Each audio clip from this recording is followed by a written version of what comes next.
HP 14-inch laptop at the best prices in TNT. Get the Fire 7 tablet for $474.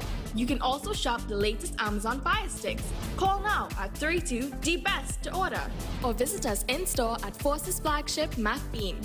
Shop online now at dbesttoys.com. Free delivery available throughout Trinidad and Tobago. Cash or links on delivery.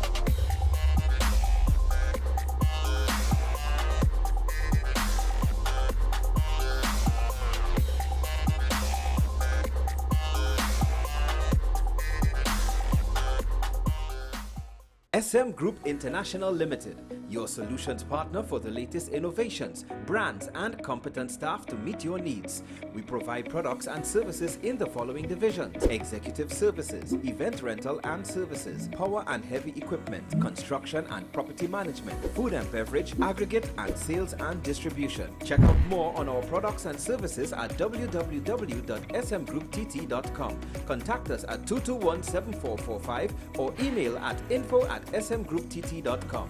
We are SM Group International, your solutions partner.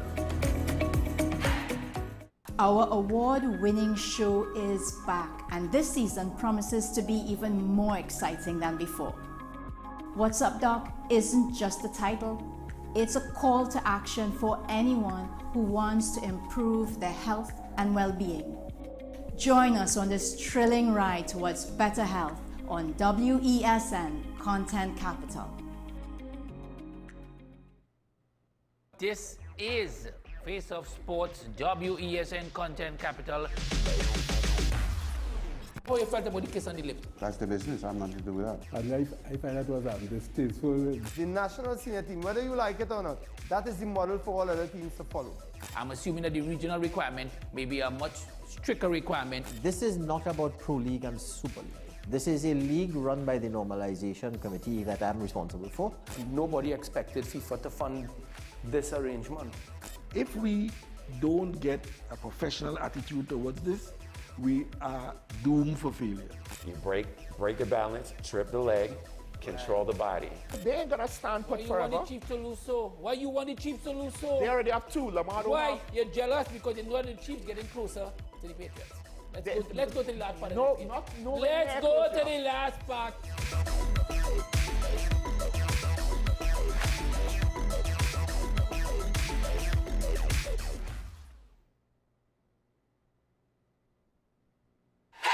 FanZone, your reliable, authentic supplier, has just gotten better. You can now visit our website www.fanzonett.com for your authentic wear and collectibles. The only place where you can use both your Visa debit and credit cards. Visit our website fanzonett.com to make your purchase today.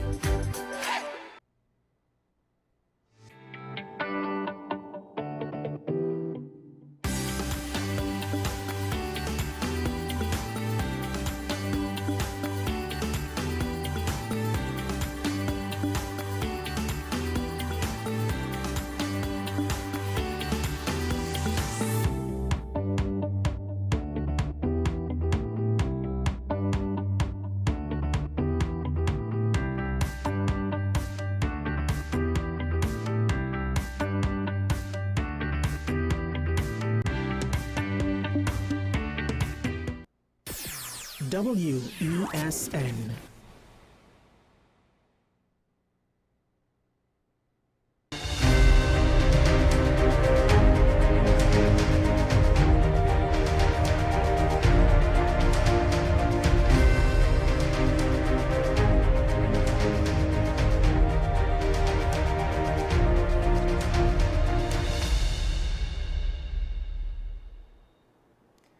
Good morning and welcome to AM Prime on WESN. I'm Naomi McNish, and I'm a Lone Ranger this morning, but that's okay. So this morning we are tackling a topic that it's a developmental topic, you know, in the nation's healthcare landscape. You know, as Trinidad and Tobago, we currently have the worst pass rate in the Caribbean for the regional examination for nurses registration. So we are going to unpack that a little bit more with Mr. Eddie Stewart.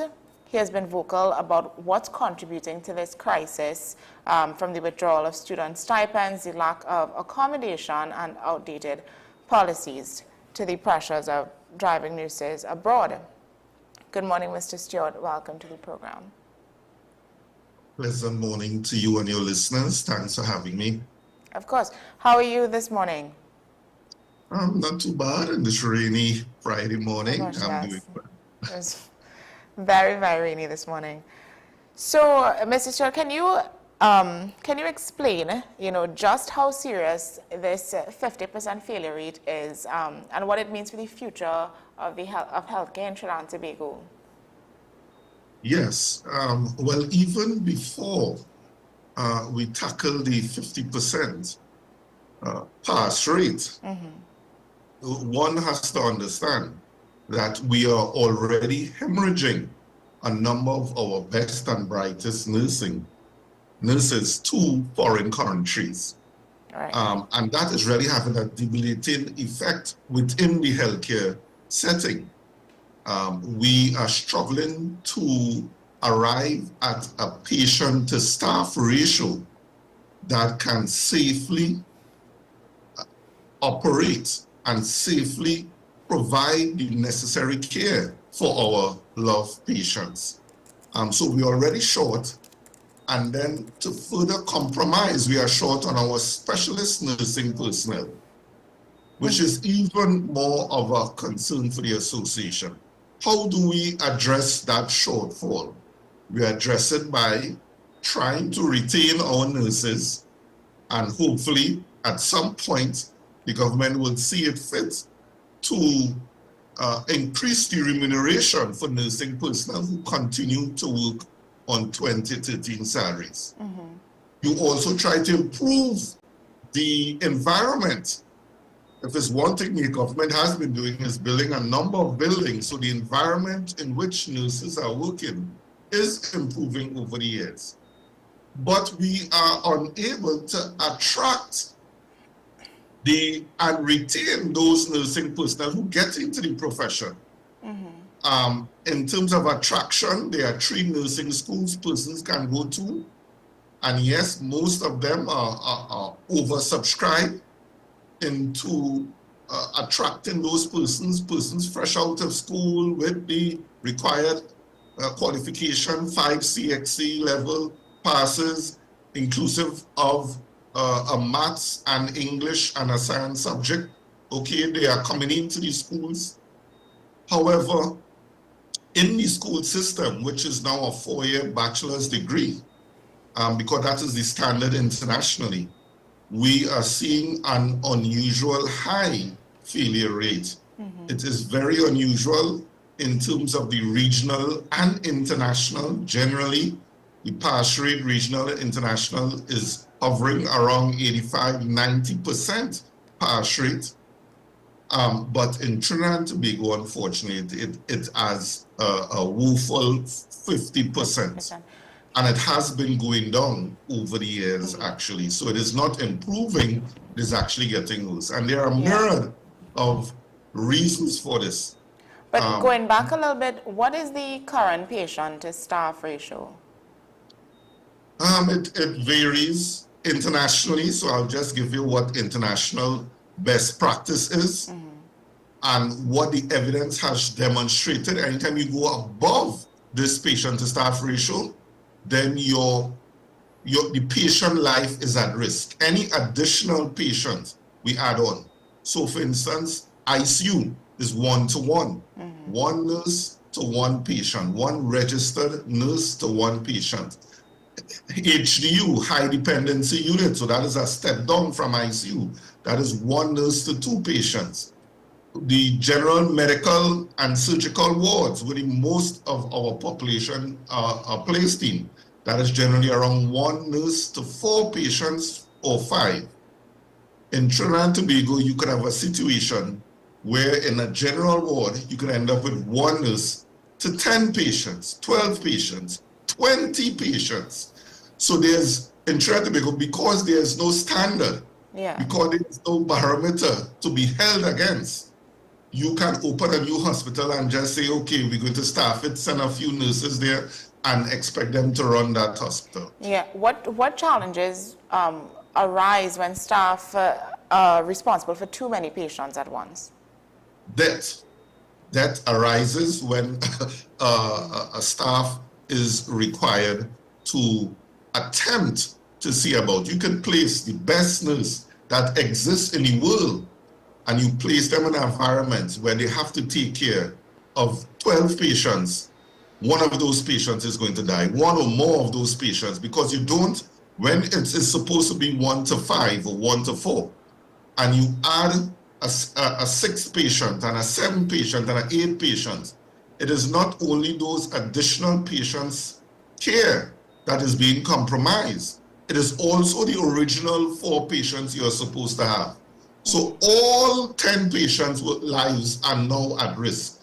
And it has been demonstrated errors are more prone when you place the nurse and the patient in that environment. You suffer from more burnout.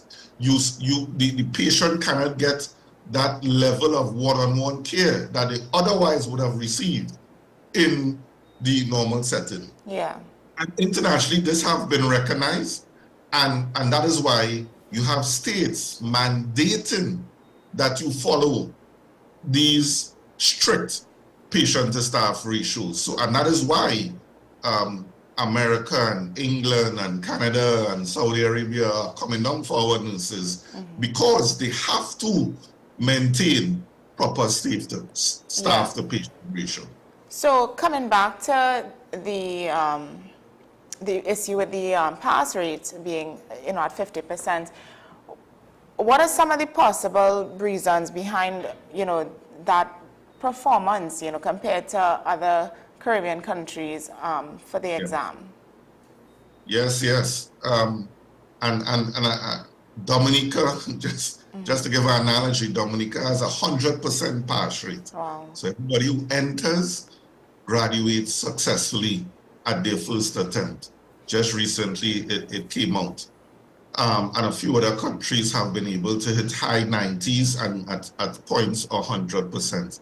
And when we compare and contrast what is happening across the territories, one of the things we realize, because we are so short of nurses and because there is an attempt to fill the gap, we are unfortunately not equipping the nursing schools enough to be able to achieve those targets.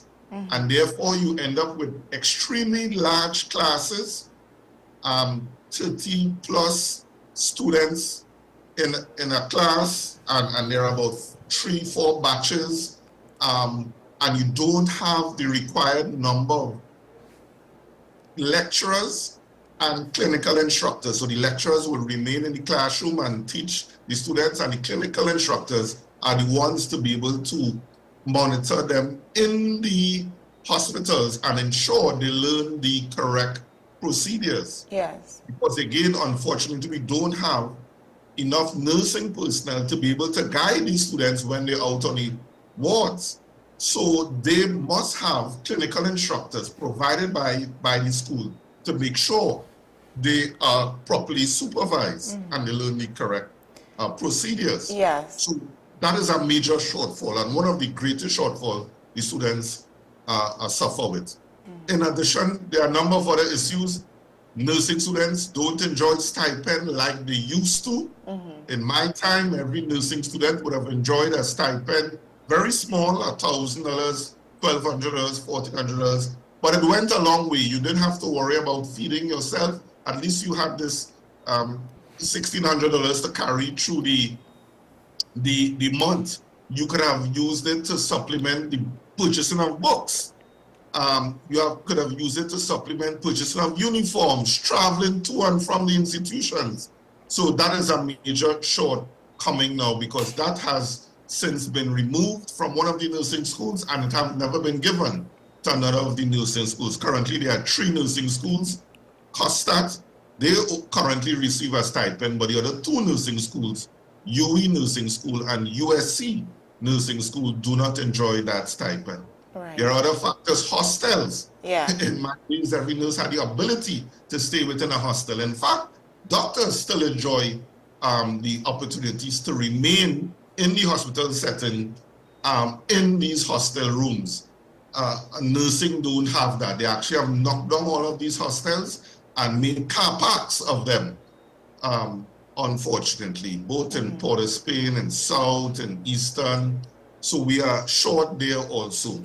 So can you walk us through how these changes or the lack of these stipends and the hostels have impacted the students' performance? Well, one can witness now, nursing and medicine, and probably some other professions, but nursing and medicine, you ought not to be working a full-time job and trying to complete these courses. In fact, during my time, even though we had a pass rate of, say, 95% pass rate during my time, generally majority of persons passed, the 1 or 2 persons who failed were the ones who had a sideline job. And it distracted them from their primary purpose, which is studying and passing the exams and retaining the information. So from the minute, what we are seeing is the majority of nursing students now, and it could be for a variety of reasons, in addition to not having stipend, in addition to their parents probably not being financially equipped to sustain them during their 4 years of study, they are required to work within these sectors, and they are working for a number of the food establishments, a number of gas stations we have nursing personnel working with. And so they cannot focus to retain the vast amount of information that one is required to become a nurse. So it is really proving difficult. And in addition, besides the stipend, since you're not staying on campus, as it will, like you would stay on campus if you go UE, like police, fire, army, they stay on base. They get almost a salary. They don't have to, they get food, lunch, breakfast, everything when they're on base. Nursing personnel don't have that luxury. So you have to go out and work like any other person and try to manage one of the heaviest work studies that one can undertake. So it's really playing an enormous toll, and we are witnessing it from the exam results. Yeah. Do you think the structure of the nursing program, particularly the balance between academics and clinical training, affects the pass rate as well? Yes, it is something that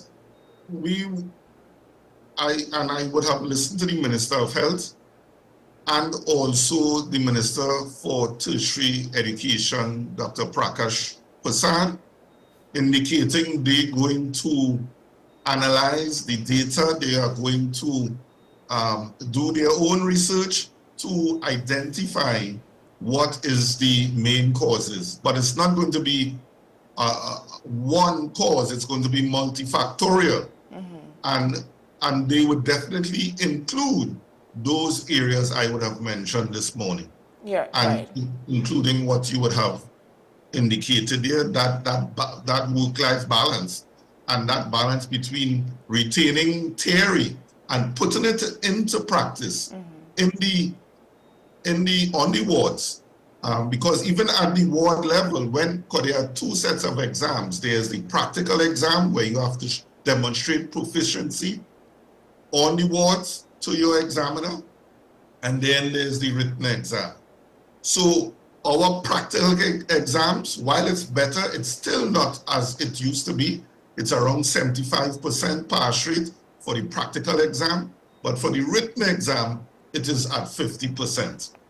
So we are having difficulties on both ends of the spectrum. Yeah. So I want to get your opinion on this. You know, do you believe that there has been a deprioritization of nursing education compared to other healthcare training like medicine, you know, in Trinidad and Tobago specifically by the government? We suffered in Trinidad and Tobago because we did not have someone driving, someone leading policies to really correct the shortfalls and the surpluses within the healthcare setting.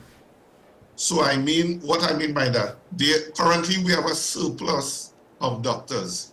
We do not need to be training so many doctors, but one can understand it's still a task to try to get into med school. So I don't envision the government indicating that they will reduce the number of doctors being trained.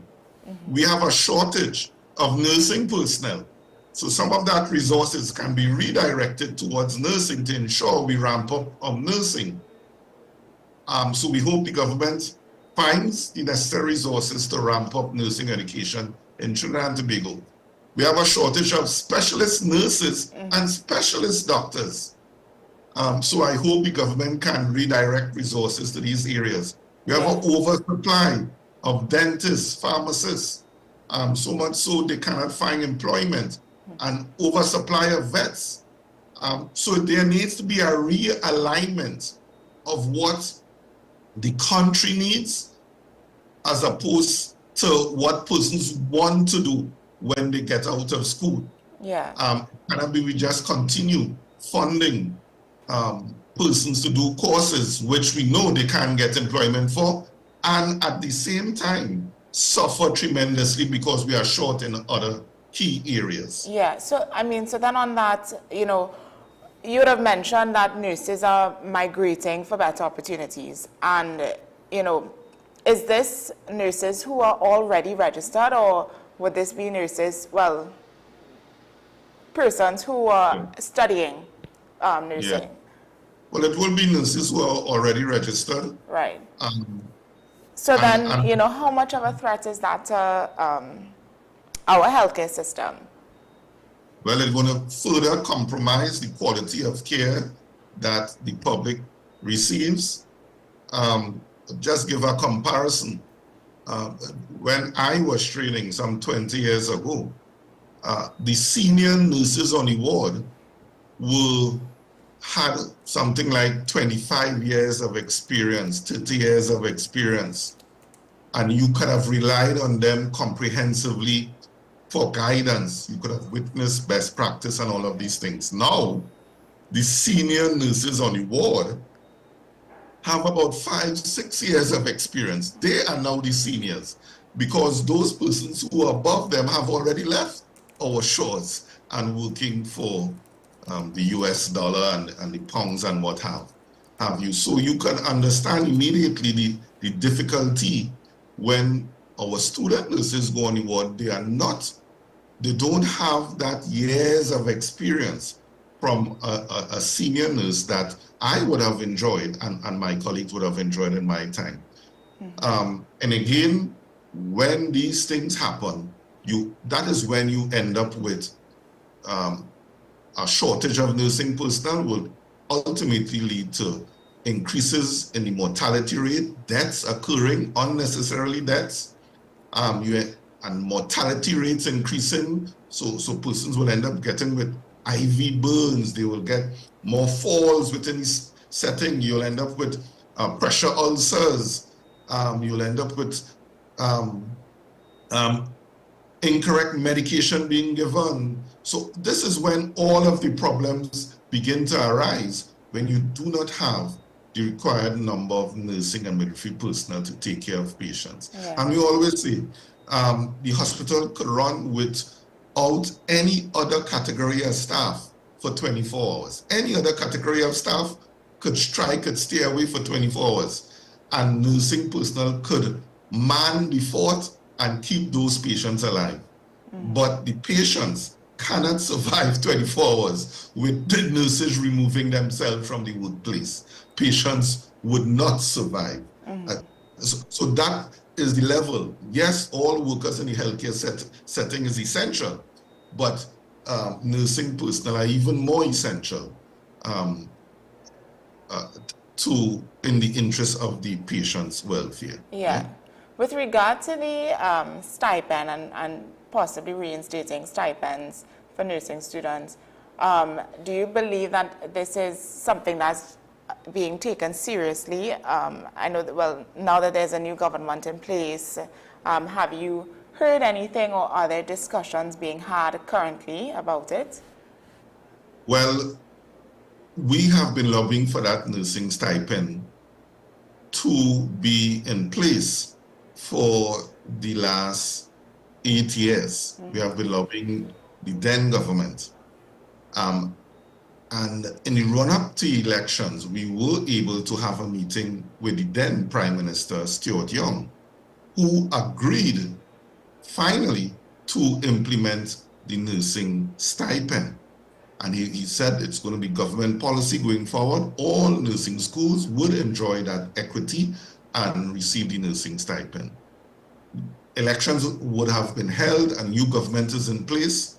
So we hope the current government continues and see the value in ensuring all nursing students receive stipends. So that is our hope.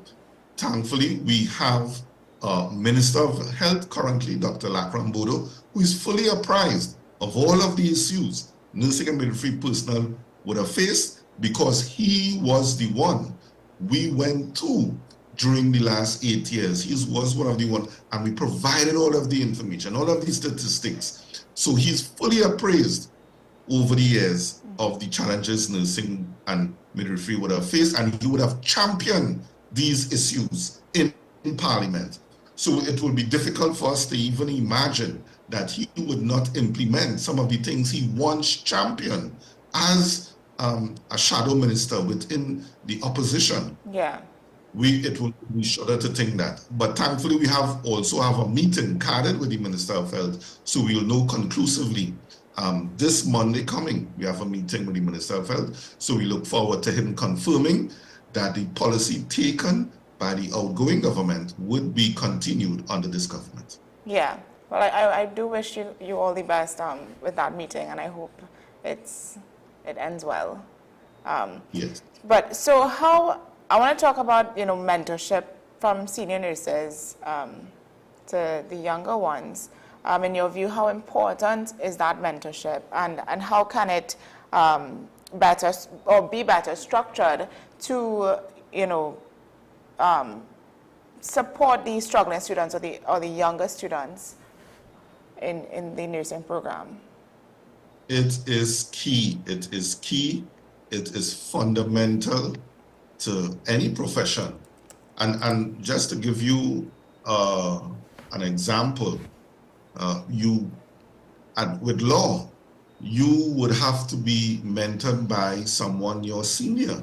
You cannot come out with your law degree and having gone through Hugh Wooding or whatnot and just start practicing law. You would normally go into someone else's chambers and be mentored and supervised for your first 3, 4, 5 years, because it is almost as if the learning has now started when you graduate. Even in medicine, those doctors that are passing out from med school, they are required to go through a 1-year internship process where they are supervised directly by their seniors.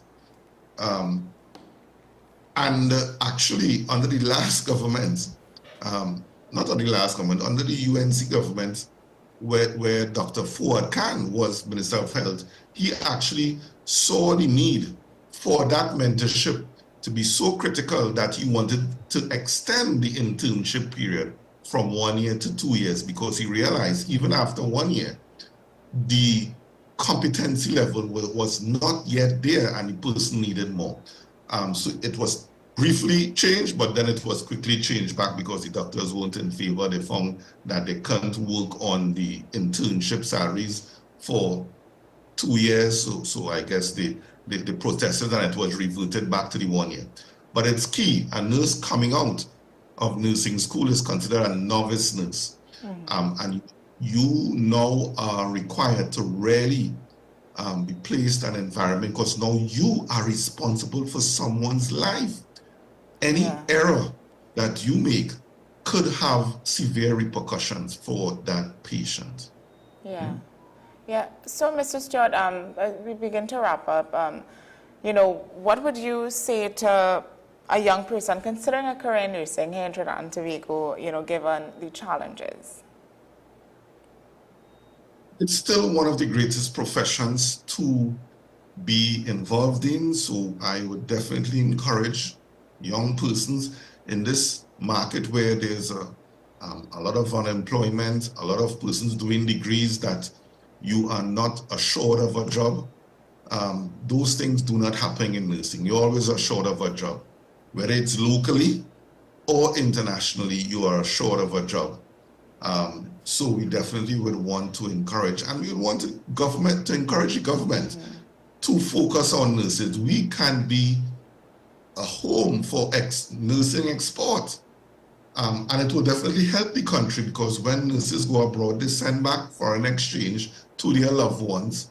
And it could be as a means of foreign exchange. And when you go to Jamaica, a lot of Jamaica economy is propped up from these remittances.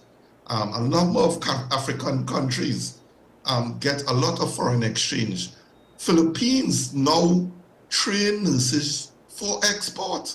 So they train surplus nurses for export. India trains nurses for export.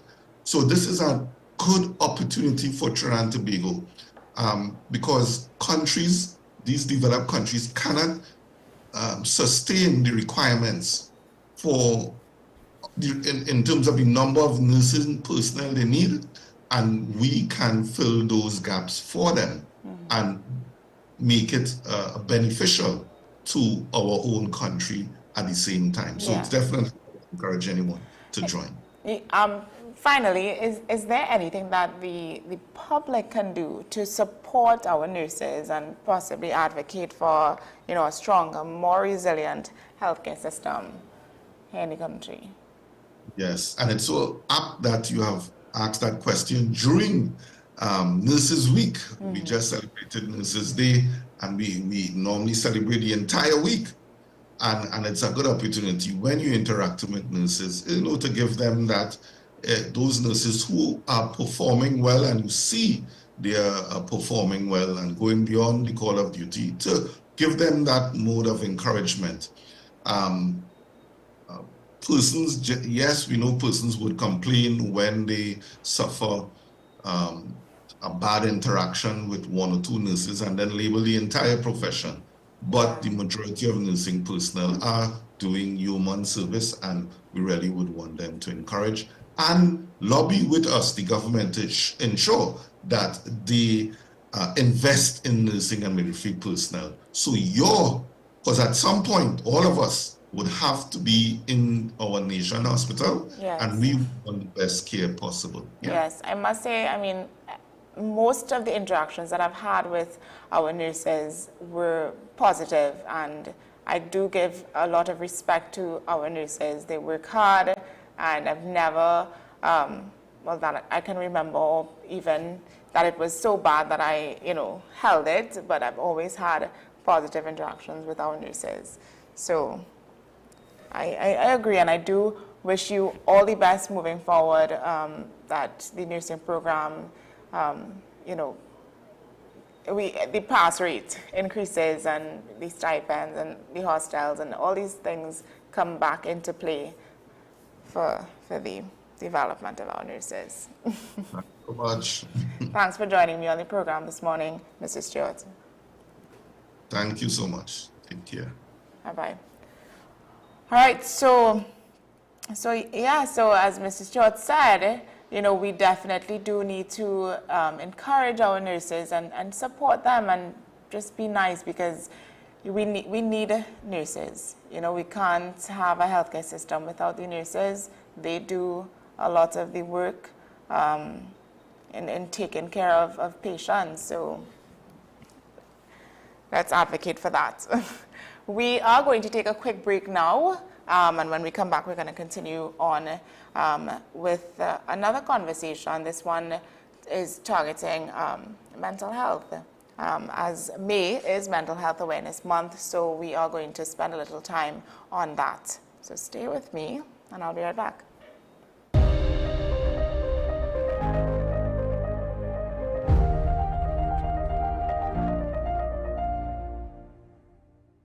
Her voice has mesmerized us for years. And now, in a rare treat for music fans, Shakuntala and Friends in concert, featuring Shakuntala Jangbahadur.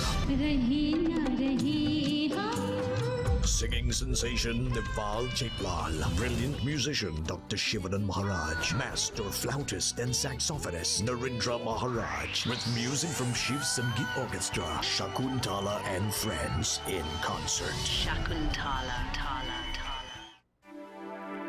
I am Dr. Delphina Ovid, your friendly neighborhood dentist.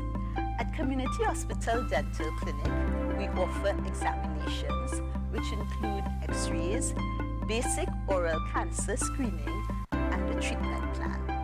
We also offer cleanings, fillings, extractions, root canal treatment, and complete and partial dentures. Remember, you don't have to brush and floss all your teeth, just the ones you want to keep. Give us a call at 235-5479. The Community Hospital of Seventh-day Adventist, where good private health care is affordable. Pastor J, I want to get a tattoo. You really want to me. Respond to me. How you would respond to me? The first question I'll ask is why. Controversial taboo topics. We get so consumed by church, we forget that we have to live the life of being a Christian outside of the Sunday. Like you say, services. we think going to a service makes us a Christian. Exactly. Yeah. Right. So we are about to hear the second time Pastor J wanted to take a tattoo. Would have been late last year and early this year. Oh gosh. Hope Unfiltered podcast with Pastor J and Ren. This is Face of Sports, WESN Content Capital. How you felt about the kiss on the lips? That's the business. I'm nothing to do with that. I find that was distasteful. The national senior team, whether you like it or not, that is the model for all other teams to follow. I'm assuming that the regional requirement may be a much stricter requirement. This is not about Pro League and Super League. This is a league run by the Normalization Committee that I'm responsible for. Nobody expected FIFA to fund this arrangement. If we don't get a professional attitude towards this, we are doomed for failure. You break the balance, trip the leg, control the body. They ain't gonna stand put forever. Why you want the Chiefs to lose so? Why you want the Chiefs to lose so? They already have two. Lamar don't Why? have. You're jealous because you know the Chiefs getting closer to the Patriots. Let's go to the last part. No, of the not no. Let's go to the last part.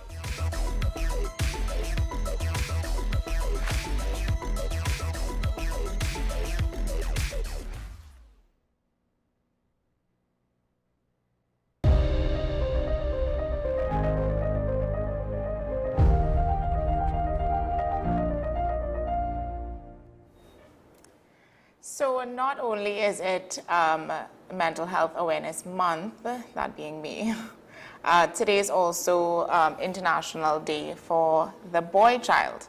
This is a day dedicated to recognizing the unique challenges boys face and the importance of nurturing their emotional, mental, and social development from an early age. It also comes, it's also an intersection that couldn't be more timely with Mental Health Awareness Month. Too many boys are raised with the message that emotions are weaknesses, that crying is shameful, and that vulnerability somehow makes them less than. So to discuss all of this with us is Mr. Sule Joseph. He is a psychologist and trauma specialist, also the host of Psyched right here on WESN. Good morning, Mr. Joseph. Good morning, and thanks for having me. Well, let me just make one early correction. I am not a trauma specialist. Okay. Let me just I think I said that last time as well, and you corrected me. Yeah, I'm not a trauma specialist. Okay. I am a psychologist, though, a child and family therapist. I specialize in actually working with children and families. So particularly, especially Go ahead. No, I was going to ask, is there anything such as a trauma specialist? That is a tricky road. I think that's a conversation for another day before I get myself in some trouble. We're gonna have but I specialize in working with children and families. Yeah, particularly like troubled children and so on. That sort of thing. I have a passion, particularly for working with young men who are not sure where they're heading and direction and lost and that kind of thing. So to invite me to have this conversation, I'm really excited about that because it falls directly in my wheelhouse. Wonderful. Well, then in that case, today being International Day for the Boy Child, why do you think this day is so important, and especially in the context of mental health and emotional development? Well, you say that it's important, but if I am not mistaken, I'm not certain that this day is actually recognized by the UN. The International Day of the Girl Child is, and I'm not certain that the International Day of the Boy Child is recognized by the UN. It's not. So, it's not. So for us, so when we start talking about to start on the assumption that this day is so important, is it a day that is seen as important by everybody, especially by those who have the charge, who have the responsibility to hold such events in high esteem? If they don't, then what are you expecting of the average person? Right. Yeah, so then I'll rephrase my question. Do you think this day should be, recognized more, and there should be some level of importance attached to this day? Oh, definitely. Definitely. You're asking if we should give more recognition to young men who then become adults, who feel unheard, who feel unloved, who feel as though the world expects so much from them and gives very little in return, then yes. Yes, because we are raising children, young men, to grow up to be adults, big men, and we're raising them without the same level of emotional openness that we cultivate in girls. And then we get upset with adult men when we tell them they have no feelings or they don't know how to express their feelings. Yes. When we teach them very early to stuff their feelings, right? Because, the message is, inadvertently or otherwise, that the world doesn't want to hear about your feelings. We don't have time for that. Man up. Yeah. Well, you see, let's talk about that phrase, man up, and boys don't cry. What does that message, say to a young boy who is told that, emotionally? What does that do to his emotional growth and the damage that it has on him long term? Well, of course, it stunts your emotional development and growth. It tells you to stuff your feelings. It tells you that I am not interested in how you feel, nor is the rest of the world. So what men are going to learn is that only express the emotions that the world is willing to accept. And that's a hard lesson for a young man to learn. Nobody ever asked me if I was afraid of dead cockroaches or rats or anything like that. Once it came in the house, you were responsible to go and get it and kill it and take it out. Right? But mommy afraid? No. Men are not afraid. You can't be afraid. So as a young man, a boy, you were told, listen, you can't be afraid. So now, all of these, gosh, I'm going to get into a topic that, all of these things, characteristics that later develop, and we start to call it things like toxic masculinity and all of that, are characteristics that we develop from early for young men.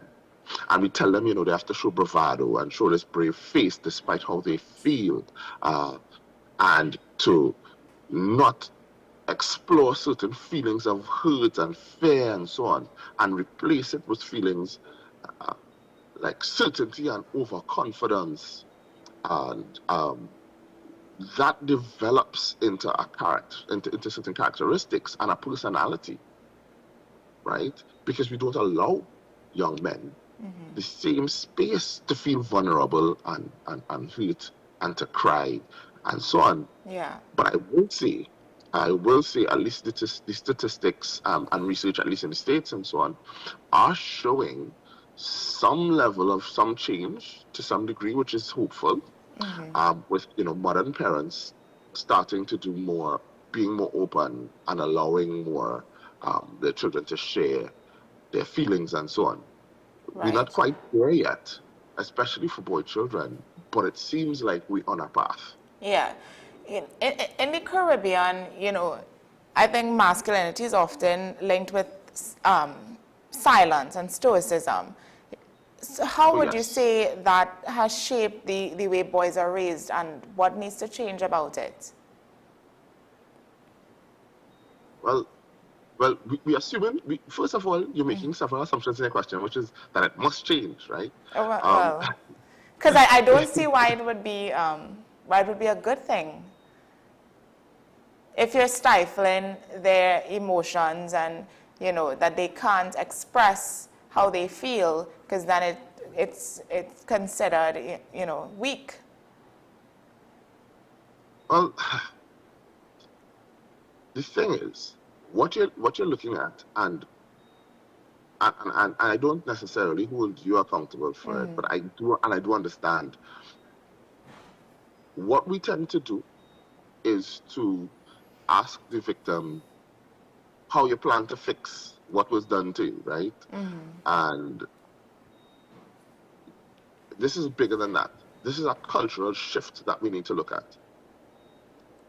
There are some fathers, some boys who would have experienced this as a child and felt traumatized, or felt as though they felt caged and couldn't express themselves. But as an adult, because this has groomed them in a particular direction, this is not who they are and what they know, they fall prey to the same system. And so in the parenting, may to encourage their children in the same way in which they were raised.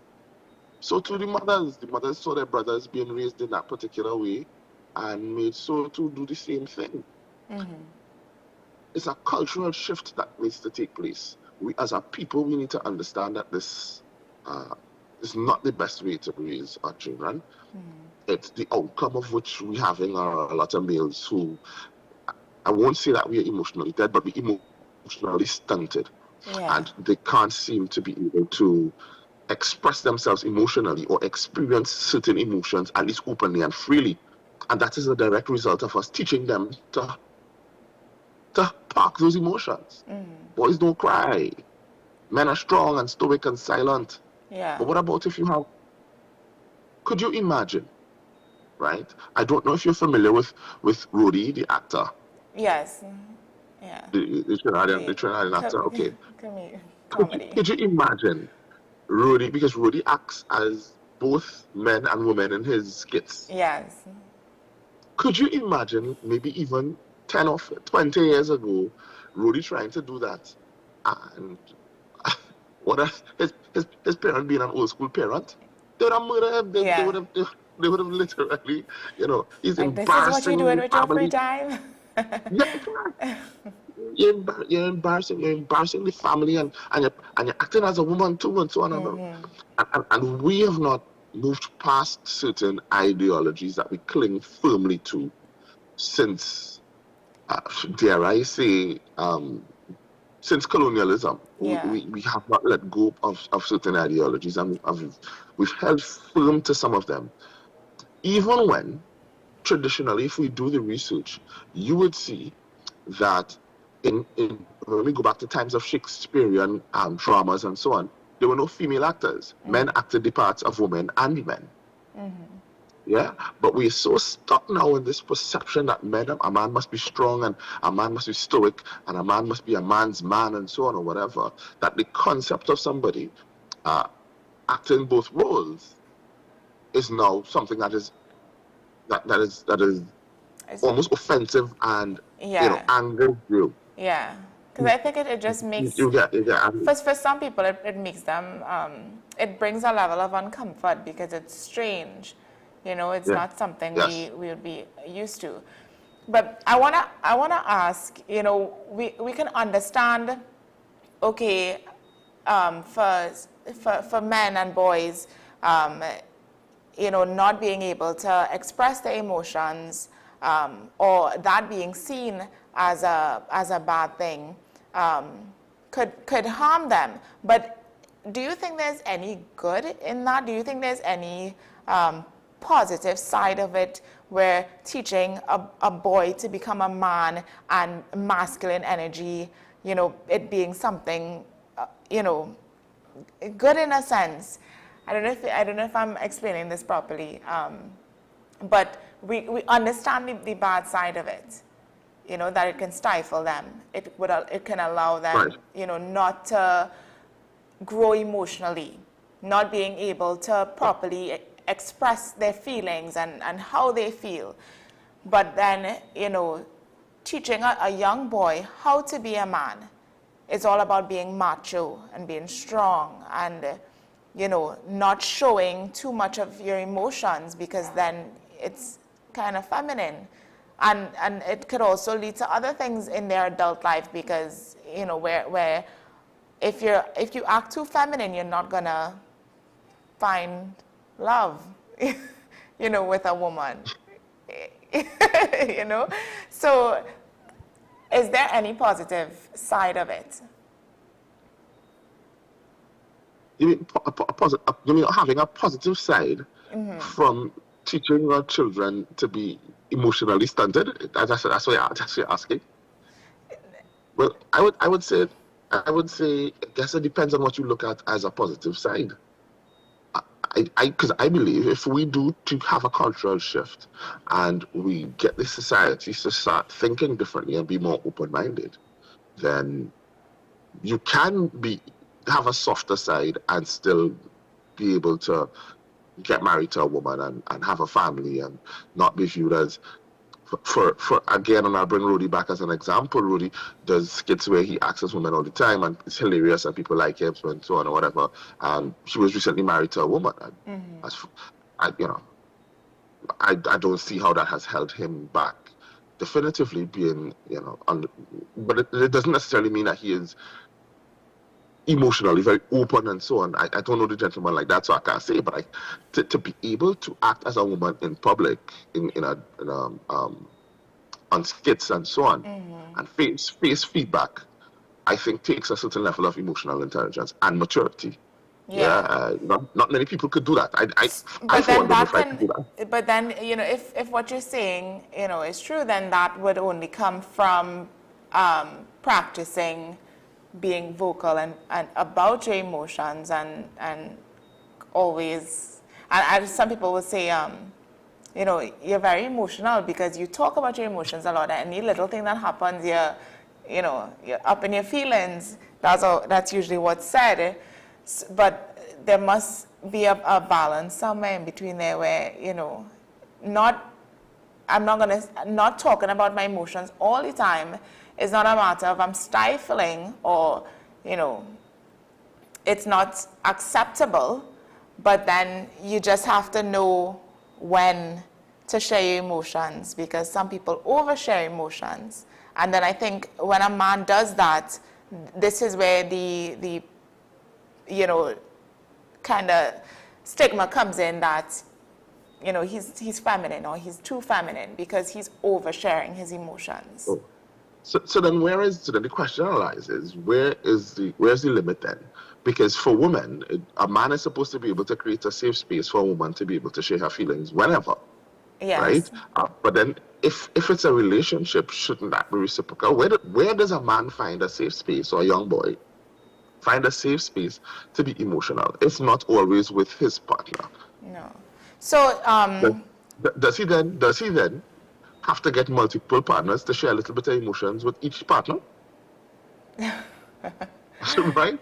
Because where's the line? Where's the limit? Where do you say this is too much for a man to share? This is too much, or this is he's not sharing enough, right? So it's this tightrope walking act that men often have to do, or boys have to do, the male has to do, between what is too much sharing and what's just enough.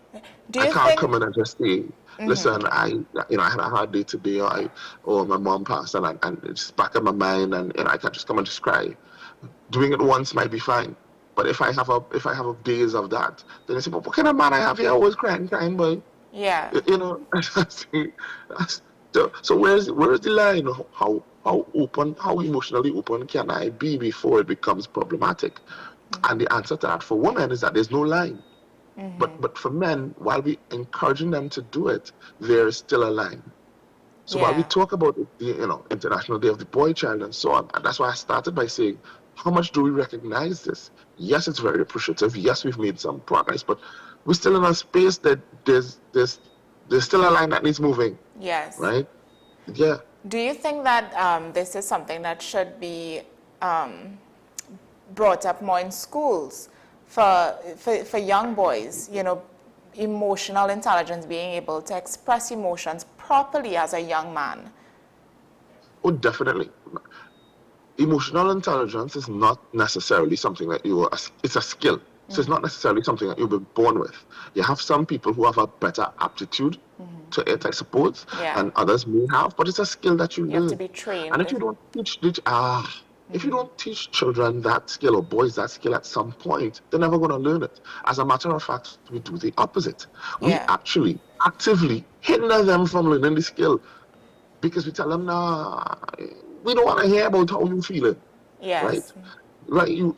I remember, gosh, sorry, mommy. I remember my mother. If I wasn't as a teenager or whatever, I'm not in the mood, I'm tired, or stressed, or under pressure. Maybe I just had a breakup. I remember once I was a teenager and I just wasn't feeling to get out of bed that weekend. And my mother come in and tell me, Sully, what's going on with you? You're a woman? Why are you lying down in bed? You're in bed right through. What, you're going through your monthlies?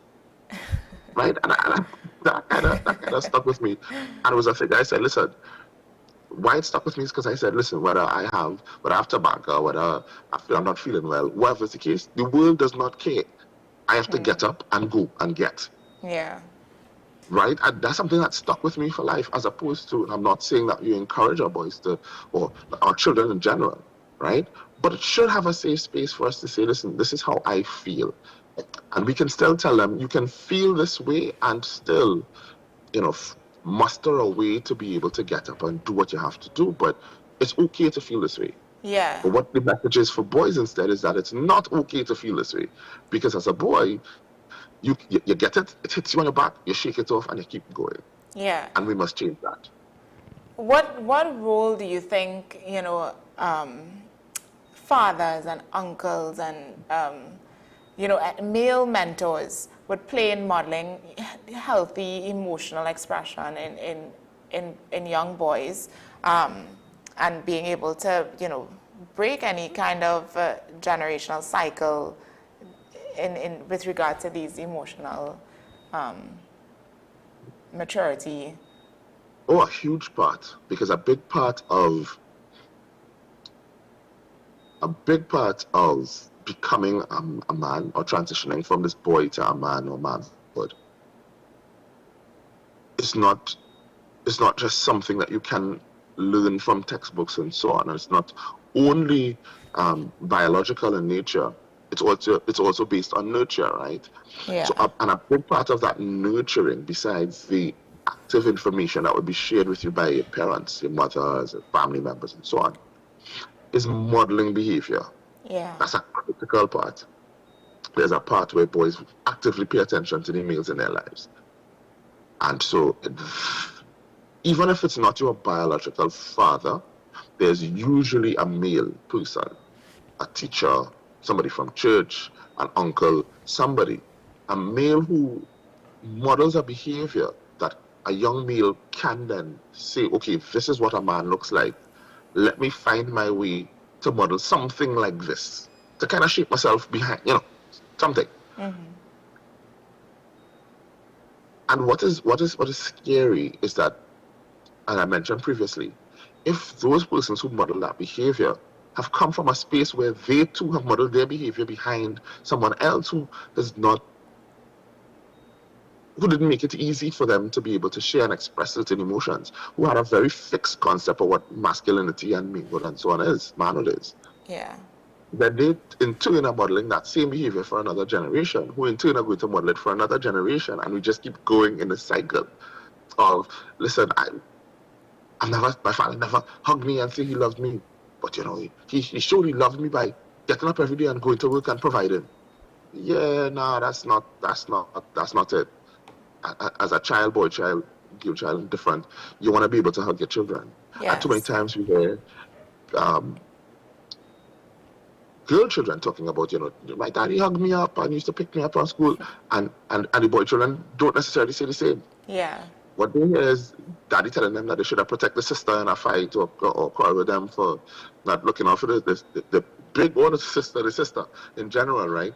And so trying to early age up young boys into young men while trying to protect the innocence of the young girl. Yeah, I think it's more common, what are the effects of, the father may not be that type of loving, nurturing to his son. You more get that with the mother and her son. Would that play any kind of, would that have any kind of effect on the young boy? Not getting the same type of nurturing love from his father. It would be a more, fist bump, like toughen you up kind of love, rather than, what the father gives the daughter, and then the mother might give that to her son, hug him, kiss him, but he wouldn't get that from his father. Do you think that would have a part to play in his emotional maturity? Of course. It's a silent confirmation. It's a silent confirmation that, hey, no, park them emotions. Don't come and be want to hug and don't be too open with it. Let us restrain. Nice fist bump. Good job, right? And a parent could not necessarily mean any hurt by it, especially with a little fist bump or a shake hand or anything like that. Yeah. But that is so removed. It is not open. It is not an open emotional space, right? It is still very controlled. Yeah. And so it says as I said before, it says, boy, even though this parent is there and even though the parent cares, you need to park your emotions. You can be excited, but don't come and hug me, Men fist bump. Yeah. Men shake hand. That's a subtle message that is sent. Of course. So I remember very recently having a conversation with some friends where we were saying that I had some friends who were saying that they would be offended if another male friend tried to hug them, and you greet them, and you could get a male shoulder bump, you could get a fist bump, you can get a high five, but for a friend to greet them and hug them, that would be weird. And I said, well, I can agree with it being weird because it's not culturally what we practice, but how would you feel? And they said, no, they'll be uncomfortable with that. They'll be very uncomfortable. As a matter of fact, if they get a compliment from anybody male, they're uncomfortable with it. Yeah. So I can't tell my friend that he looks good today because he's uncomfortable because that's the male. He's not accustomed to it. Yeah, correct. Your father is not somebody who used to tell you you're looking real handsome today or you have it real, So if it's not something that was practiced before, because I think too, even if like if it was the other way around and you were accustomed giving your friend a hug every time you saw them, and then one day you walked up to him and give him a fist bump, he's going to be like, but what happened to the hug? You know, it's like strange. The fist bump is strange. Yeah, correct. Correct. It's what they practice. It's what the constant practice is. Yeah. And I said before, and I mentioned previously, it's a cultural shift that is required. We need to hug our boys more. Mm-hmm. Yeah, we do need to hug our boys now, and it can't just be from the females. We need fathers to be hugging your boys. We need fathers to be showing affection at a certain level, because we need our boys to understand that affection at a certain level is okay. Yeah. We're talking about boys who are traumatized and function in this criminal functioning and seem to be very heartless and don't care and so on and whatever. But we haven't taught them to care. Mm-hmm. We haven't told them that it's okay. They live a hard life. Life has been punishing, and we have also reinforced to them that they need to find solutions to the problem and don't be in the feelings. Don't feel hurt because something happened that you didn't want. Go out there and fix it. Yeah. Right? You put a lot of pressure on young men without giving them the keys to the solutions or emotional tools.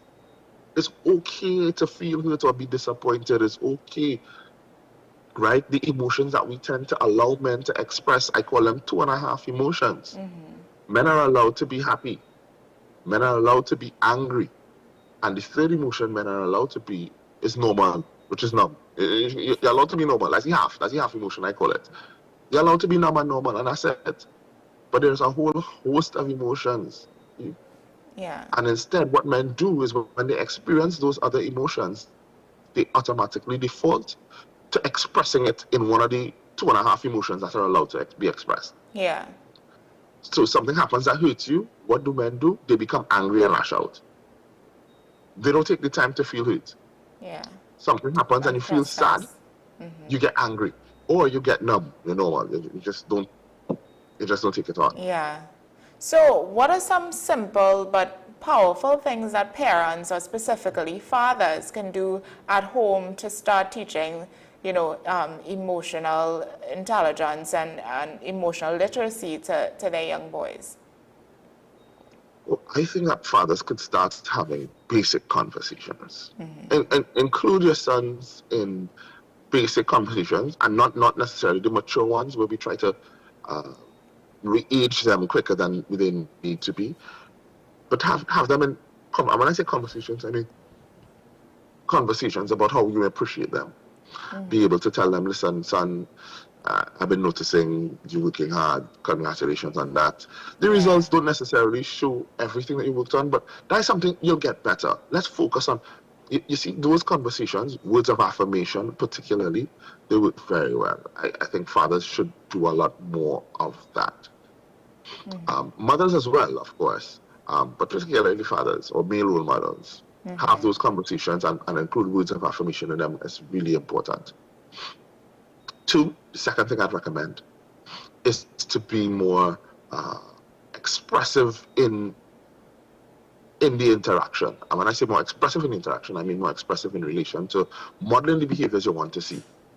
So you can say, I love this. I love using words like I feel. You see, I feel statements, they're excellent. So instead of saying, boy, what stupidness you do this forever, you can say, more reflective I feel, I am upset. I feel hurt when you do things like XYZ, XYZ, XYZ. It makes me feel like XYZ, XYZ, XYZ. You see, expressing that, it's not explaining yourself to children. It is expressing, this is how you make me feel. Yeah. And in result, I am acting like this because this is how I feel. And that models a behavior in which children can follow. Owning their feelings that they have. Expressing how this feeling makes them want to act. And why. That is an excellent thing to model. And then finally, and the last thing I would say, is to put all these things together. There are more, of course, but for sake of time, put all these things together and create a safe space for sharing. Yeah. Create a safe space for children to be able to share their feelings and emotions. Yeah. What would you say are some signs that a young boy might be emotionally overwhelmed, you know, even if he seems fine? Some red flags. Oh. There may be some red flags. For example, there will be a definite change in functioning. So you will see change in functioning. It might be change in appetite, change in sleeping. Appetite will be eating less or eating more. Change in sleeping habits. They can't sleep or they're sleeping all the time. You may see children pulling away. So a child that was more interactive or talkative and so on, becoming more quiet, reserved to themselves, keeping away from people. So what you're looking for are drastic shifts and changes in child's functioning. Yeah. That could be an excellent indicator. Even in dress and so on, how they dress and so drastic shifts. A drastic shift at a time that is not necessarily expected. In teenage years, you will see some mood swings and changes and so on, things to pay attention to, but a drastic shift across the board in certain aspects, I think, is something is where you pay attention to. Yeah, okay. So, you know, I think we're going to wrap up shortly, but, you know, if you could speak directly to every young boy maybe watching or, you know, just in general, you know, especially those who might feel unheard, might feel pressured, don't know where to even begin, you know, navigating through finding, you know, an outlet for his emotions. You know, what would you want them to know about that, about expressing their emotions, about asking for help if needed, and so on? You're giving me a difficult task here. Okay. Heavy responsibility. What I would say to most youth is this. We are no longer in the dark ages. There are several safe spaces for you to be able to reach out to and express how you feel about certain things. There are agencies now that will seek your best interest in relation to a voice, whatever that voice is. The agency may even assist you in finding that voice if you feel like you don't have one. So there are safe spaces. There's Children's Authority, Child Line, Children's Court, Family Court. There are guidance officers in schools, social workers in schools. There are spaces. There are psychologists now that are readily and easily available. There's social media. You can research, Google people. There are safe spaces. It is okay and it is quite fine to feel how you feel, however that is. You should be able to have a space to express it. Now, I'm not saying that every feeling that you have might be, quote unquote, a right feeling, or every feeling that you have might be totally 100% justified, but you have a right to feel it. And at least a space to be able to express it and work through that feeling. So don't feel like you're crazy. Don't feel like you're alone. Don't feel like you need to bury it. There are spaces in which you can reach out and have that conversation. And if all else fails, of course, there's always your favorite friendly neighborhood Rasta psychologist who will be available and will lend a listening ear. All right? There's always a safe space. We are now at a time when the sky's the limit. You are valued, you are appreciated, and persons will listen and create a space to hear your feelings out. Doesn't always mean that you'll get your way. It doesn't always mean that you know every time you shed a tear, it's you trying to manipulate the situation and get away. It doesn't mean that. It means that you can have a safe space where you can be heard, but there are still consequences to actions and things of that nature. Yeah. And so I will use that as well to say to parents, giving a safe space to hear them out or have them express emotions is not giving them a free pass on behavior. That's not what that is at all. Consequences are still a thing. We still hold them accountable. It's just creating a space for them to be heard and express themselves. I actually remembered, I had one more question before this one. I forgot it. But, you know, what do you think, or what would emotional education and mental health intervention look like in the classroom? So this one is for schools, you know. Because these are, the classroom is where most kids spend majority of their time. So I think a lot of the emotional education would come from the classroom, from school.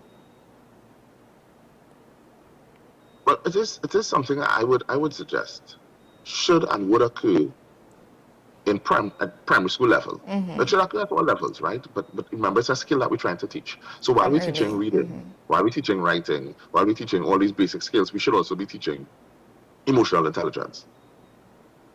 So it should be a part of the curriculum skill that is taught, that the basic skill that is taught to children. If we're talking about making a cultural shift and change, that has to be part of it. So it must be included in the curriculum and be a skill that is taught, much like PE or reading or writing or any of those basic skills. Emotional intelligence should be a skill that is taught. And children should be given homework. Children should be able to practice from a very early age. We allow children to write exams on all sorts of things that they may not necessarily use again for the rest of their lives. Yeah. What about skills that they need every single day for the rest of their life? Right? Why are we not testing those skills? Why are we not ensuring that those skills, those soft skills, are mandatory for them to learn and for them to engage and for us to test to ensure that we're creating citizens who can survive, who can also not just survive but thrive emotionally and physically, spiritually, all of that. Right? Just as we have, there's now RI in schools and so on, religious instruction in schools, there definitely needs to be a continuation, because some places do have it, and more seriously, or taken more seriously, a space for teaching emotional intelligence, particularly to the young men. Yeah. What can you say, like give a specific example that you think a teacher can do in the classroom to help or aid a young student, a young male student, in helping him through that? Okay, so a very easy exercise, I do it with my clients a lot, all the time. A very easy exercise is an emotional check-in. Okay. So an easy exercise is for our teachers to come in daily and check in with your students and ask them, how do you all feel today? Jeremiah, I just call that a random name. Jeremiah, how do you feel today? Miss, I feel happy or I feel sad. I feel normal ought not to be, not that it's not, that you don't want to accept what they're saying, but normal is so relative. We can't determine how you feel by saying normal. So we need to create a space where you can express yourself without using the word normal, right? Do you feel happy? Do you feel numb today? Do you feel excited?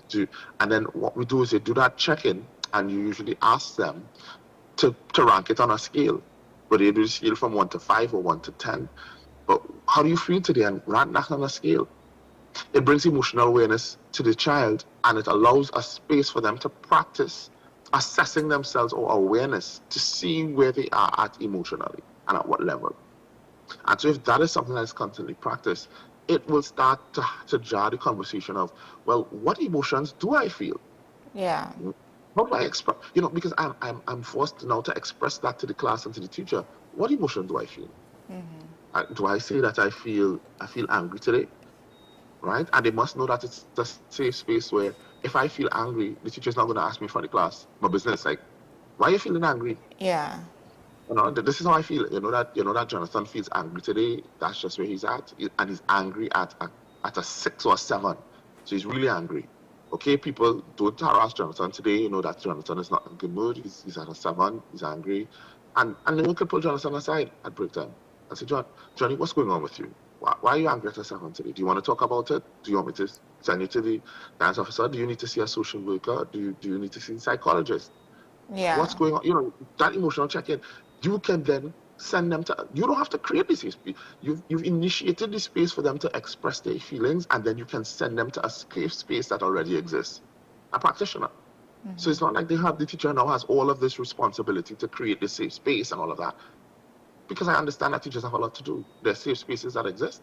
the teacher to just help create a space for them to express, and then help send them to a safe space.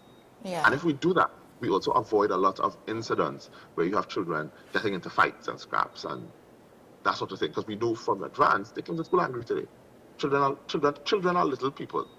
And just as you go to work and you wake up angry or you have incidents before you come to work, same happens to children.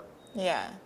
I think in the Caribbean, our education system is so, when it comes to mental health and these emotional, the emotional aspect of it, we tend to overlook it a lot because our education system is so strict sometimes, and I don't think it allows for enough space and room for any type of emotional growth of students. You know, like, and I'll give an example. When I was in primary school, I remember, you know, when we would have recess and come back into the class, or after lunch, and we come back into the class, we would still be high on some form of dopamine. We just ran around the schoolyard 100 times, playing, having fun. And we come back in when we coming back into class, you know, we're kind of talking, we're engaging, but starting to wind down, getting ready for class to begin again. But I remember my teachers, they would be, instead of encouraging, you know, a positive dialogue between us, you know, how was lunch? Or how was, and I think that would have been a little bit more normal. It would be, you know, and this, I don't even know if I could say this, but it's, you know, we'd come back in and we'd have to line up at the front of the classroom, outside of the classroom, just before the door. And each of us had to stand up with our hands up in the air, and she would walk down the line, making sure that we're not sweaty, right? And it was like, so this kind of trained us now on lunch. Don't go and run around the yard 100 times. Don't go and play, because we're going to get sweaty. And if we get sweaty, she leaves us outside the classroom, right? For the second half of the day. And to me, that, I don't know what that signals, but it kind of stifled our, you know. Yeah, it felt stifled. Feel free to share. You continue sharing, you know me. This is free therapy. You share. Let's address that. No, I don't think it's something that I don't think it affected me now, but it's just something that I remembered, and it was so pivotal at that age for me, you know, and I think for everybody else in the classroom, it was like when she started to do it, and then she continued doing it every day, it became we stopped playing during lunchtime. Like, it got to a point where now, during our lunch, we like, if we were running, or if we saw anybody in class running, we were like, hey, like, calm down. Like, that is what it was. And I don't know if they were trying to teach us to, you know, because we were girls, to be calm, you know, rather. Yeah, that's the inverse, right? The inverse is that the boys are allowed to run around that, because boys get to do that, to run around and be sweaty, and girls need to, in that regard, need to kind of be more quiet and reserved, and you can't be running around all sweaty, hot and sweaty. Yeah. But you can't express yourself emotionally, and boys need to be running around hot and sweaty, but they can't express themselves emotionally. Yeah. Right? So hopefully we are going out of that. Yeah, well, I don't know if they still do it, but that was some time ago. Yeah, well, you know, that's gender dynamics that we face in the Caribbean. Because I also remember, you know, when my little brother, we would pick up my little brother from school, he would come in the car smelling so sweaty. Like, I'm like, what did you do today? You know? And I'm like, well, I'm good. You know, and that's just what the difference. Because I went to an all-girls school, and then he went to mixed school, but it was, you know, he would always, like, that's what the boys would do. He would be dirty. His shirt is like mud stains all over it, and he's just sweaty. But I'm coming, I'm still in prim and proper condition the way I left, you know, the morning. You know, a bow in my hair, my shirt is crisp. that was just right, because those are the acceptable boundaries that we've given the gender dynamics, right? Yeah. As a girl, what you're expected to do and function, and as a boy, he's expected to be dirty. He's expected to be dirty. He's expected to do certain things, and so that's why we raise a society now with men who are emotionally stifled and don't do certain things because you know that's just how we've been trained. You ain't washing wares, that's woman to do. You're doing this, you're doing whatever. You could be messy, a man could be messy, but a woman's room should not be messy because a woman should be able to put away tidy house and that kind of foolishness, right? It's really some old traditions that we cling very firmly to in our very fixed mindset of what gender roles should look like. Yeah. And when we talk about International Day of the Boy Child and growth and hopefully that creating a safe space for men, we kind of need to shift some of those boundaries. I'm not saying eradicate them, but shift them a bit to create more space for men to be able to express themselves or emote. Yeah, I agree, and I really do hope it changes, or if it hasn't already. But thank you, Suli, for joining me on the program this morning and sharing your insights and experiences with our viewers. Thanks for having me. Of Thank course, you for having anytime. So enjoy the rest of your day, stay safe, and hopefully we'll see you soon again. Well, definitely. Have a blessed day, Trinidad and Tobago. And remember, hug your boys. Yes. Okay, guys. So, you know, conversations like this remind us how important it is to keep breaking the silence around emotional well-being, especially for our boys. So I do hope this is a dialogue that keeps going and we keep having, because it's something that we need to remember and keep in mind all the time. It starts at a young age, and you know, our boys today are what is going to make our men in the future. So let's keep that in mind. And as Sule said, hug your boy children. Hug our boys respectfully. All right, so we're going to take a quick break, really, really quick, and we'll come back and continue. It is Feel Good Friday, so we have some good news for you. Stay with us.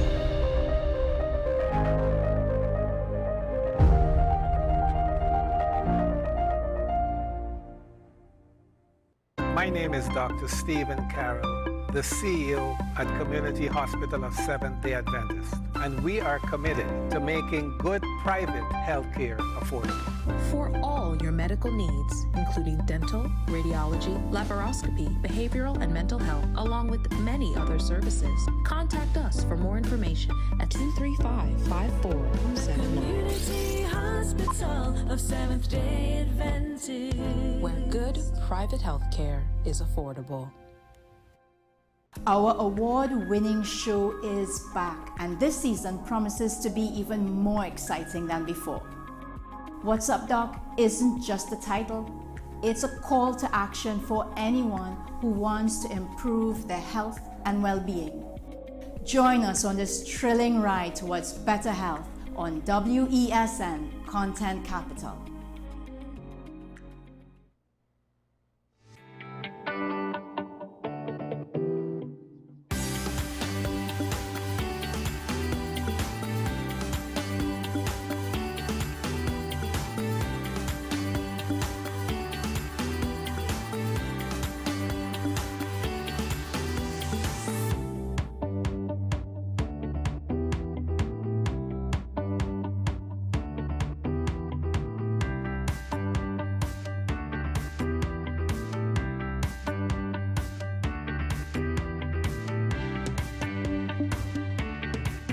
This is Face of Sports, WESN Content Capital. How you felt about the kiss on the lip? That's the business. I'm nothing to do with that. I find that was distasteful. The national senior team, whether you like it or not, that is the model for all other teams to follow. I'm assuming that the regional requirement may be a much stricter requirement. This is not about Pro League and Super League. This is a league run by the Normalization Committee that I'm responsible for. Nobody expected FIFA to fund this arrangement. If we don't get a professional attitude towards this, we are doomed for failure. You break the balance, trip the leg, control the body. They ain't gonna stand put forever. Why you want the Chiefs to lose so? Why you want the Chiefs to lose so? They already have two. Lamar don't Why? have. You're jealous because you know the Chiefs getting closer to the Patriots. Let's go to the last part. No, of the game. no. Let's go to the last part.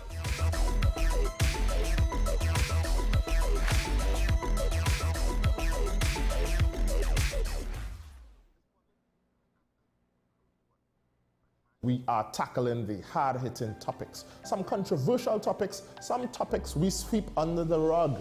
You don't always have to forgive in a relationship for it to move forward. If it is you are in a situation where you forgive the person, but to the detriment of yourself, what are you really doing? It is very uncommon for somebody in the younger age group to have dementia. Atheists don't not believe. Is that I can't disprove God, but you also can't prove God, so we kind of at a stalemate. We'll focus on the woman who's being the victim, right, or the man is being the victim. We exclude the children. Folks are trying to study the underlying brain mechanism to figure out how does this particular disorder happen in the brain? How is the brain processing this? Don't worry about AI, worry about humans working with AI. Are you willing to learn new skills to stay relevant for the future job market? That's the challenge that people are going to struggle with.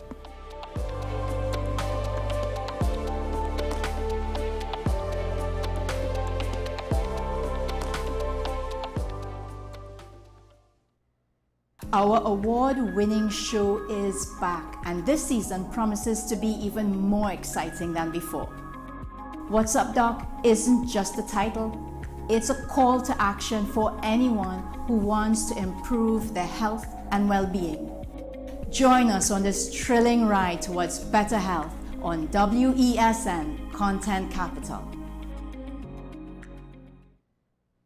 Her voice has mesmerized us for years. And now, in a rare treat for music fans, Shakuntala and Friends in concert, featuring Shakuntala Jangbahadur. Singing sensation Deval Chaitlal, brilliant musician Dr. Shivanan Maharaj, master flautist and saxophonist Narendra Maharaj, with music from Shiv Sangeet Orchestra, Shakuntala and Friends in concert. Shakuntala, Tala.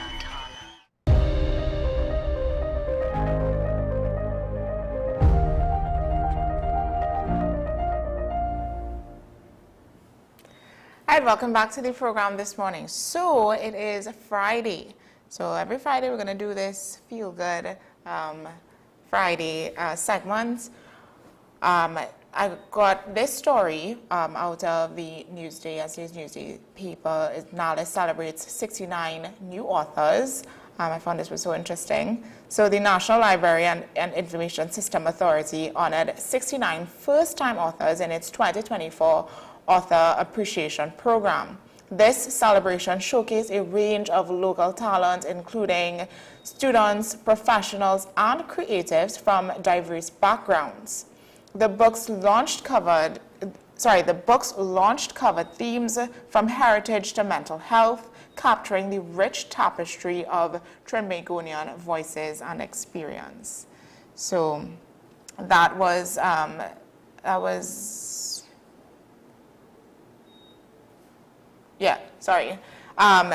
was the event. It was a couple days ago, it was we got to see up and coming authors, persons who first-time book writers and persons who wrote books for second, third time. Actually, in one of those pictures, we saw Ryan Bechu. He's a journalist, a local journalist, and this was his first time. He's a first-time author, and he was at the event. So it's very nice to see, because I mean, we need to, I think, nurture a lot of our writers, especially from a young age, because writing is so important. This is the picture here, Ryan Bechu. I did not get a chance to see what his book is, but we could probably look into that and find it. But yeah, so, nurturing our writers from young, I think, is a very important thing, and this is something that NALIS has been doing for quite some time. So seeing an event like this, and it being such a high number of new authors, just shows that, what our youth and adults are capable of at any age. The second story, the Rayu Dan Empowerment Foundation launches the EPIC EPIC project with support from Shell and the Digicel Foundation. They launched the EPIC, which is Extraordinary Projects Impacting Communities initiative, with a $150,000 grant. They're creating better training spaces, buying new equipment, and launching youth-focused programs like SEEW, and Operation Kick. It's all about expanding access to education, sport, and personal development for youth and women in the country. This is out of Enterprise Shogunas. So, I mean, this program itself, you know, empowering women and youth through sport and just through being able to access any kind of education and training for their development. You know, this is something that we always talk about, youth development and being able to, you know, better ourselves and just to have things for our youth to do that they wouldn't be wasting time, you know. So this is something that we can look at. You can go and look on the Digicel Foundation page, and you will find more information on the EPIC initiative. All right, so moving on, I do have a video for you guys to see this morning on mental health. So before we wrap, I'll leave you with this. When we teach our boys that strength includes speaking up, seeking help, and feeling deeply, we raise a generation that heals, not hides. So this is just something that coincides with the day today, which is International Day for the Boy Child. You know, as we had the discussion with Sule and we spoke to him, it is not a day that is recognized by the UN. So it kind of gives the impression that the day is not recognized to be that much of an importance, because the UN recognizes the International Day for the girl child, but not for the boy child. So I think this is a day that we should recognize as one that needs to be spoken about. So I saw the importance of it. So remember to hug your boys, you know, and teach them that it's okay to cry sometimes. It's okay to express your emotions and to have feelings. And there are many, many, many feelings to be had, right? So enjoy the rest of your day. Stay safe, stay inspired, stay informed. And we'll see you back here again on Monday. Enjoy this video on mental health.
WESN.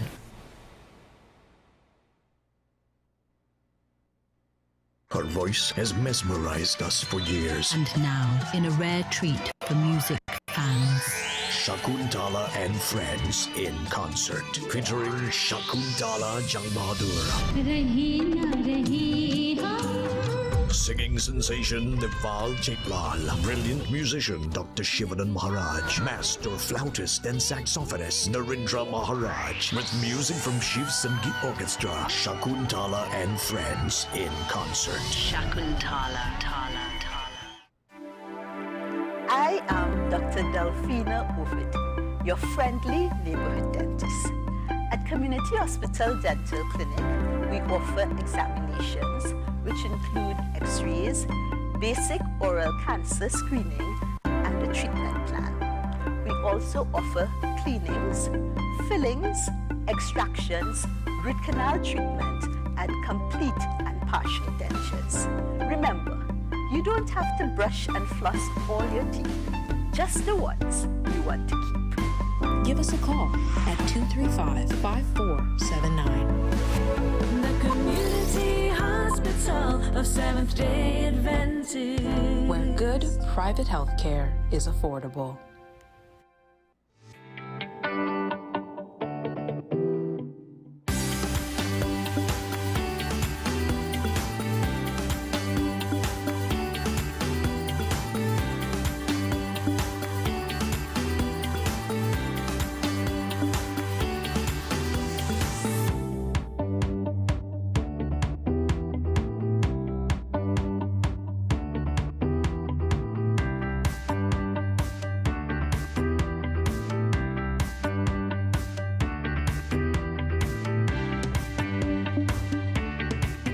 Our award-winning show is back, and this season promises to be even more exciting than before.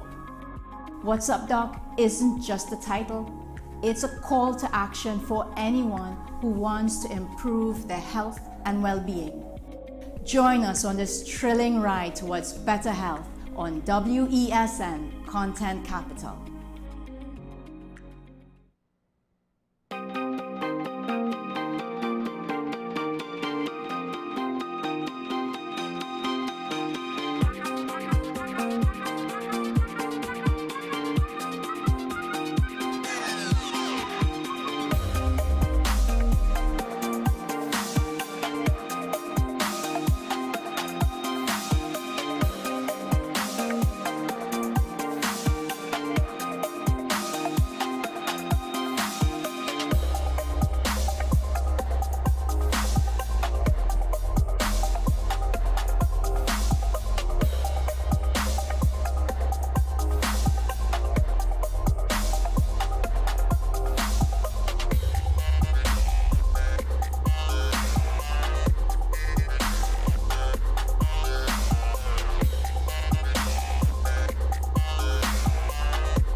SM Group International Limited, your solutions partner for the latest innovations, brands, and competent staff to meet your needs. We provide products and services in the following divisions: executive services, event rental and services, power and heavy equipment, construction and property management, food and beverage, aggregate and sales and distribution. Check out more on our products and services at www.smgrouptt.com. Contact us at 221-7445 or email at info@smgrouptt.com. We are SM Group International, your solutions partner. FanZone, your reliable, authentic supplier, has just gotten better. You can now visit our website www.fanzonett.com for your authentic wear and collectibles. The only place where you can use both your Visa debit and credit cards. Visit our website fanzonett.com to make your purchase today. This is 10 questions. I'm Andy Johnson. The distance from where we should be in the world in going forward on our commitments with climate change. The effects of climate change that cannot be accounted for. It's called loss and damage, and we're seeing loss and damage happening so much more in this decade the previous decade. The principal term there was this question of the correspondent banking issues. That is why we're trying to build capacity with this country here, Trinidad and Tobago, and other countries in the region. Man is not showing any signs of stopping or even slowing down. More than half of the forest in Trinidad is already gone. All the plants and all the animals and all of the nice clean water and fresh air and everything had to be on this planet for humanity to have a chance. We have small change when it comes to countries that can take decisions, and when they speak, the world listens. The General Assembly is a very democratic forum. And Trinidad and Tobago has the same vote as Canada, in spite of the obvious difference in size.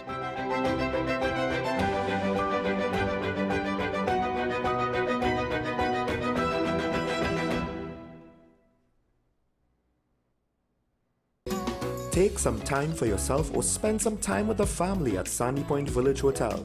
Enjoy our various studio and suite apartments, self-contained with their own kitchenettes and Wi-Fi. We also have our famous 100-foot swimming pool and our beachfront restaurant, The Steak and Lobster Grill. And our location in Crown Point puts us near the center of activity, from the nylon pool to the local nightlife. Call us and make your reservations at 639-8533, 389-2378, or email us at sandypointvillagehotel@gmail.com.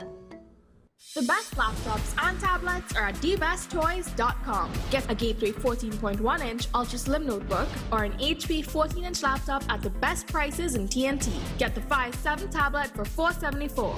You can also shop the latest Amazon Fire Sticks. Call now at 32-DBEST to order, or visit us in-store at Forces flagship Mac Bean. Shop online now at dbesttoys.com. Free delivery available throughout Trinidad and Tobago. Cash or links on delivery. The home of Caribbean content is growing, and we welcome you to be a part of the #1 platform for young personalities who are driven to make a positive impact in society. As we continue to reach every corner of Trinidad and Tobago through our daily broadcasts, our social media pages, or through our 75+ digital billboards across the nation, contact us to learn about our competitive rates via marketing at wesncc.com or call us at 628-5835. WESN Content Capital, television with a difference. WESN.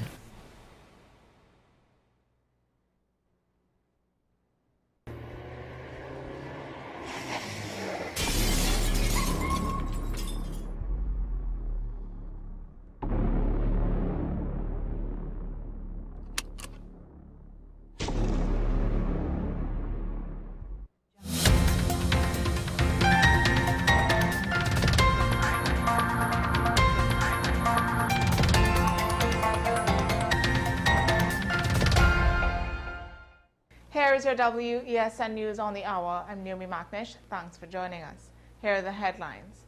Imbut sues political rival for defamation over Facebook post. Karapo man rearrested hours after release on double murder charges. Young warns of default risk from energy company oversight. Internationally, new Gaza aid plan raises concerns over neutrality and delays. Now for the details. Former Minister Colum Imbut has filed a defamation lawsuit against radio announcer and COP candidate Gerard Small. The case filed on election day stems from a Facebook post where Small criticized Imbut's explanation of the 2023 public accounts controversy. Imbut says the post damaged his reputation and invited further defamatory comments. He is seeking damages, a retraction, and a court order to stop further publication. The matter is before Justice Carol Gobin. Keon 6 Nicholas was rearrested just hours after being discharged on double murder charges due to lack of evidence. The case tied to the 2021 killings of Richie Ragu and Emmanuel Phillip was thrown out under the AJIPA framework after prosecutors missed several deadlines.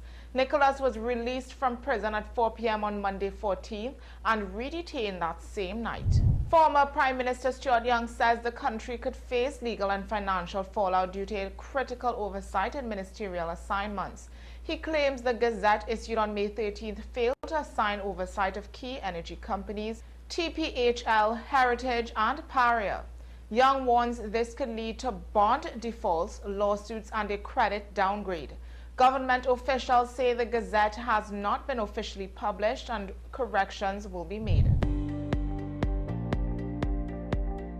Internationally, a U.S.-backed group is set to begin aid distribution in Gaza by month's end, but has urged Israel to allow UN deliveries in the meantime. The Gaza Humanitarian Foundation, involving private contractors, will run the controversial operation. Critics, including the UN and Red Cross, fear it undermines humanitarian principles. With no aid delivered since March, 500,000 people face starvation in Gaza. Well, that's news to the hour on WESN. I'm Naomi Macnish. Thanks for watching.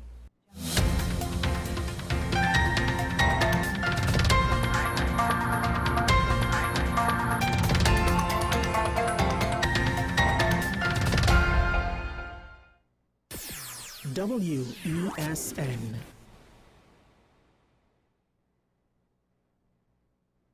Her voice has mesmerized us for years. And now, in a rare treat for music fans, Shakuntala and Friends in concert, featuring Shakuntala Jang Bahadur.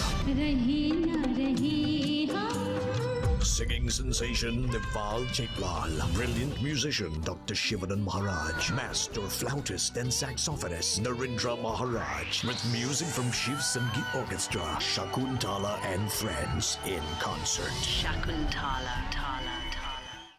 My name is Dr. Stephen Carroll, the CEO at Community Hospital of Seventh-day Adventist, and we are committed to making good private health care affordable.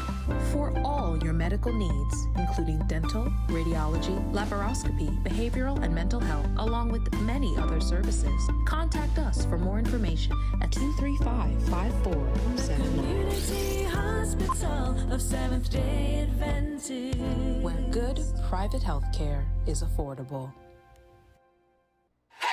FanZone, your reliable, authentic supplier, has just gotten better. You can now visit our website www.fanzonett.com for your authentic wear and collectibles. The only place where you can use both your Visa debit and credit cards. Visit our website fanzonett.com to make your purchase today.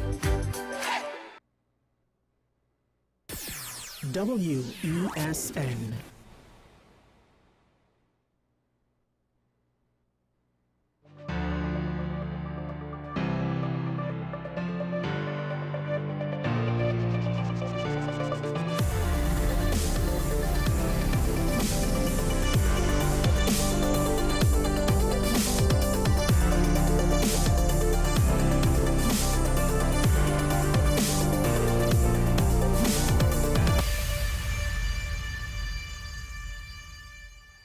What might be something of a microcosm of how the current administration is going to have to roll things out and try to meet both the campaign promises that were stated as well as implied or expected or assumed might be with regards to what was said about property tax yesterday at the post-cabinet press briefing. Because in an interesting answer, the Prime Minister basically said that technically she never promised refunds for property tax, only that the property tax law will be rescinded, and that potentially maybe the Minister of Finance did, but you'll have to ask him about that, and more importantly, you'll have to ask him where he's going to get the money for the refunds. And this answer is very interesting to me because it implies a couple of things. One, well, how much money are we talking about here that you can't refund it, right? Two, if the amount of money is that significant and you have cash flow problems, dare I say that the issue of having property tax or not is not as clear-cut as either party would have us want to believe. Because, of course, the PNM instituted it, implemented it halfway, but they implemented it. And ironically, because to some extent that they implemented it in such a half-cocked way, it makes it to some extent all the more easier and, dare I say, justifiable to just do away with it. But now the money that was collected, even the Prime Minister is saying, well, we would have to find the money to give back, and that's not so simple. And it's a catch-22. The implication by a statement is that to some extent the government needs the money, could use the money, this is a means of getting money, and this is technically out of context, not an unfair means of getting money in order to finance state services, assuming that the money will be going to local government bodies who have been underfunded for a significant portion of the last, I don't know how many years, potentially throughout the entire time of the PNM's 10-year administration. And it's not just UNC local government bodies, it's PNM local government bodies, including the THA, both when not being run by the PNM and when being run by the PNM. So at least they were consistent there. And that's why I say the debate is not as clear-cut. The PNM would say, probably would say we need it. The UNT would say we should scrap it. And to be honest, I'm somewhere in the middle. I'm not necessarily decided on what would be the best thing. Because at the end of the day, if the government is having this much issues with cash flow, I understand that taking money from the population is not necessarily a good thing. But herein lies the rub. Property tax was only instituted on citizens, not on commercial or industrial interests. To what extent is that going to hamper certain business interests? Then to what extent can certain business interests be taxed and certain economic brackets of citizens be taxed? And then you walk into tax exemptions for certain people in certain economic ranges and the lower income brackets, and it makes it more complex. I understand it. I'm not always one for complex systems of government because government is inefficient by nature around the world. Doesn't matter where you go. And I say all that to say that this is probably a much more complicated question than politics would allow for. And now then, that brings up the ultimate question, are we getting the best answer either way, with either administration? I'm not entirely sure. And I feel taking an absolute position of having it or not having it, it leaves a lot left to be decided. It leaves a lot of potential or possibilities on the table, especially when you're heralding $30 million a year saved with regards to WASA salaries and how important that is. And that sounds like a big number until you realize that the budget is $60 billion, give or take. And all of a sudden, $30 million seems like a drop in the bucket when you speak about annually, because the budget is annual, and that's the annual savings. So property tax might be way more than $30 million. And if it was on principle, if property tax on principle should be done away with, then it's really difficult for me to accept that you can't refund the people. Prime Minister claims her husband paid property tax. That's nice, but that is technically besides the point. Because if your concern is for the welfare of the people, they will include at least a significant amount of the people that paid property tax. Would include people who barely scrape by out of fear from actions of the previous regime to pay their property tax. Are we operating off of principles or off of economic necessity? Because if it's economic necessity, the absolute position is not so clear-cut to me that that's correct. And if we're operating off of principle, this stance of not refunding property tax can't be correct. Principles and values are essentially what you will sacrifice for. But if you're not willing to sacrifice for such a value, do you really have it? Are you really expressing it, exercising it, practicing it, and cementing it? Or is it just based on convenience? And I am, to some extent, oversimplifying the situation here because I don't have much time to stay on this topic. I want to move on. So if the government wants to criticize me on that front, I'm more than willing to accept it. Now, one area to somewhat highlight a concern of mine because, and I understand the sentiment, of course, one of the things that the opposition, the then opposition, now government campaigned on was stand your ground laws and making guns available to whichever private law-abiding citizen wanted them, right? If you don't want them, and the Prime Minister is right on that, if you don't want guns, you don't have to take it, right? And to some extent, there are or there have been people who tried to get legal firearms and were denied for unknown reasons, which I would argue infringes upon their rights. But to what extent that could be prosecuted, I have no idea. Now, apparently, a bandit approached a property landlord with a pistol, announced a robbery. The landlord fought back. I believe this was last night. Both men were shot during the struggle, and both men apparently died. Now, the reason why I wanted to highlight this, and it's for similar reasons when I spoke about the situation with the police officer who was at a restaurant and he drew his gun while there was a robbery. He drew his gun in a disadvantaged position and ended up, I believe he ended up dead or shot, I can't remember. And it was very fortunate that the people sitting around him, who to some extent, it could have been the young lady he was with, I don't know what her, I can't remember what her status was. She was technically in between the shooter and the police officer. And she, fortunately, I believe, was not wounded, right? So we see the consequences. It's not so simple to say, oh, well, we'll just fight back and magically we will defeat the criminals. Why do we think that? Stand your ground laws basically just afford you the opportunity to contest the potential violence of the criminals with violence of yourself. You might not necessarily win. And even if you defeat your foe and slay your enemy, you might also be thus wounded to the point where you might not survive. And this is one of those things where back in the old time days, the prevailing wisdom was don't fight back. Don't fight back because it's not worth it. And back then, criminals, they want your watch, they'll rob you of your watch, they'll leave the rest of you alone. They want your car, they'll take your car, they'll leave you alone. I even had someone I know a long time ago, she was a victim of a home invasion. I'm talking real long ago. This is before it became the in vogue crime, right? Maybe the reporting wasn't on the issue, wasn't what it is.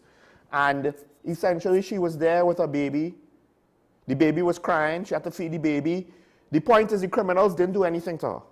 They didn't get upset about the baby crying. They didn't threaten her with anything. They were there to do what they wanted to do. And for the most part, they didn't interfere with any other aspects of her life, arbitrarily at least.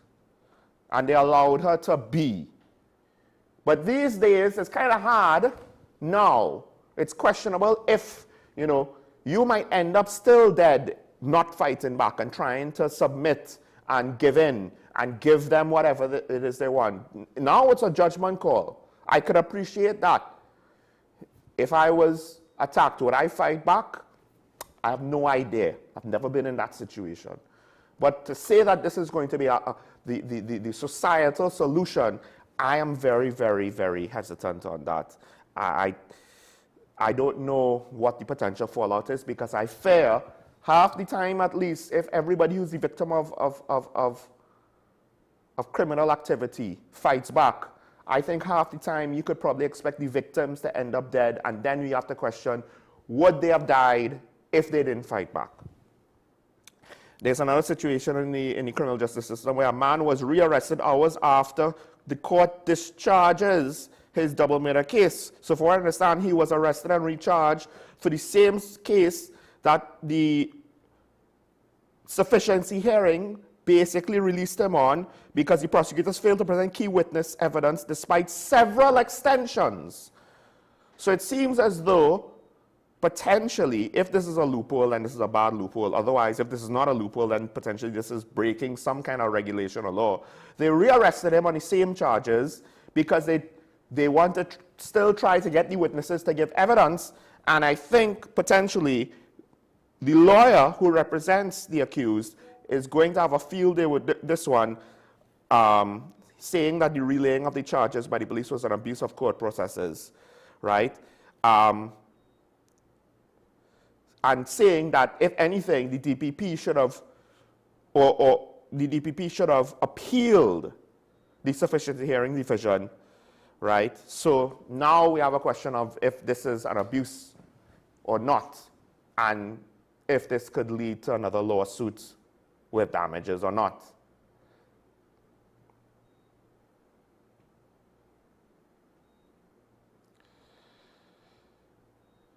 So we have a comment on the first thing that I said, so we'll take the comment. The axiom in law means silent consent. Kamala by actions led us to believe that a refund was in the offering. Kamala must tell us whether she and her ministers paid property tax she promised open government. I say by holding the money I paid is tantamount to robbery with mental violence. I won't necessarily say that it's all negative in a vacuum, but I will say, based on how I outlined it, to some extent I would agree with you, because the motivation to repeal property tax is that it's not right. But then you can't keep the money, right? You can't keep the money if your argument is property tax is not right, people are suffering. Well then, how could you keep the money? Not everybody that paid property tax were millionaires. Again, the Prime Minister's husband paying property tax is neither here nor there.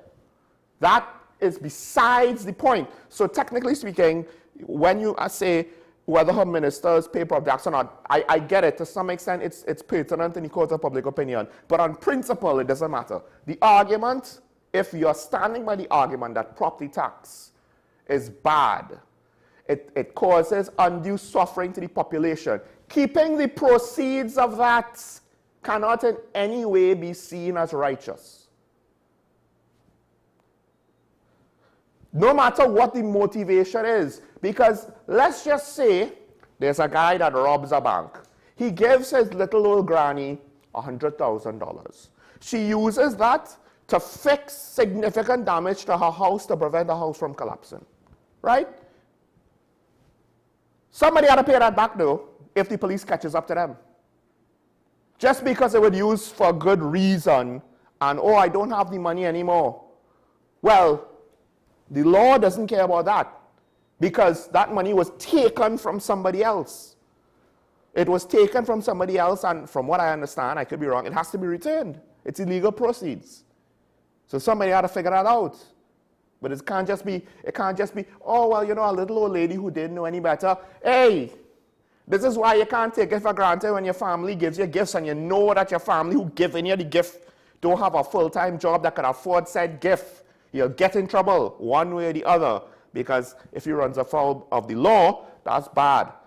If you runs afoul of criminal elements, that's even worse. But let's not take this example any further. So I understand what you're saying ultimately. Robbery by mental violence, yeah, to some extent it is, right?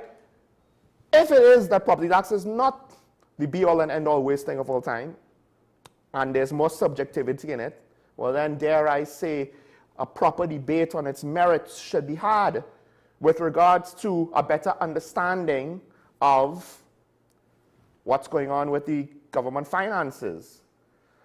Did the Prime Minister do a bait and switch? Maybe. Your argument, to some extent, is not invalid. All right, I want to run through a couple other things, try and run through them real quick.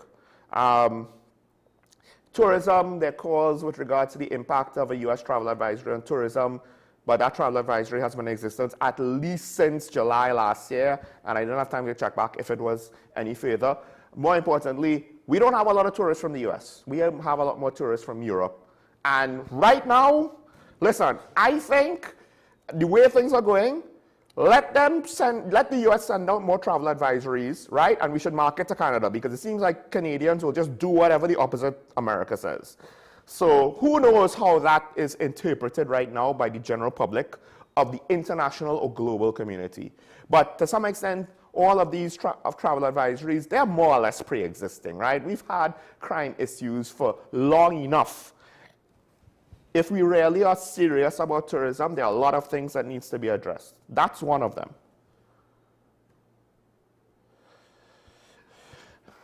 All right. I want to go straight in. We're not queuing anything today, but we're going into the daily review.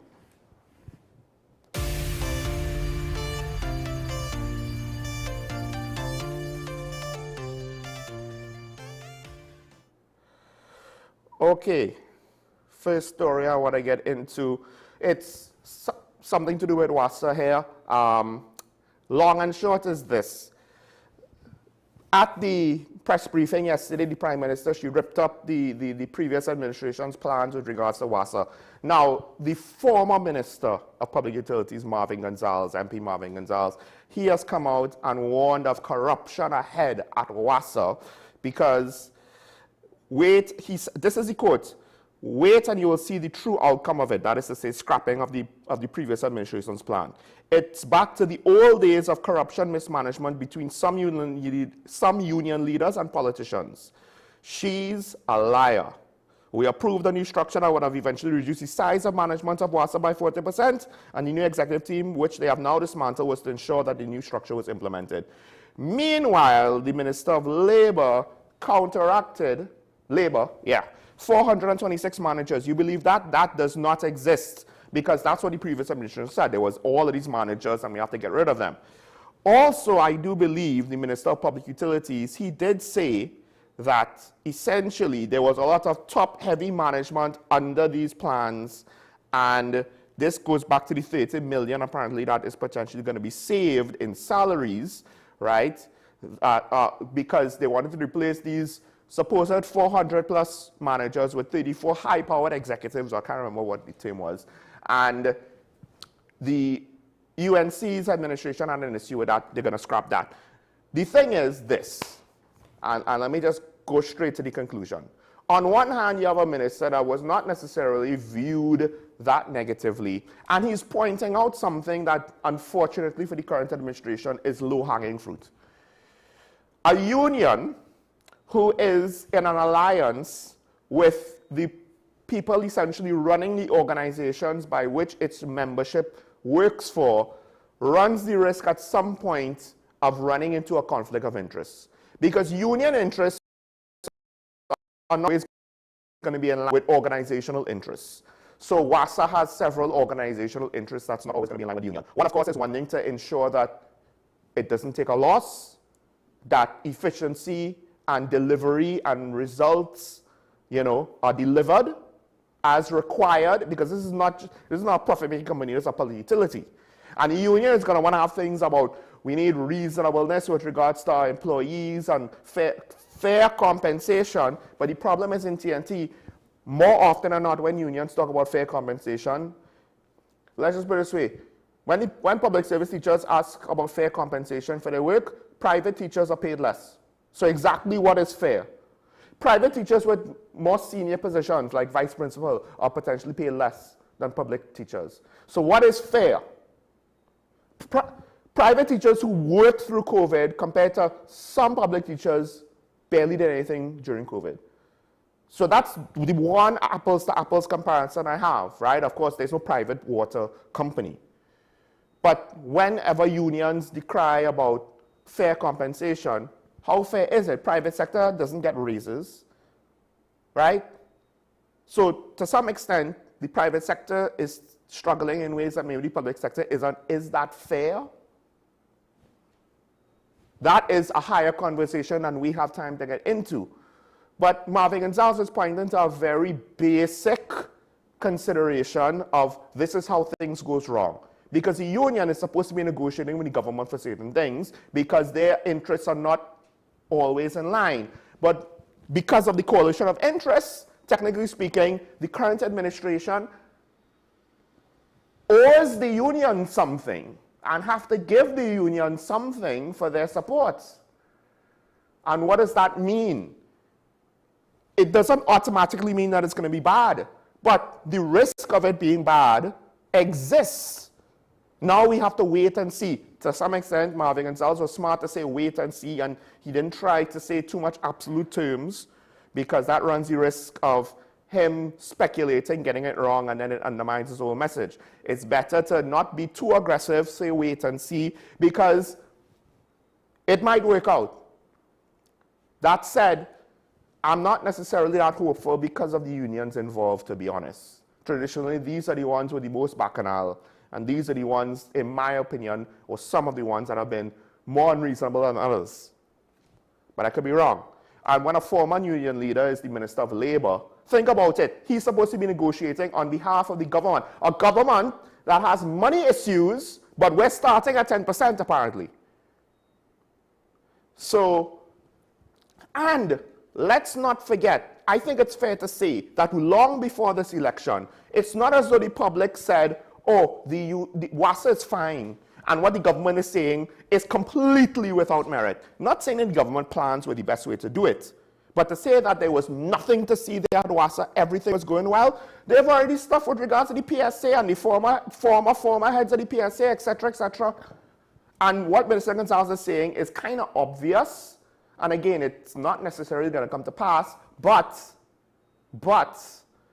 because it's close to past behavior, we have to consider it. The flip side to that is, I want to say this, how the current government is handling the situation. Even the Minister of Labour and the Minister of Public Utilities, either one, how they handled the press conference last night from a communication point of view and the tone of their message, I appreciated it. I found that it was quite professional, right?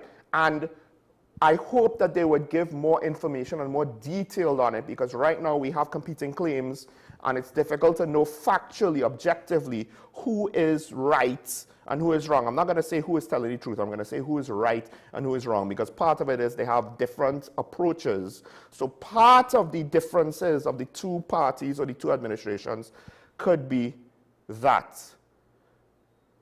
We have another comment, but I'll save that for later. We're more or less coming down to the end here. So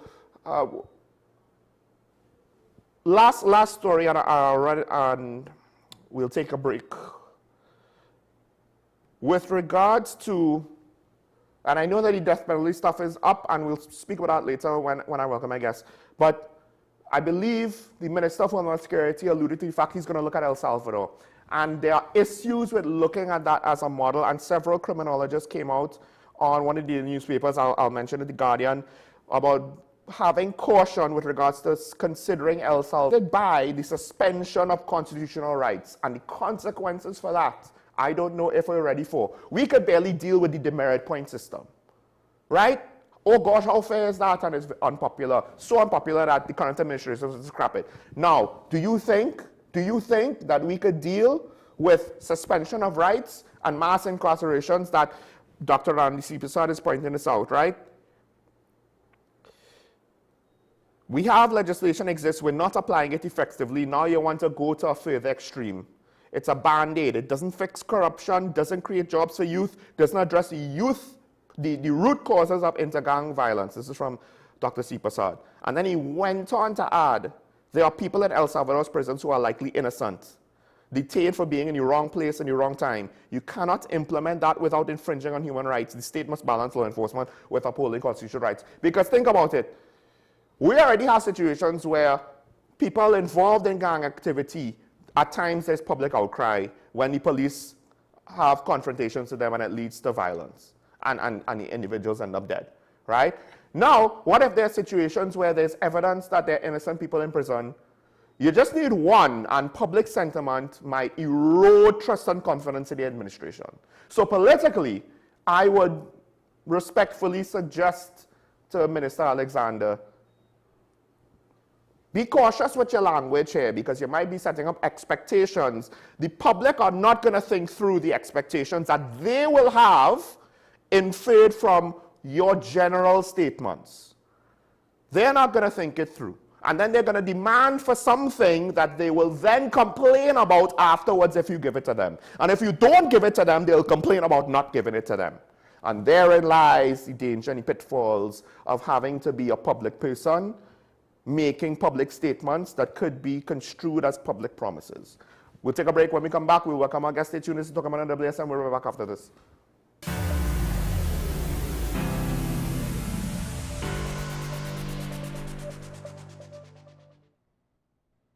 Her voice has mesmerized us for years. And now, in a rare treat for music fans, Shakuntala and Friends in concert, featuring Shakuntala Jang Bahadur. Singing sensation Deval Chaitlal, brilliant musician Dr. Shivanan Maharaj, master flautist and saxophonist Narendra Maharaj, with music from Shiv Sangeet Orchestra, Shakuntala and Friends in concert. Shakuntala. Do you need treatment for obesity or any related abdominal procedures? The community hospital now offers minimally invasive laparoscopic surgery done by an American-trained, board-certified surgeon with over 20 years' experience. Give us a call at 235-5479 for more information. The Community Hospital of Seventh-day Adventist, where good private health care is affordable. As always, we appreciate you starting your day with us. Let's get into this morning's first conversation. Is the country's healthcare system more at risk more than ever? Why it has remained unaddressed for so long. Political parties get lots of cash, big cash from financiers, and then when they get that now, you can't account for it. But it's really the specialist nurses who we are in a greater shortfall for. We can tap into the resources and have them, at least form some mentorship programs. Highlight our food systems, and which will attract persons from all over the world to come and experience something that actually supports the local economy. We're lucky that we have a vibrant legal system that allows change to take place, and it's not that matters are just swept under the carpet and discrimination is allowed to be perpetrated. A lot of people don't know that there were attempts to ban the carnival, suppress the carnival.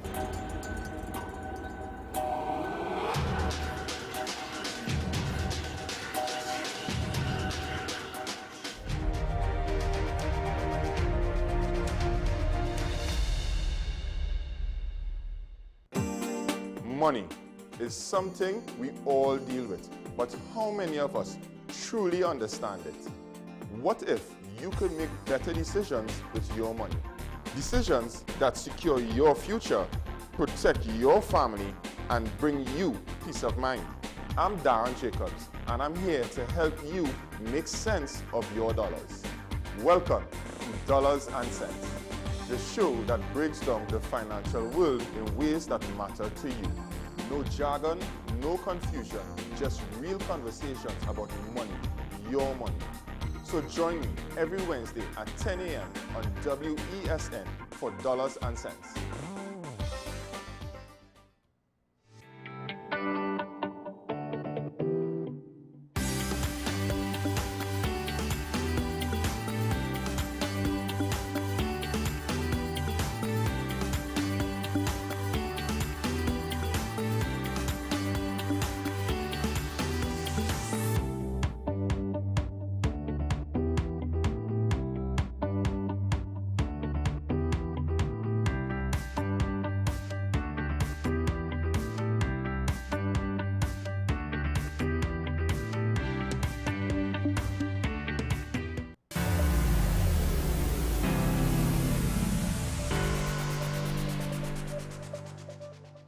And we're back here and talk about the WSND Content Capital Show. Michael Small, joined by, among other things, he is an expert in disaster management. We are speaking of retired Inspector Ashraf Ali. Good morning, Mr. Ali. Good morning, Sean. How are you? How's the weather this morning? I'm fine. So there's a lot of things we could talk about. We were just debating semantics with regards to the El Salvadorian model. Yes, yeah. I do think you were actually, to some extent, running into what I was now warning Minister Alexander from. You had to be careful with how you describe it and speak about it. Because the general public is going to interpret it a certain way. I agree. So from a very, the most simplest perspective I can look at, I can bring it across. Let's do look at it from that. From a strategic perspective, right? We look at different models across the world, both internally and externally, to develop systems. But what you do is, when you look at a model, you don't just look at part of the model, because part of the model is not getting a whole picture.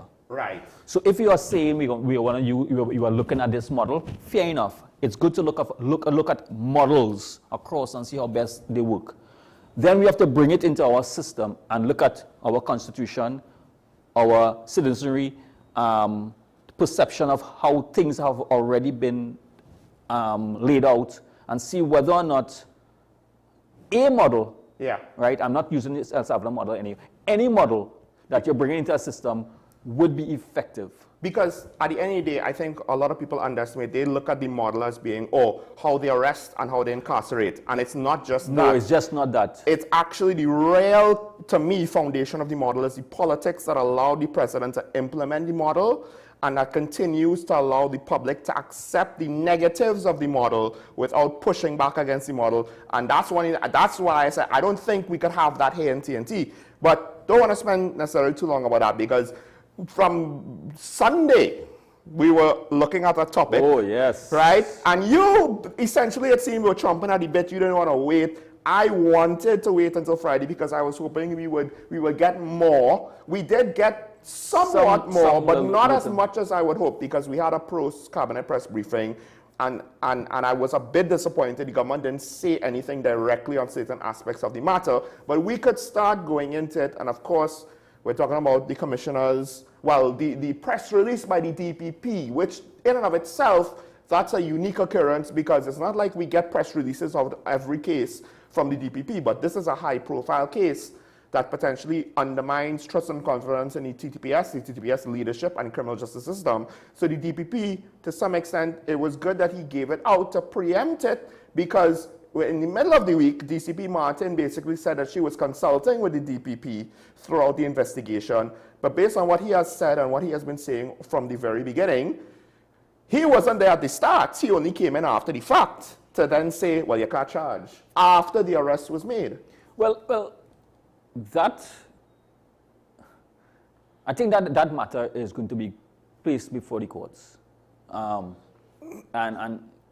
I am sure that former Commissioner of Police, as it is right now, former Commissioner, Ms. Ulla Christopher, legal team will be exploring all those avenues. Because when you look at how it rolled out, yes, there was a lot of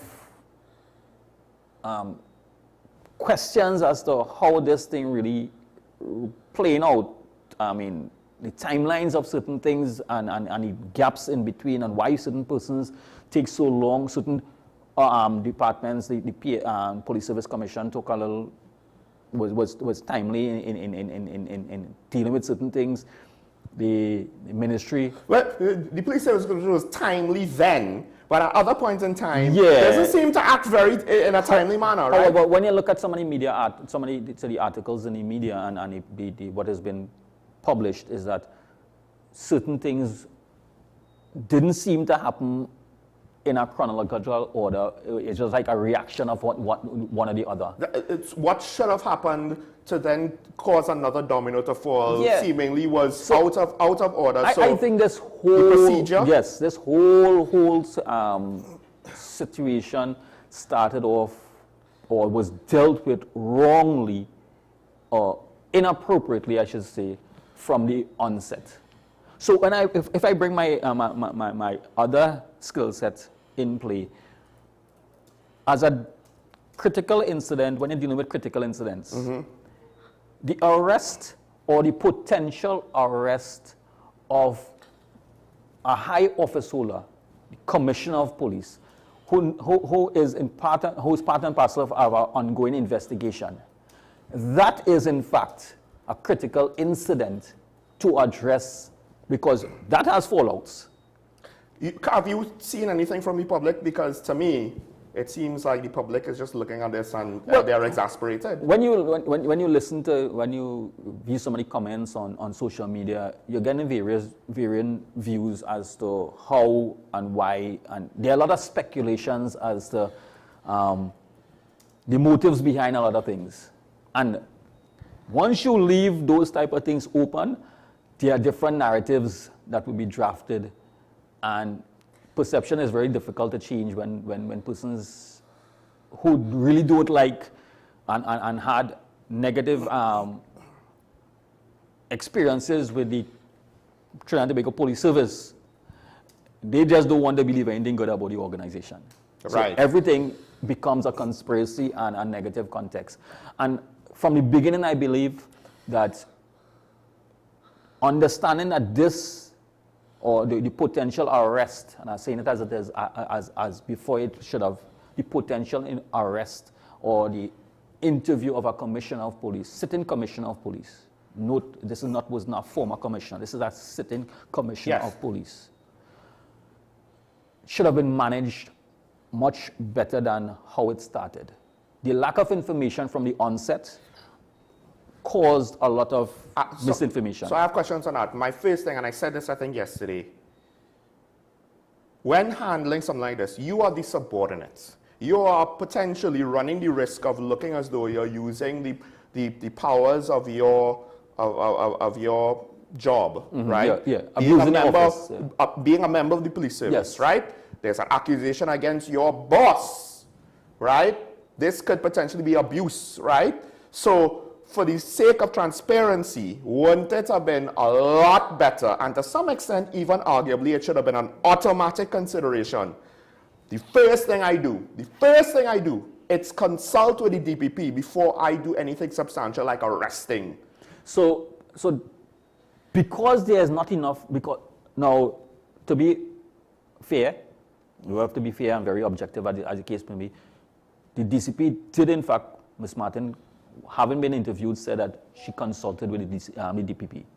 But when though? My take on it is that I am not here to judge that aspect of it because I was not there in the consultation, right? That is her, that she said that she did. However, the problem I am seeing, the challenge I'm seeing and a lot of persons that because there was no timeline or no communication with the public as to how this was unfolding, there's a lot of persons who may believe the information is not true. The question here is, are we in a position, or are we in the media in a position to determine whether or not what she says is the truth or is not the truth? Are we in a position to say? We are not in a position to say because a consultation of that nature would be in a private capacity. Yeah, but as far as we are aware, did it happen before? This is what I'm arrest? saying. Because of lack of information and lack of information to the general public as to how the matter was being dealt with, we will end up, we are in this position right now, and generally the public is in this position now where there's a lot of conspiracy before. I cannot say with 100% accuracy, right, putting myself open, and I leave myself open for a lot of court matters to come at me, because I cannot say, because I cannot say that what she said is not the truth. It is what she indicated is what she did. The question is, and that is what the public is asking, was it before, during, or right after? That is a question. Now, to be fair, in the press release, he did say that he was presented by a file and he is of the opinion that it was sufficient to lead to her arrest as a suspect. Good. But the problem is, I do wonder, so one, I think it implies that he got everything post-arrest, right? Again, as Ashraf was saying, we don't know that for sure. But the other thing is, I do wonder if it does not consider the fact what it means to arrest the commissioner. No, we are only correct. No, we are right? Because if she was Jane Public, and this was a run-of-the-mill situation, fine, you can do that, right? In part because you don't have the extra baggage of how it could be perceived, what it might mean to the perception of the service, the perception of the investigation, right? How it could impact the investigation itself. Exactly. So, knowing that from a strategic perspective and a critical incident perspective, one of my background is that you knowing that this investigation is a critical incident you're going to manage. Understanding the fallout of your decision making and the potential impact of your decision making, you have to consider that. No, I'm not saying there's going to be your best, it's always going to be a perfect. You will always have fallouts. Yeah. How you manage the fallout. And I'm saying that from the onset of the investigation and the initial arrest, the lack of information that was shared to the public through briefings and giving updates. But there were leaks, though. We knew that this was going on as it happened. And you cannot falter. And this is where I just want to step back into my former shoes. As an investigator and as a police officer, you only have so much control of something.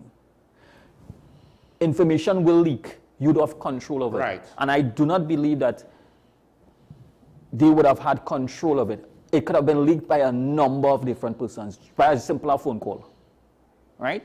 That caused the media frenzy. But this is why I say, in situations like this, you have to cross your T's and dot your I's and do everything in advance to ensure that the fallout is controlled as possible and as bad as possible. Because part of the speculation is that the leaks were meant to happen. Exactly. Is that it was meant to be a circus. It's that potentially somebody wanted to make it a circus. Now, I'll try and phrase it very carefully. The current acting commissioner said that he does not believe that this was done to undermine Ayla in any way. And when I spoke about it yesterday, I said that in my opinion, the acting commissioner is 100% right. This arrest was not meant to undermine her per se, because she wasn't probably not going to be renewed anyway. It was, if there was any other objective or agenda behind it, that wasn't technically the most accurate way to put the agenda. So even if I believe there's something bad going on, the acting commissioner technically did not lie. What he said was, in my opinion, 100% true. That does not close the possibility of other agendas. And this is where I'm saying, understanding the whole context of how this particular investigation and this incident, let me use it as from that, forgetting investigation, this incident, this critical incident, how it is going to have, what type of impact it's going to have, how you manage it, or how you start to manage it, the narrative that you start to manage, the type of information you start to share with respect to how much you can share as to how the investigation is progressing and what you can share. When you're dealing with incidents of this nature, the more you share, you could put yourself in problems. Yes. The less you share, you can be also put yourself in problems. So there's a balancing act. Because think about the timing too. She was released, what, the next day? Yeah. And to some extent, about 2 days after. Very rarely does the defense attorney come out and basically say things that end up essentially being proven to be more or less true, right? And it seems as though it didn't take long for the DP to say, you had to release her, right? We can't charge her and we can't hold her. So then now I'm back to that, well, why did you just go to the DP in the first place? So that you don't necessarily go through the circus, right? And run a lot of risks, because they have a lot of questions now. And the AG, one of the things I was disappointed, we didn't hear more on the government's stance on certain things. But the AG basically said that the whole saga was shocking, right? And it kind of left me hanging, because the implication was it's probably as bad as I think, or somewhere in that direction. But then the actual things that they said substantially about it was more like just, well, they're kind of ensuring that they themselves are clear, and they're not really speaking directly, really, about the arrest or the issue at hand. But yeah, the arrest was a legitimate arrest. You had the authority to do it. Well, it was legal. It's legal, right? I prefer to say it that way. Well, sorry, legal. It's no, legal. It's semantics. It's semantics. Yeah, fair enough. It's legal. It's within the powers and authority vested in the office of a police officer. The complications that transpired is because of how it was, I would say, I don't want to use the word mismanaged, but managed ineffectively, because there are a lot of information that was not presented in a timely manner. This is a public interest. This is a high public interest matter. Let me ask you this. Let's just say that, technically speaking, everything was in good faith. This still potentially makes the service look bad, because you have to question, because I think mismanagement is applicable. And if this is how a high-profile case is going to be run. And with the poor ratings that the organization has. Pre-existing. pre-existing rating that the organization had, have and continue to have, this situation just compounds what some of the public fears are and how they have been treated holistically, because there are a number of persons who claim that they have been abused by police officers, arrested and kept in the station for a number of days without any charges being laid against them. They were released and they end up in the court and money has to be paid. I think we have to learn from this. Yeah, because look, there's another potential lawsuit coming on the pipe. The sufficiency hearing dismissed charges and then they rearrested the man on the same charges. Yes. So there's a lot of questions there, right? So we have to learn from this. But here's another question. DCP Martin said that she didn't start the probe on her own, right? Now, at no point in time did the DPP say he approved of the probe. So now the question is, she said, it's because she said she didn't start the probe on her own, but then who told her to start the probe? Because my argument is the acting SSA director has no authority to say investigate the commissioner. However, the authority of the probe would have had to come from her. There's no anybody else. Fair enough. So information or allegations could be made to the police service from varying forms, varying channels. This particular investigation, which is of a high profile, remember the matter was the director, there was the issues surrounding the SSA and a lot of controversy. With guns, not just the sniper rifles, yes, but with guns with guns and everything like that. And part of that investigation may have been, I'm not part of the investigation, so I want to be abundantly clear on how I relay information to the general public. You're speaking as someone with the same information the rest of us have. Yes. Right. And with some level of understanding of how investigations takes place. Not specifically this investigation. So I want to make it abundantly clear that you would have gotten information or be dealing with a particular matter, and within the matter, persons of interest would have been presented. And in this matter, as you're dealing with firearms and other aspects of it within the national security realm, the Office of the Commissioner of Police or the Trinidad and Tobago Police Service was also mentioned in the report. With that said, she's right in that context that it was given to her because part of the DCP intelligence and investigation portfolio is investigations of that nature. Right. She would have been overseeing the investigation, not directly involved in it, because at that level, you are a manager of investigations. Well, but the point I was trying to make was the police service is supposed to be independent, right? So she can't say, I didn't start this on my own and expect that technically, officially, yes, this was an investigation done in conjunction with the head of the SSA. The SSA acting head, Brigadier Anthony Spencer, he has no authority on this matter. He could have given an opinion, he could have clued her in, but technically speaking, to some extent, this matter, with regards to who's responsible for it, whose authority this was conducted under, it's hers. It's supposed to be his. So an investigation, there's not an authority for an investigation. Once it is brought to the attention of the organization, you have a responsibility to investigate.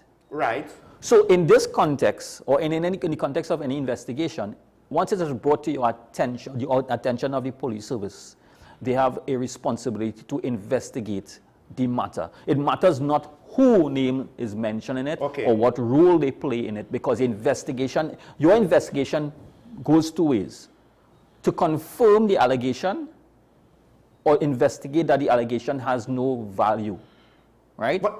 So in this matter, the terminology that was used in her when she was interviewed, that she did not start the investigation, is right in the manner in which it was presented, that it wasn't started. It was given to that because the investigation was handed over to her, or the information was handed over to her based on an allegation or some information unearthed by some agency, and they did the follow-ups on it. So the investigation there, because when you look at it from that perspective, when somebody say, I started, sometimes you take it as being very personal, and it's, I launched the investigation. Yes. But in the organization, technically, in an organization of in the police service, when someone comes to the station and make an allegation, an investigator has been assigned.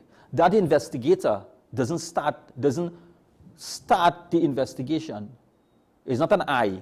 It's that information was presented to you. You start to investigate what was given to you. So it's not a personal thing to say that I personally start an investigation because I went and get information to bring. Information was presented to you, and you did an investigation based on what was presented to you. Now, that is where the challenge in how the public perception is as to how this matter, because the lack of information and that is coming forward and the snippets of information that come in, there's a lot of perception as there was some sort of conspiracy, some power play, somebody had some ulterior motives. All of that would be fair enough to say. It may be fair enough to say. I mean, that's why when you're doing an investigation like this of the sitting commissioner, you have to be as transparent as possible to head all of this off at the pass. And based not being part of the investigation, and even if I was part of the investigation, I would not have been able to speak on it anymore, But being part of investigations that has potential implications. Or similar implications. You don't share as much information as the public would like. Because there are certain things that they have to be very careful in how we're going to share. And I'm sure that the investigators would have been as cautious as possible, but at the end of the day, because public interest. Right, because this goes back to that. This is why you do everything that you can in advance. It looks as though it's hard. I don't think there's a reasonable explanation that anybody, no matter how well reasoned, how great the logic is or sound the logic is, could give to the public to try to persuade the public, oh, this wasn't a fishing expedition at all. Because they went back to the BB multiple times, and each time... The issue here is that the challenge that we continue to face. When you have a low trust and confidence in an organization, no matter what you do in the or you try, when your trust and confidence in an organization outweighs the trust and confidence that the public have in you, right? It is difficult to get it back. Now, because that we have a very low threshold for people to believe that the police is telling the truth, and also conspiracies behind. Now, there's a lot of other areas that this would be falling in with a lot of conspiracies. Listen, I have something to kind of speak to what you're saying. Sure, go ahead. Right? This is a quote from the acting commissioner of police. I don't know if you saw it yet. This is in this morning's papers. As far as I know, she has truly been one of the most dedicated and excellent officers in the service. This is one of the many positive things that he had to say about earlier here with Christopher.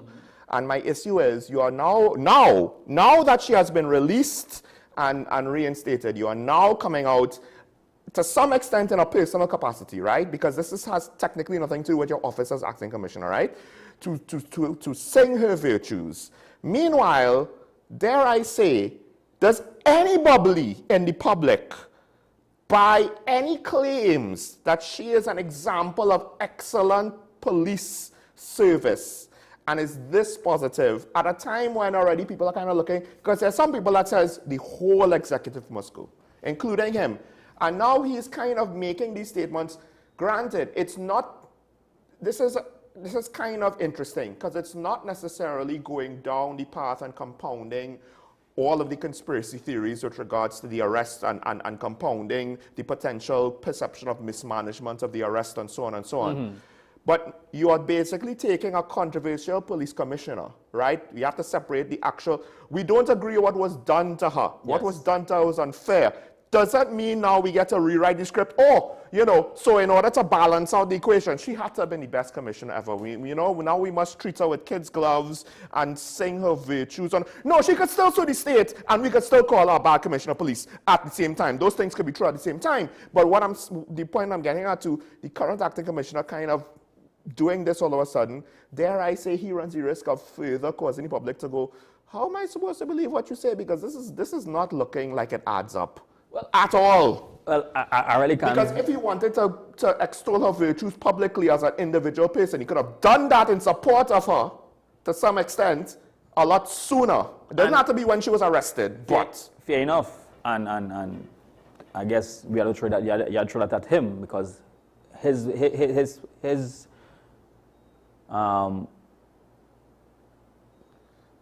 at this point in time when he decided to make the statement, he and he alone know why he made the statement along this line.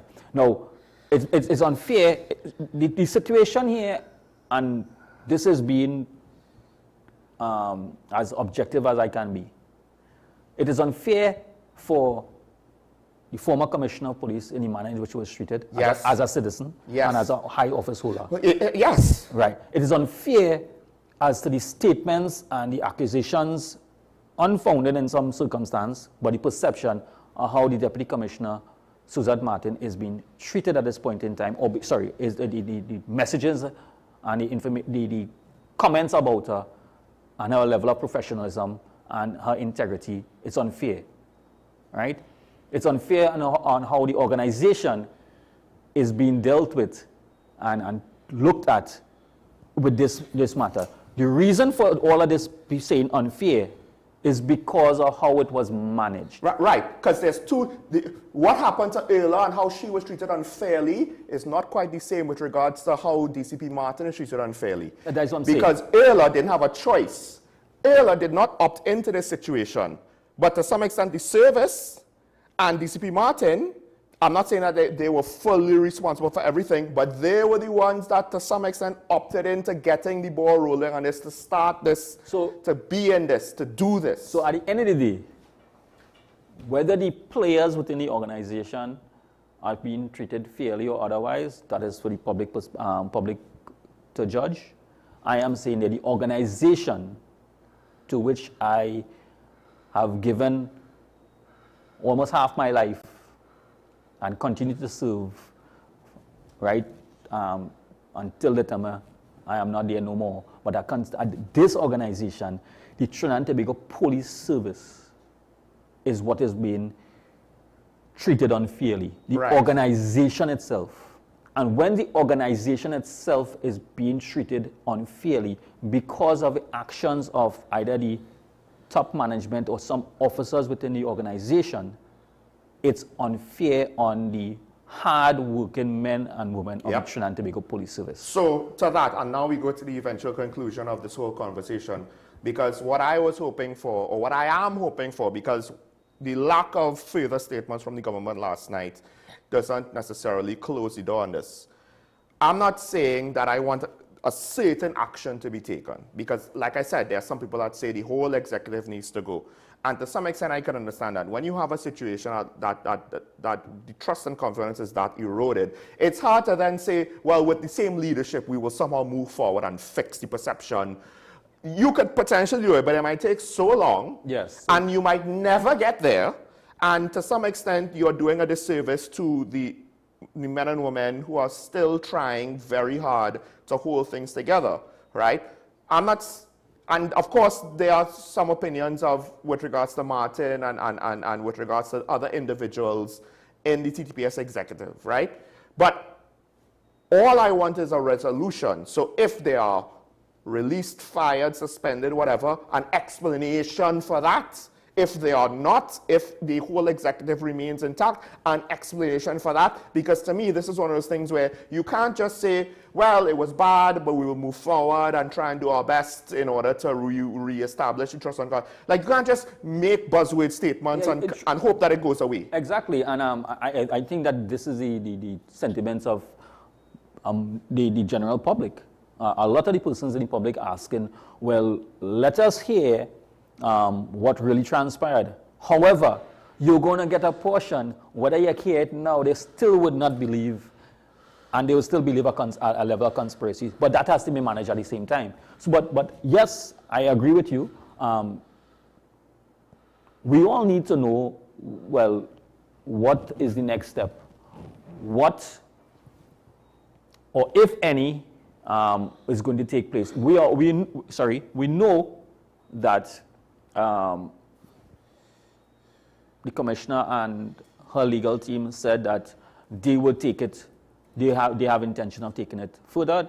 Yes. When that time reached, they will know how further. Hopefully that ventilates more. And that matter now will be dealt with from a different perspective. And eventually you may hear or find out certain things that we didn't come to light, that has to come out in a court matter. Because think about it this way. Going back to where we started with the El Salvador model, and one of the negatives of that is that innocent people could get caught up. Yes. The El Salvadorian people understand this to some extent, enough that they are essentially saying, we will accept some of the people, some things slipping through the cracks. Some degree. For the overall objective and results. Yeah. Now, dare I say, if you take that same sentiment and you apply it here, the overall objective and results is the rehabilitation of the image of the police service, the reestablishment of certain values and principles, so that the rank and file understand, hey, you can't just be doing things willy-nilly, you have to be careful, you have to be professional, whatever, right? In order to reset the proper examples, reset the proper messaging and leadership, they might end up being scapegoats because the situation is so far gone. Yes, unfortunately. Sometimes, and to me, it's a similar thing, because everybody who says they're looking at the El Salvador model, whether they understand it or not, the implication is they are willing to accept some amount of innocence being scapegoats for the wider criminal fight against crime. And in this situation now, the problems that the TDPS has, that the criminal justice system has, that national security as a whole have, and how this was handled, to some extent, maybe some people, consideration should be made. Yes, they might end up being scapegoats, but we might have gone so far to the point where we might not have a choice. Otherwise, the perception might continue to be so bad that it might undermine the service to the point where the crime statistics will never get better. And that's a reality that we may have to face. All right. I don't envy the persons in the position that has to make those type of decisions. Thankfully, I don't have to make those type of decisions or venture to consider those type of decisions. But those are some of the hard decisions that you have to make, that you may have to make or consider going forward, because it's an entire organization and the image of an organization. And with a new administration... Well, sorry, not just the image of an organization.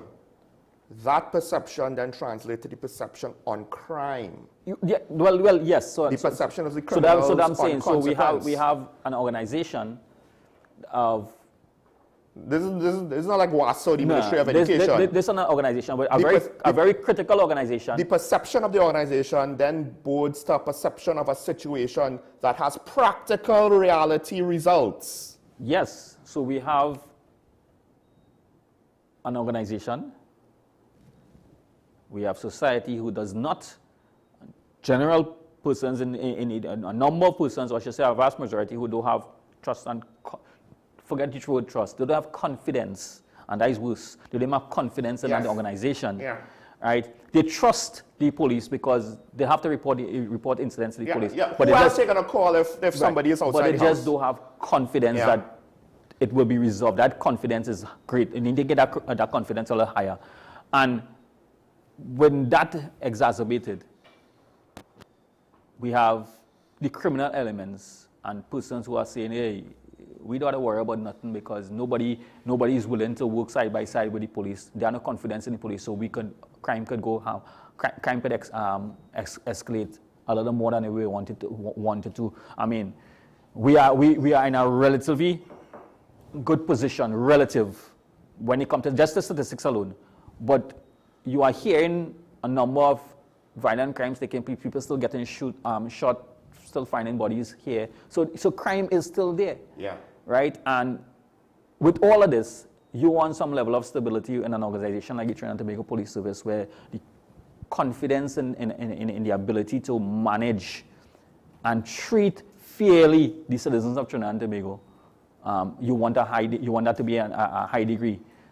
This and that current situation didn't augur well. It doesn't really give a good perception of our independence of our institutions at the same time, right? And it has a lot of ramifications, and we will face the consequence. We will feel the fallout of this.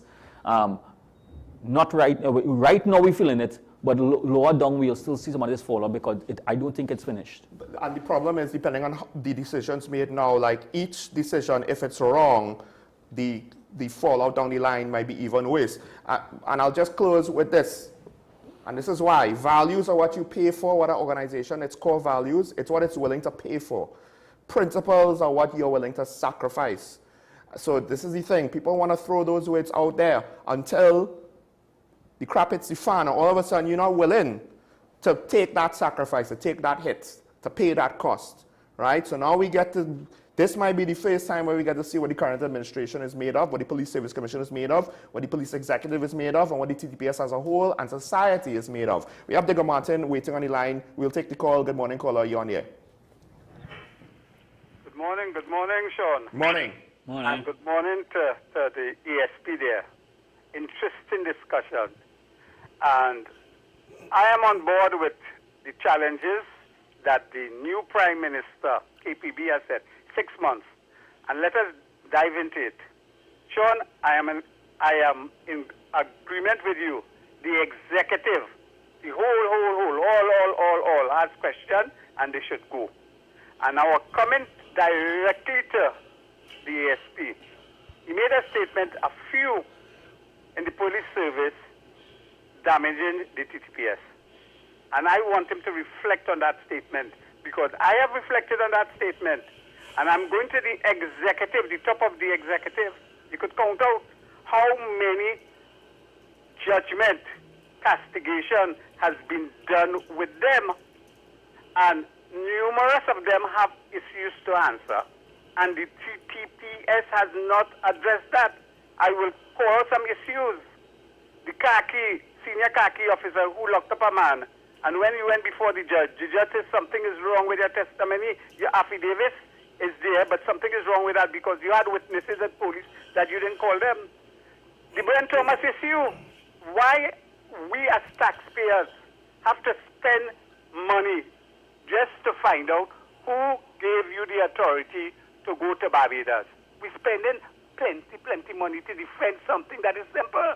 And I could go on and go on. There are a lot, for example, the promotion, the DCP of operations.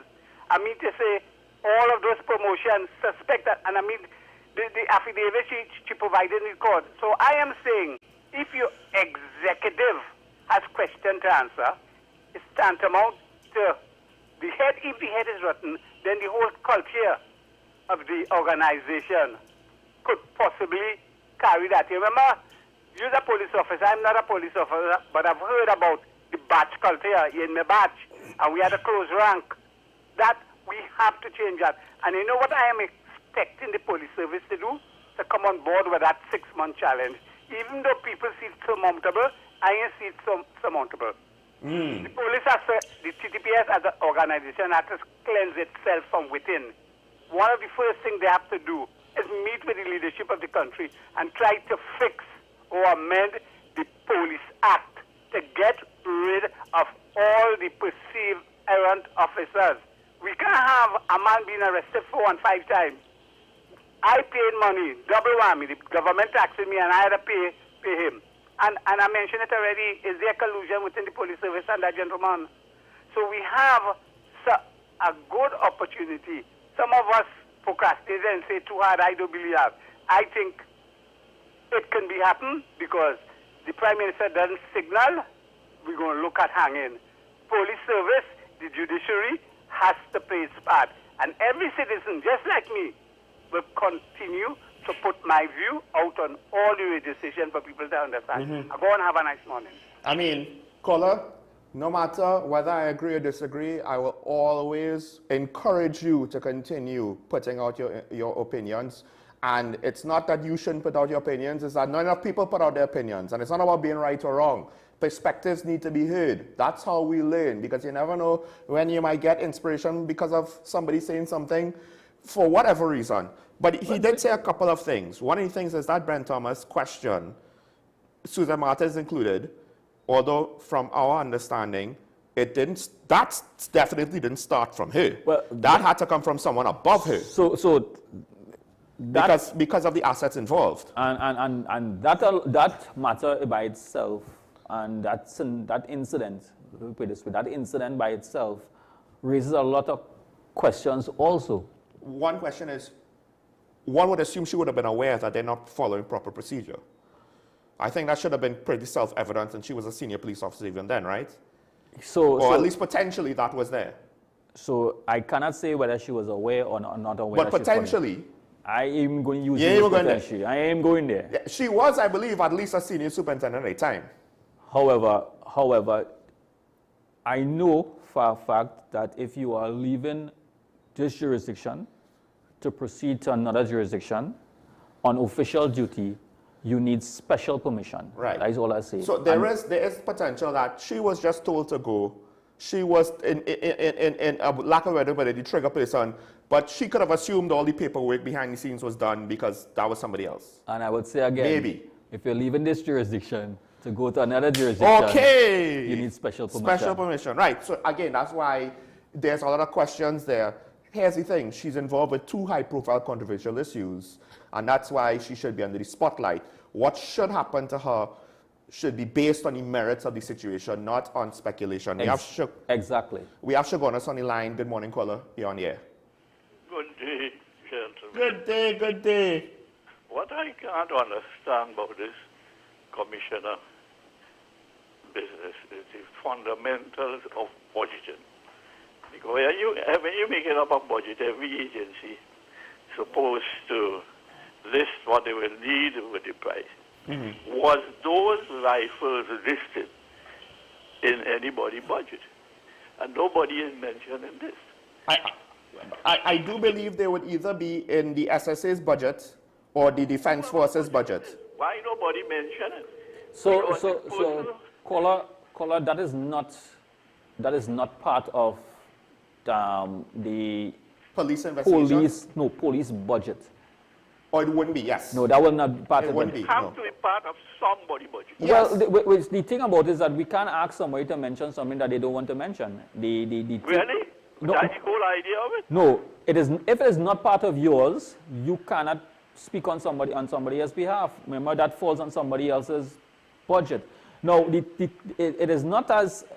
It is. But there's somebody investigating this, and they could ask whoever is relevant. Well, no, I understand, but what I'm saying, caller, is my assumption is it's either going to be within the SSA's budget or the Defense Forces budget, because the Defense Force, I believe, has possession of the weapons. Well, that is their budget. Is that should be investigated. Right, yeah. Where was the budget come from? Because even if you put something in the budget, you could change it, and there's a procedure. And all this is in writing. Nobody mentioning all about this. And this is the crux of the matter. Well, we're not getting to the root of our problems in this country. Here's the thing, though. If it was in somebody else's than the SSA's budget, because it's not going to be the police budget, then that brings other questions on who else may have been involved in this if they want to investigate the situation. I am saying they must find out where it comes from. That's all I see. Yeah, fair enough. All right, thank you, caller.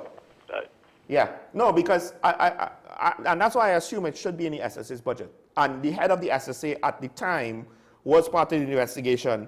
But the thing is, the purchasing of the guns in and of itself is technically not a crime per se. So we might have a criminal investigation and what could have been a procedural mistake that should have been handled not by the police. So that's a whole other kettle of fish. One would hope that when this investigation was triggered, somebody would have actually read the Firearms Act and realized that sniper rifles are not prohibited weapons. And even then, the commissioner has the authority to bring in prohibited weapons. So what was broken here? Anyway, we have a call on WhatsApp. We'll take the call. Good morning, caller, you on here? Yeah, pleasant morning. Yes, yeah, I hope you're enjoying your retirement. Yes, and morning, Sean. Morning. Yeah. Listen, with respect to the previous caller, whether regardless of who budget it is, there must be somebody above both sides, whether it's in the ministry, the line minister, or who, that should be held responsible for it. Yeah. It is glaring. You can't just say that it is not my budget and not your budget. And next thing you know is that a wrong is being done. The country sinking and nobody taking responsibility for it.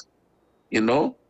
Back again to the executive of the police service. I understand why the morale of the junior officers are where it is right now. No matter, I have been calling with respect to police officers doing their job time and time again, and I will continue saying this. As a former senior lecturer in management, I have never seen or heard of a 2-year strategic plan. And you know that you can't have 2 years continuously, so it could make 6 years. But a 2-year strategic plan is not a strategic plan. Yeah. You know, that might be more medium-term plan. And that individual we are talking about, she has been creating problems ever since. I mean, and nobody at all is taking her to task. I'm watching and waiting patiently. Sean, I will keep on calling your program until that lady... Which can you say which lady? Are you willing to say which one? Is it? I'm not afraid. The Miss Martin. Right. Yeah. She has been creating too many problems in the service, and apparently she's not accountable to anybody.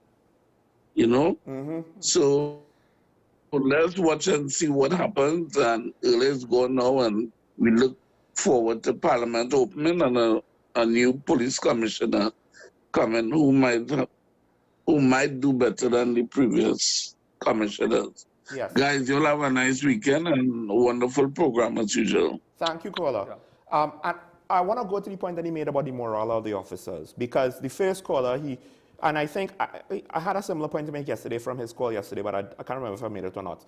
We had to understand that there's a range. Yes, there's corruption and bad apples, but it's not like the whole service is corrupt and in bed with the gangs. That's a minority. Mm-hmm. And then you scale it. There's a scale, right? And then it goes down to just officers who might be unprofessional. They're not doing anything illegal. They're not out to get you. They might just be, terse with you. They might not have the best customer service. But within that range, there's going to be variety. Exactly. And to some extent, some of that behavior, whether the extreme bad or just the benign but unwanted, could be due to the poor motivations because of what they see going on at the top, both with the police executive, but also even political leadership of national security. Yeah. Is that fair enough to say? There are a lot of... If you don't have confidence in your leaders, it's hard for an organization to be motivated. There is value in what you're saying. There's a lot of value in what you're saying. So there's a lot of situations that cause a lot of problems within the organization and how they look at it. So yes, they are not every police officer is considered to be corrupt, not a good officer. He has ulterior motives. He or she has ulterior motives. I mean, that is unfair because history has shown that troubled soldiers, troubled officers, right, with good leadership, what looks like a troubled member of the organization can end up being a valuable member of the organization with proper leadership and motivation and guidance. Yeah. We have a caller from St. James waiting. Good morning, caller, you on the air? Yeah, morning, gentlemen and listeners. Morning. Sean, I saw the acting police commissioner said in the newspaper that Ula is an icon, all right?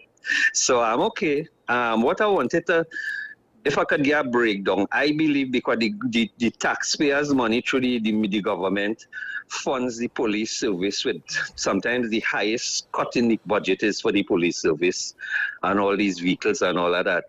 I believe that maybe the Ministry of National Security should be some part of the process in selecting a police commissioner. I may be wrong, so I'm asking a question and I want you all to guide me on that. And pertaining to what I told you the other day about my ticket quickly is that the police officer in St. James said there's a solid white line running through the traffic light intersection in St. James there by the St. Mary's Church.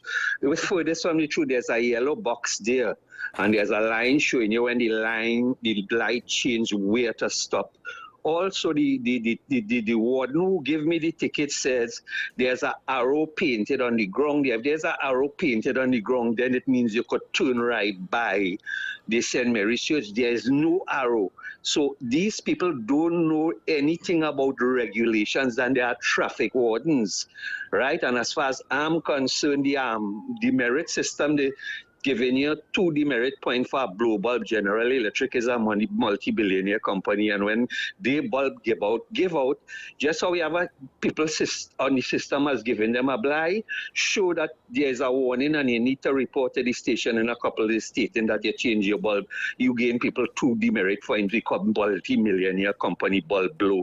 Such foolishness, this demerit system, and I'll say again, all the breaking, the restrictions in St. James just make the traffic situation worse. So I hope they really do away with this demerit thing, because the man whose first tree name SIN come up with all of that, my God, that is a sinful thing, especially to senior citizens. Are listening of the year. You all have a blessed day, good program, a great weekend, everybody. Bye. Thank you, caller. Yes, the signage, I'm actually looking at a Google Map image. Now, I can't see if there's a right turn arrow or not. Yeah. But it's a solid box line up until the intersection. So to the general public, because again, I'm not sure if this was necessarily taught in regulations. But to the general public. Now, I was listening to this conversation on another media radio station coming up, and somebody made a very critical point. Very interesting and very critical, is that you roll out a demerit point system. Yep. And in my opinion, the public sensitization and the education of the demerit point system has not been effective. Yep. You make changes in it, and not everybody is understanding what the changes mean and how does it affect particular groups of drivers, because some groups of drivers will be affected much more. I always said that when you have not private drivers, we have drivers who are public service drivers, taxi drivers, who are doing this as a means of income, employment. Yeah. 2 and 3 tickets, whether they are legitimate or otherwise, based on somebody callers who have issues with some of the tickets. Mm-hmm. I'm just saying whether it's legitimate or otherwise. I can't argue with it. I'm not here to argue whether it's legitimate or otherwise. But the mere fact that when you accrue 10 demerit points, in no time the possibility exists that you can lose your source of earning a living. And then how do you get your license back? Because you need something to give the license officers to get your license back, potentially. You need to do, I have no knowledge of what you are saying. That's I think if certain changes on the demerit point system was implemented. Then you have to go through a process, and now it has implications. And you have to pay for the tickets too. It's not just the fact that you have to pay a ticket. You have to pay a ticket. If you had a contest, it's going to cost you in the long run. So all of that has some challenges. Then it affects your insurance, right? Your premium, and holistically, it's a cost. It's cost. And yes, I understand that the purpose of it was to deter errant driving. But was it working if this is how the results? But if you ask how many persons were actually warned of errant driving, we don't have the data to support that. All we have is data how much income it was generating. Because then now, if it's an income generating endeavor, it's got to go. That's kind of a bad faith thing. So the perception again as how we roll out certain plans. Right, it can't be a deterrent if people don't know about it. I know they say ignorance of the law is not an excuse, but if it's the point is to have harsh penalties to be a deterrent, so, what's the point of nuclear weapons as a deterrent if I don't know that you have nuclear weapons? It's not going to deter me if I don't know that it's there. I have heard arguments. That's a good point. I like this point. I have heard arguments on it, both for and against it.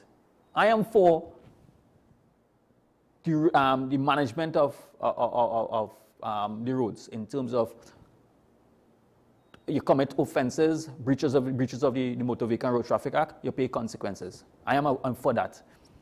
The merit point system was there to assist in that. But here's my argument behind it. Speeding ticket, one speeding ticket, you might get 60 merit points. Right. Right? How many persons? But check the other offenses. I was not getting to that. There are minor infractions, motor vehicle infractions, not with, and I'm saying it how it is. It is minor infractions under the Motor Vehicle and Road Traffic Act. Under the Motor Road Traffic Act, offenses on the act is not a criminal offense other than dangerous driving and all of that. Right. Right. It's not a criminal offense. But you have demerit points. But you had demerit points. Now, you want to deter somebody from not breaching a traffic light? That's dangerous driving, right? Right. I could understand that. Yes. Deal with people for not breaking traffic lights. That's the thing. Dangerous driving, something that could cause you risk of life. To some extent, I don't mind heavy-handed approaches, but this is where Arrive Alive needs to be a bit more, I believe, detailed in their messaging, because this is a good point. I was going to make it, right as you were going to make it, I wanted to make it. People who are looking at, oh, well, we need to improve the safety on the roads, not taking a turn where you're not supposed to take a turn, that's not going to kill anybody by breaking that regulation. That's not worthy of the merit point. If the goal, because some stakeholders are worried about safety, right? If the goal is to make money, well then, we have a caller waiting, but I just want to say this. Communication expenditure, the PNM said they also reduced communication ever since COVID, right? So again, how are we going to have a deterrent if you already have a situation where people don't know what's going on? You yourself said that you did reduce expenditure, that's point number one, right?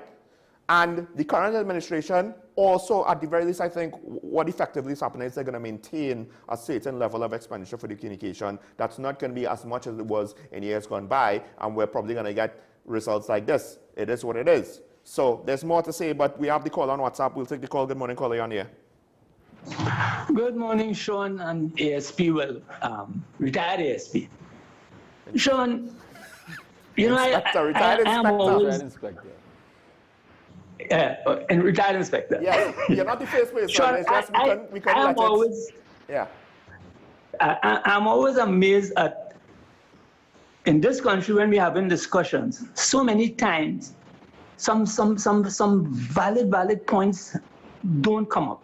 And let me give you an example of what I mean. This is the merit point system, okay? I got a ticket parked up on Park Street waiting for somebody to use an ABM. Now, the person took a little longer than was planned, because there was some problem with two customers in the enclosure. Right. But I sat in my car for about 15 minutes or less with the engine running. The police was somewhere hiding. I couldn't see them. They were somewhere hiding. When the person crossed the road, got into my vehicle, and I was about to drive out, they just appear, the police just appear walking down. I said, but I was just waiting for the person so long. So, in other words, they were aware of how long I was there in the vehicle. They couldn't know that the vehicle was running. But Sean, okay, you're giving me a ticket for parking on the wrong side of the road, $1,000. In no jurisdiction, $1 for dollar, you cannot be charged that amount of money for, as you just said, something that is not about life, doesn't threaten any life, you know what I mean? Plus, I still got points. Yep. That is madness. Another thing I will tell you, Sean, you know what? All this discussion, the demerit points will never make a difference. You know what will make a difference, Sean? More enforcement, Sean, up to today, we don't enforce the laws consistently, efficiently, effectively. I live close to Mobile Junction, Sean. Take your cameras anytime you have and go there and watch what goes on. I don't have to tell you, go in the Quasi and look at how people cross on the green light for traffic going straight. But traffic that want to turn, they are bugging the traffic, and that is normal. That is normal. When the speed guns came, there was a big uproar. People didn't even know what the speed limit was. What does that say? The government now, the usual way they like to pander, they move the speed limit from 80 to 100. That is to tell you the kind of way that we deal with law, or we deal with enforcement. The fact that there was so much uproar when the guns came tells you that people didn't even know what the speed limit was because they were breaking it all the time. Yeah. Right? Mr. Paul came on the program and spoke about the lack of courtesy. People don't use indicator nowadays. Anybody getting charged for things? Those are important things, right? And if we enforce more, we would not need demerit. But people don't seem to understand that all our problems go right back to lack of enforcement in everything, pH, everything. And Sean, including noise. I was going to talk about noise here, but I'll leave it at that. Have a good day.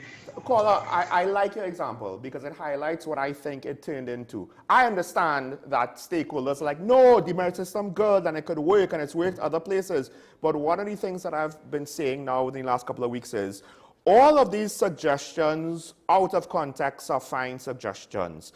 But a lot of the suggestions we have for problems in the country, people need to understand there will be some pre-existing thing that's going to undermine them. And one of the things is, if you can't consistently enforce the law, it's not going to change your behavior. And so said, so done. It's not changing behavior.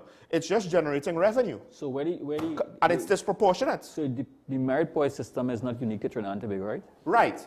However, we come back to the same point that we started the program with.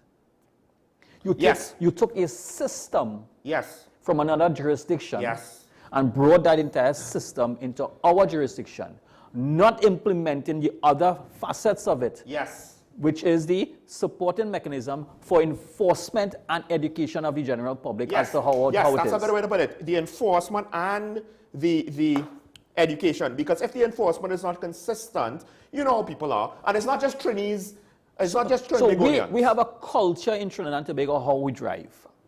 And it is, and I'm not saying because to change that. I'm not saying it's a bad culture. It's just a culture of how we drive on our roads because of our roads design, right? You cannot take someone else's culture of driving and the system that they have there, because the demerit point system works for them, because it's how it was structured over a period of time and what it means for them and how to deal with that demerit point system. How does it deal for us? You just said over a period of time. Because I was now thinking about it, right? We have a culture of driving. Think about what it means to change culture. You need to have one, consistent action.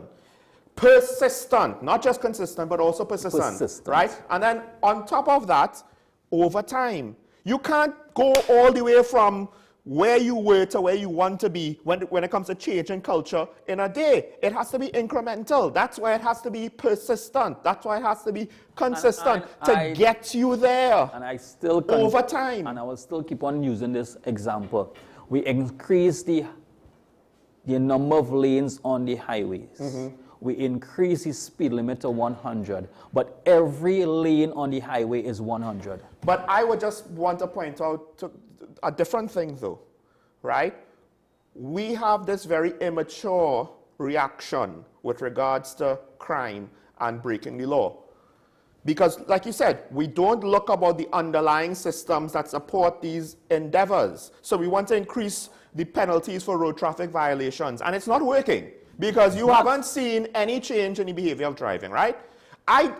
We're not hitting the speed limit on the Savannah. I've been almost hit multiple times in the last year. However, let's be fair, our road fatalities have dropped about 50%. But it's not road fatalities I'm speaking about. I'm speaking about, if you take out road fatalities, they're still speeding. There's still speeding, there's still reckless driving on the roads. Right. There's still dare I say, the decrease in road fatalities could be from other factors, not from the demerit points, because they're Exactly. still speeding. Exactly. Right? The economic factors of, do I have enough money to go out there and speed all the time and drink all the time and drive while drunk all the time? Maybe we literally are not as rich enough to do that as much as we used to. Right? That's just a consideration. Also, things like having Uber helps because responsible But people now you have just can't use one aspect of the data and say that everything is working, because it's not. Because when you look at the amount of tickets issued, and not just the tickets, the type of tickets that is issued, we ask the question: is this really? Why is it celebrated that you're making money? No, but off of this. So that's essentially what's happening. We've issued so many tickets and we've made so much money. You issue tickets for defective lights. So what is inspecting a vehicle for? You had to pay for your inspection, but you're getting tickets for defective lights, defective fittings. I mean... Okay, we have a couple things to get through. We have a comment. We just had a comment that I want to address the comment. The last comment first, if we could. Why must you break the law to make an honest living? I think it is too widespread. Everybody's a victim. It's because of the inconsistency when enforcing the laws. Right? That's basically what it comes down to. Human nature is to take a mile if you give an inch. And if you don't consistently enforce it, it has to be persistent and consistent, right? And here's the thing. That's why when we have the knee-jerk reaction of, oh, well, we need to increase the penalties and then people will feel it. No, that's why this whole death penalty thing, that in and of itself is not going to matter. Why? Because I already said it already. What's the point now in death penalty if the detection rate is so low? If enforcement of laws and catching criminals who would be up for the death penalty is so few and far between, why am I going to fear a consequence that I have a 80% chance of never experiencing? Guaranteed 80% chance of not having to be inflicted upon me. A couple other comments to try to get through quick. Let's go with the comment that you just put up there first. I would like the PM to show the public the data that hanging is a deterrent to murder instead of pursuing a popular sentiment to simply satisfy the uninformed. I mean, to some extent, yes, it's debatable if it will deter or if it wouldn't. I will say this, though. It's on the books. So on that basis, I have a very big issue that we literally have a consequence that cannot be enacted. And that undermines the rule of law, right? I would just simply throw another spin into that conversation. Is issuing tickets for speeding stopping people from speeding? There you go. Not right now. If it was consistent, if all speeding was caught, then maybe. If all murderers were caught, well then, that's a big, then we could have that debate. But the difference is because of the likelihood of you getting a ticket for speeding is greater than that you being charged for murder. Right. And even then, being convicted for murder. Sorry, what? Charged for murder, you're right. Yeah. Because you had to be arrested first, and yes. That's low. But think about it, and even with that, people still speed. And they still speed. People speed a lot. So, and the possibility and the risk of getting tickets still there. The thing is, the reason why the speed limit for highways is going up, because highways, again, the flow of traffic is not supposed to be impeded by intersections and things like that, right? The highway in Tobago is a different kettle of fish. It's not designed for the kind of speeding that the main north, south, east, west highway in Trinidad can, right? Because it has off-ramps and the like, right? Modern cars are safer. So it's more reasonable now than in the 1980s, right? Of course, there is a limit to at what point where it doesn't matter how good the car is, the driver's reaction time, it's not going to be safe. But to the very least, I think 100 kilometers is reasonable. Because I do 90 to 100, and I'm like, this is fine. You don't even necessarily notice it if you're not careful going to 110, 120. Yeah, it's just that when I'm at 100 and someone is overtaking me very, very quickly relative to my speed, I am left kind of baffled. Like, how are you driving an SUV that fast and not going out of control? Obviously, he had to drive more than basic physics. He had to go beyond 100 to overtake, right? Right. But my point is, it seemed like he was going well beyond 100. Yeah. And SUVs, to me, are not the most stable of things. And when you're weaving in and out of traffic to speed, all right, we have a couple other triplicates of comments that I do need to get to. I don't want to ignore them. Good day, Mr. Small. Your PNM rant yesterday was epic and on point. However, your WASA discourse this morning was misguided. Labour Minister stated exactly what his union stood for. You are assessing 1 to 2.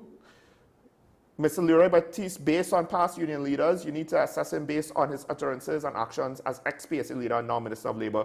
He always called for fairness and transparency of the government. And now the second point. And yesterday he called for workers to be productive and to work with government. He is consistent from his PSA days and now his ministerial days. Assess him on his merit and not another past union leaders. Be fair. Actually, to some extent, yes, you're right, but I was also assessing the situation based on this very, very, very simple thing. And I did say it. Government and the institutional objectives are not always going to be in line with the union objectives. So it's not a matter of if. It's a matter of when those two things diverge, there will be potential conflicts of interest. Not that there will be conflicts, but there will be potential conflicts, and that is bad enough. How far diverge to? Right? Exactly. But this is one of those things where the practical reality in some ways could even be undermined by the perception. The perception of a conflict of interest is something that you want to avoid as all possible. So the conflict of interest could be, are union leaders conceding too much to the government? But then is the government conceding too much to the unions? But then there's the opposite sided, having knowledge and understanding of that environment may give you an opportunity to empathize and address with so this is workers the thing. on a... That is a situation where any situation with good people, with good judgment, can work well. A dictator that is benevolent is good for a population. The problem is your system cannot assume that you will always have someone benevolent in it. So you have to function in a certain set of principles that is robust, that even if a wrong person is there, it will still stand up. Now, I did say this. I appreciated how Mr. Baptiste communicated. I found it was very encouraging. I'm someone who's on communication. It was very encouraging with regards to how he and the Minister of Public Utilities communicated their points in the press conference yesterday. And I hope that continues. But it's more about the underlying principle, which Marvin Gonzalez pointed out, and it's very basic principles. And that is labor, government, they are not always going to be friends. Exactly where the potential conflict of interest, what side of the line it will fall on, we don't necessarily know. It will be a very Herculean task for them to try to maintain this relationship while maintaining the trust of the public, both the public, the general public, because they want to ensure that the rights of the organization and wider society is not infringed upon by any negotiations. And the flip side, the trust of the workers, who want to ensure that their rights are not infringed upon by the relationship, which it potentially could be. And then there is this whole situation comes down to whose management style is correct, whose plan to deal with WASA is correct, who is not corrupt, who is corrupt. Because to me, it sounds like they have two different plans. A lot of perceptions. We don't have enough details to say one is more corrupt than the other, one is corruption, the other is not corruption, to objectively say that right now, right? But how, and to some extent, I appreciate how both sides communicated. I would say that maybe the government may have been a bit more encouraging, like that stuff I want to see. Marvin Gonzalez are more neutral on how he communicated it, but I appreciate the fact that he didn't go too far with what he said. He said, let's wait and see. He did kind of go, in a way, maybe a little too far, because he did imply that it would collapse to some extent. And I'm like, maybe he shouldn't have gone too far with that. But he is of the opinion of their methods are right. The government is of the opinion their methods are right. Obviously, everybody wants to say, the former government wants to say everything that they did was the best in the best interest. But the problem is, the current government has an overwhelming mandate to change things. Whereas the previous government has an overwhelming mandate that you were rejected. So the previous government needs to be careful, and I spoke about it yesterday. You understand exactly what I'm saying? Yes. At the end of the day, we're not necessarily saying, I'm not going to say Marvin Gonzalez is guilty of this, but from his peers, so he runs the risk of guilty by association, right? We're not really seeing introspection and pivot from what was perceived as an arrogant lack of awareness with regards to the reality of the ground, who was living in ivory towers in the clouds and did not know what was going on to the man on the streets, right? And that's the PNM is running the risk of running headfirst into that. In opposition, it's incredible. Some of the things I'm saying in PNM right now, I was saying about the UNC. Interesting.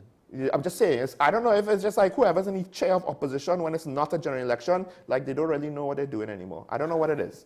I don't know what it is. But when you look at the statistics, the PNM defeat is worse now than it was when Mr. Manning lost. The PNM defeat is worse than any of the defeats at Kamala. Because when Mr. Manning lost, he had 280-something thousand votes. They have 220,000 votes this time. At what point in time would reality sink in? Right? Kamala never lost. Kamala never dropped all the way down to 12, 13 seats. They have 13 MP seats. Right? They never had, the previous PNM administration never had a majority. They never defeated their political opponent as badly as they were defeated. So your question just there, I have no idea at this point, because I would have thought it would have been self-evident day one post-election. I don't think I do not think that they realize or accept in reality at this point in time. So question, I mean, 30 seconds. This could potentially make the PNM continue on a bad course and cause the organization to have similar issues, like the TPS. The rest of the public is going to look at them, not their supporters. I am watching somebody, I'm observing, I should say, while I'm on social media, a lot of posts being made by members of the opposition. Yeah. However, the leader of the opposition, I was not going to ask you that. I'm not hearing anything at all. Thank you for that. So there's a lot of question now. Thank you for that. For us to ask. She said there's no infighting. Perception. Perception. Folks, all right, I mean, I was glad he said that, because yes, we're hearing a lot from the former not elected interim prime minister who lost 100,000, aka 1/3 of their voting base. I'm just saying. All right. Thanks to all the callers. Thanks to all the comments. Hopefully I didn't miss any comments, but we have no more time in case I did, so I apologize. With that said, I just want to remind everybody, have a good day, have a good weekend, stay safe. Remember your allegiance to the Republic and to each other, even if it's someone across the political aisle. And always remember, it's nice to be nice, even to your opponents, because we're still one country. We will see each other next week. Bye-bye.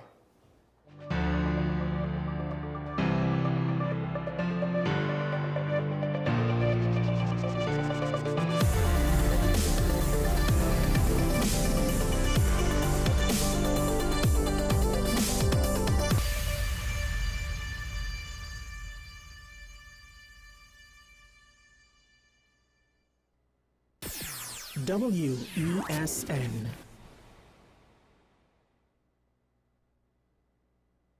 Her voice has mesmerized us for years. And now, in a rare treat for music fans, Shakuntala and Friends in concert, featuring Shakuntala Jang Bahadur. Singing sensation Deval Chaitlal, brilliant musician Dr. Shivanan Maharaj, master flautist and saxophonist Narendra Maharaj, with music from Shiv Sangeet Orchestra, Shakuntala and Friends in concert. Shakuntala. Do you need treatment for obesity or any related abdominal procedures? The community hospital now offers minimally invasive laparoscopic surgery done by an American-trained, board-certified surgeon with over 20 years' experience.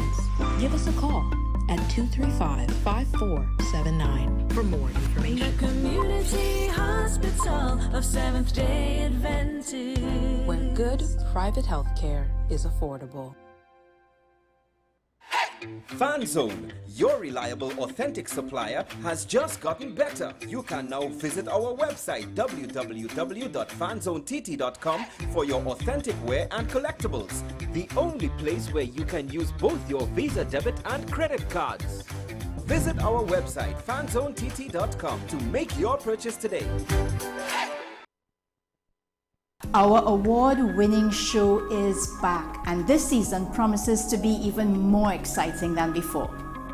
What's Up, Doc isn't just a title, it's a call to action for anyone who wants to improve their health and well-being. Join us on this thrilling ride towards better health on WESN Content Capital.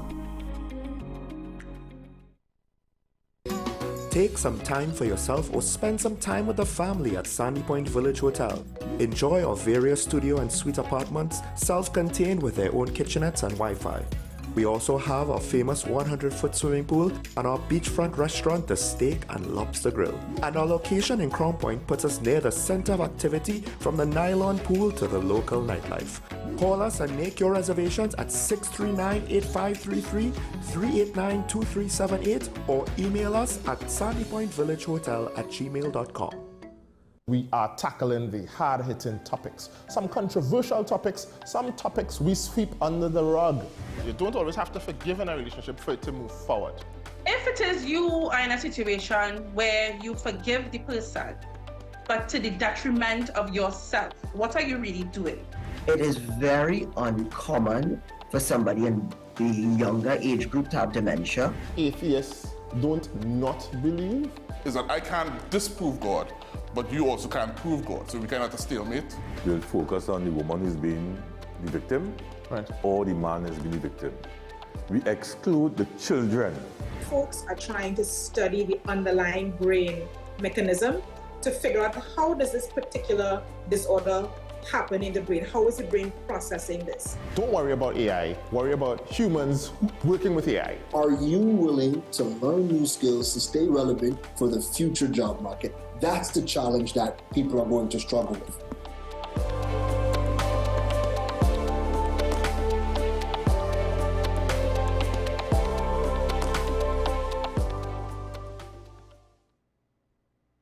As always, we appreciate you starting your day with us. Let's get into this morning's first conversation. Is the country's healthcare system more at risk more than ever? Why it has remained unaddressed for so long. Political parties get lots of cash, big cash from financiers, and then when they get that now, you can't account for it. But it's really the specialist nurses who we are in a greater shortfall for. We can tap into the resources and have them, at least form some mentorship programs. Highlight our food systems, and which will attract persons from all over the world to come and experience something that actually supports the local economy. We're lucky that we have a vibrant legal system that allows change to take place, and it's not that matters are just swept under the carpet and discrimination is allowed to be perpetrated. A lot of people don't know that, there were attempts to ban the carnival, suppress the carnival.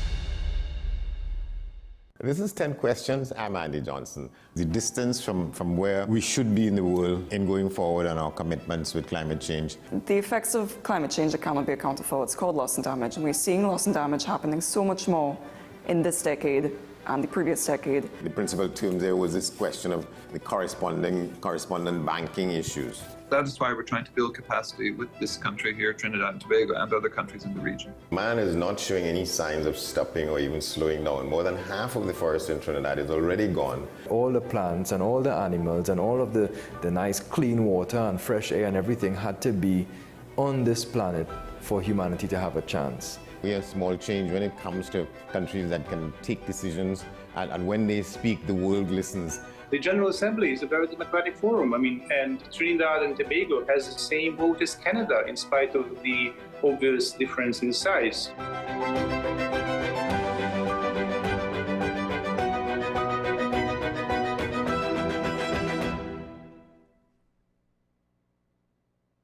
This is Face of Sports, WESN Content Capital. How you felt about the kiss on the lips? That's the business. I'm not to do with that. I find that was distasteful. The national senior team, whether you like it or not, that is the model for all other teams to follow. I'm assuming that the regional requirement may be a much stricter requirement. This is not about Pro League and Super League. This is a league run by the Normalization Committee that I'm responsible for. Nobody expected FIFA to fund this arrangement. If we don't get a professional attitude towards this, we are doomed for failure. You break the balance, trip the leg, control the body. They ain't gonna stand put forever. Why you want the Chiefs to lose so? Why you want the Chiefs to lose so? They already have two. Lamar Why? You're jealous because you know the Chiefs getting closer to the Patriots. Let's go to the last part. No, let's go to the last part.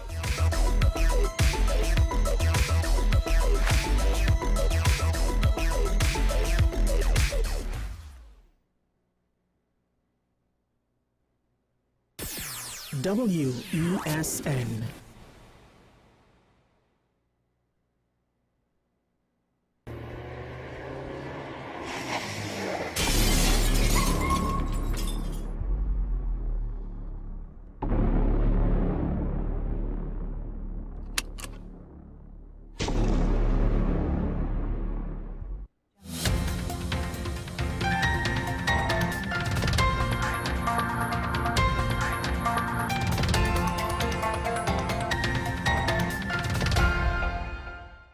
Here is your WESN News on the Hour. I'm Naomi McNish. Thanks for joining us.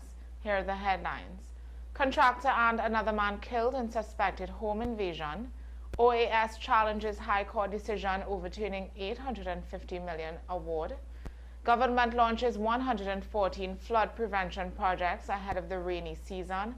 Prime Minister scraps WASA reform plan and praises workers and promises water for all. And internationally, UK and EU to launch new security partnership at post-Brexit summit. Now for the details. A Karapichaima-based contractor known only as Mario was one of the two people shot dead during a suspected home invasion on May 15th. The incident occurred around 2 p.m. at his Rodney Road home. Police have not yet identified the second victim or confirmed their relationship. The killings come amid increased concerns over home invasions. Prime Minister Kamla Persad-Bissassa has promised tougher laws, including a proposed 25-year sentence for home invasion offenses and expanded rights for homeowners to use force in self-defense. She says work on the legislation has already begun. Brazilian firm Construtora OAS has appealed a High Court ruling that nullified an $850 million arbitration award over the Solomon-Hotra Highway Extension project. OAS argued the matter should have stayed within arbitration as per its contract with NITCO. But NITCO's legal team said the arbitration panel ignored key evidence and misapplied legal principles. Justice Frank C. Persad had set aside the award, citing irrational findings and poor evaluation of evidence. He ordered the case be returned to the London Court of International Arbitration for reconsideration. The appeal was heard by Justice Nolan Bureau, Peter Rajkumar and Mark Mohammed. Works and Infrastructure Minister Jaylene John says 114 flood mitigation projects are underway nationwide to prepare for the rainy season. At a post-cabinet briefing, John said the country's roads and drains have suffered from a decade of neglect under the former PNM administration. She outlined plans including cleaning culverts and watercourses, repairing drainage infrastructure, and raising roads where needed. The effort, involving several ministries, aims to ease flood-related hardship with procurement and mobilization expected soon. Prime Minister Kamla Persad-Bissassa has officially scrapped the PNM's controversial WASA restructuring plan, claiming it attacked workers and failed to improve water supply.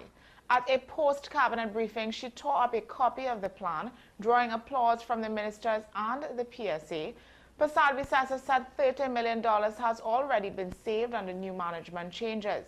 Public Utilities Minister Barry Padarath says only 16% of the country currently has a 24-hour water supply and blamed the PNM for failing to use a $200 million IDB loan to improve infrastructure. He said a leaner management structure is on the way. Meanwhile, 9 members of WASA board recently resigned. Internationally, for the first time since Brexit, the UK will host EU leaders for a major summit on May 19th. Prime Minister Keir Starmer is expected to unveil a new security and defense partnership aimed at strengthening cooperation on issues like energy, migration, and infrastructure. The move marks a shift toward rebuilding ties with Europe, but critics say it risks rolling back parts of Brexit. The government insists the deal complements NATO and will deliver practical benefits for Britain. Well, that's news to the hour on WESN. I'm Naomi McNish. Thanks for watching.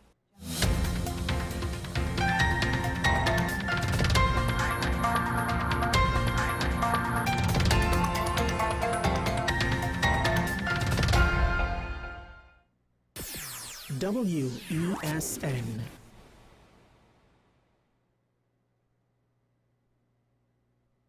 Do you need treatment for obesity or any related abdominal procedures?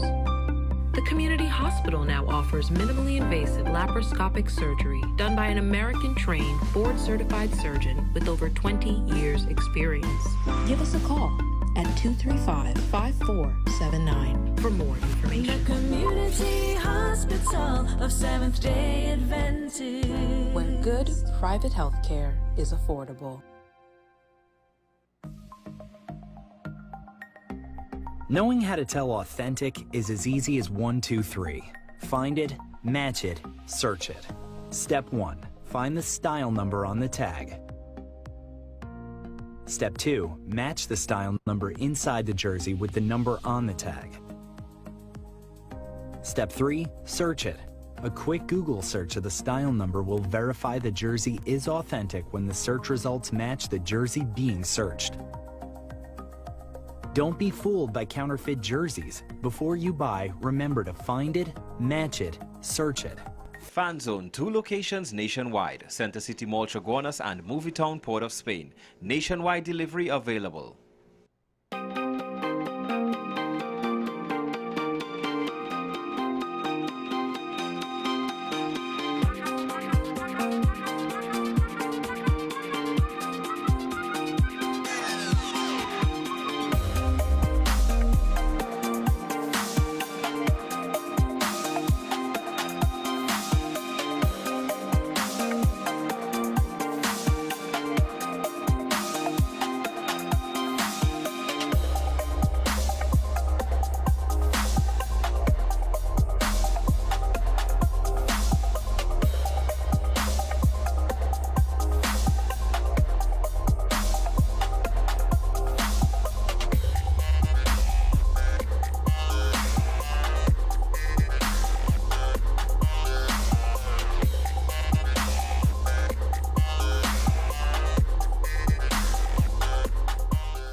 Her voice has mesmerized us for years. And now, in a rare treat for music fans, Shakuntala and Friends in concert, featuring Shakuntala Jangbahadur. Singing sensation Nepal Chaitlal, brilliant musician Dr. Shivanan Maharaj, master flautist and saxophonist Narendra Maharaj, with music from Shiv Sangeet Orchestra, Shakuntala and Friends in concert. Shakuntala. The best for your baby is at thebesttoys.com. From the best strollers, car seats, baby carriers, high chairs, booster seats, rockers, jumpers and bouncers, walkers, baby blankets, feeding accessories, bathtubs. Visit us in-store at Forces Flagship McLean. Shop online now at thebesttoys.com. Order via call or WhatsApp at 332-BABY. And remember, we have the best toys at the best prices. Our award-winning show is back, and this season promises to be even more exciting than before. What's Up, Doc isn't just a title. It's a call to action for anyone who wants to improve their health and well-being. Join us on this thrilling ride towards better health on WESN Content Capital. SM Group International Limited, your solutions partner for the latest innovations, brands and competent staff to meet your needs.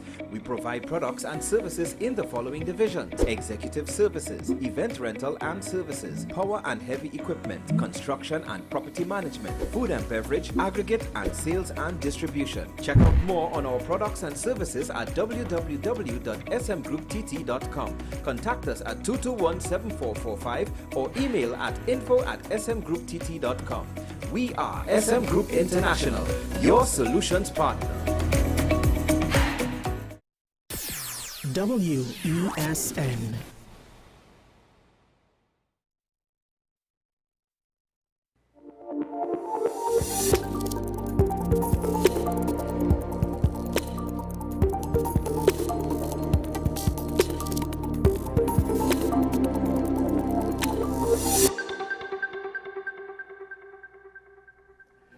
This is 10 Questions. I'm Andy Johnson. Welcome to the program. On this edition of the program, we're talking this edition with Mr. Frank Panton and Mr. Jude Niles. They are both public information representatives in Trinidad and Tobago for the Kingdom of Jehovah's Witnesses in Trinidad and Tobago. The convention this year, they're calling it Declare the Good News, and they'll talk about why they, among other people, aren't afraid of what we consider to be the bad news in Trinidad and Tobago and in fact in different parts of the world. Declare the Good News, the Jehovah's Witnesses Convention for 2024. Gentlemen, good to have you. Good to see both of you. So let's talk about, well, I was reading through sort of a bit of the agenda for this year's occasion. Yeah. Let's talk a little bit about some of it. The one I pick out, it's in the middle of what I was reading. Why we don't fear the bad news. Okay. Yeah. You want to go, Mr. Niles? Well, the reality is that there's a lot of bad news. And oftentimes the question is, how do we react to bad news? The reality is that if we look at the situation, there at times is very little that we can do to change it. But we can do much as to how we would respond to that bad news. And that's why we are looking forward to this convention, because it reminds us that in the midst of all of this bad news, there is good news. And the good news is one of a hope that Jesus Christ has given. Yeah. Can you expand on it and talk about the details of that hope for people who don't quite? So we know that when Jesus Christ came to earth, even before he was born, the Bible spoke about someone coming and that this person would bring good news. And when Jesus Christ came, he taught persons about the kingdom. Most of us are very familiar with the Lord's Prayer, where Jesus Christ said, "Thy kingdom come, thy will be done on earth as it is in heaven." Now, at the time that Jesus Christ wrote those words or uttered those words, in the Jewish community, they were under subjugation by the Romans. And so the Jews were looking forward to being delivered from that situation. So they were looking for a Messiah. And Jesus Christ spoke about that, saying, God's kingdom will come and what that kingdom will do.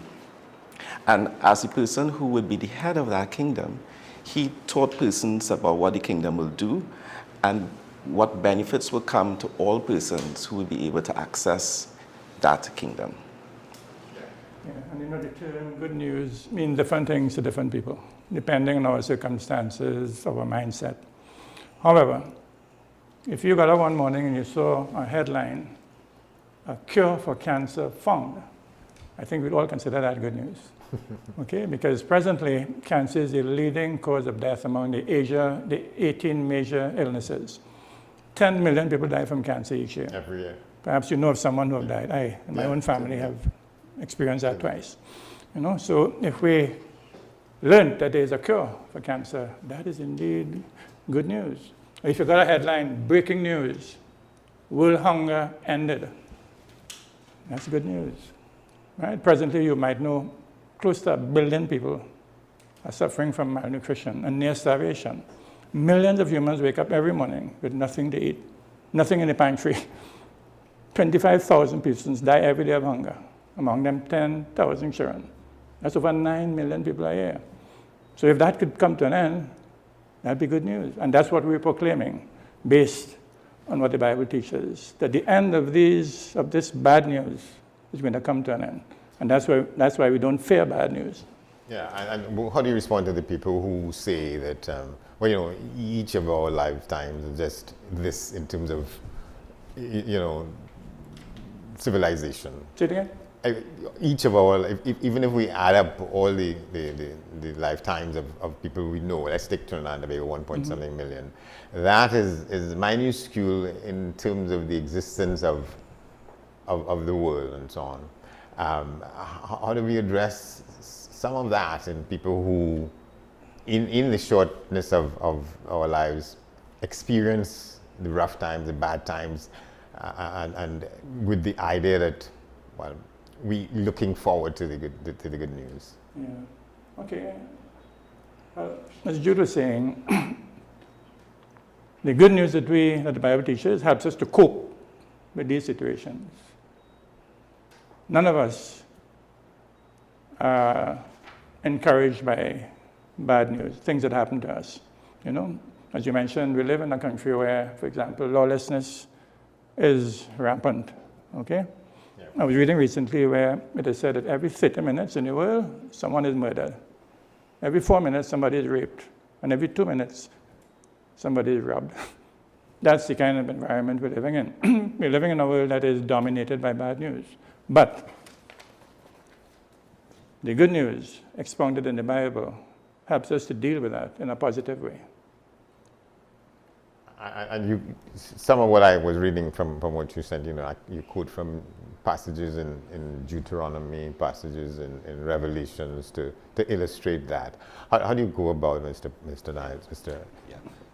So the good news has as its foundation the kingdom with Jesus Christ as the head. We know that the Bible books of Matthew, Mark, Luke, and John outlined what Jesus Christ did while on earth. But the Bible and the Hebrew scriptures, from, let's say, Genesis to Malachi, all spoke toward a Messiah, this king who will come and will be ruler of God's kingdom.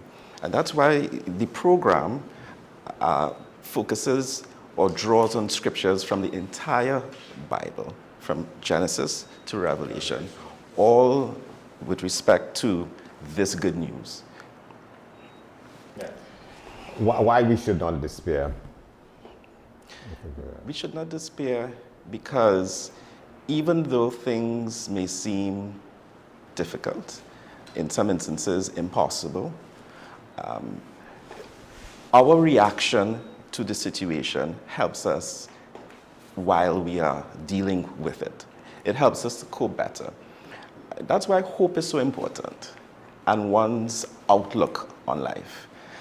And certainly, as Frank mentioned earlier, there are situations where there is no cure to a condition.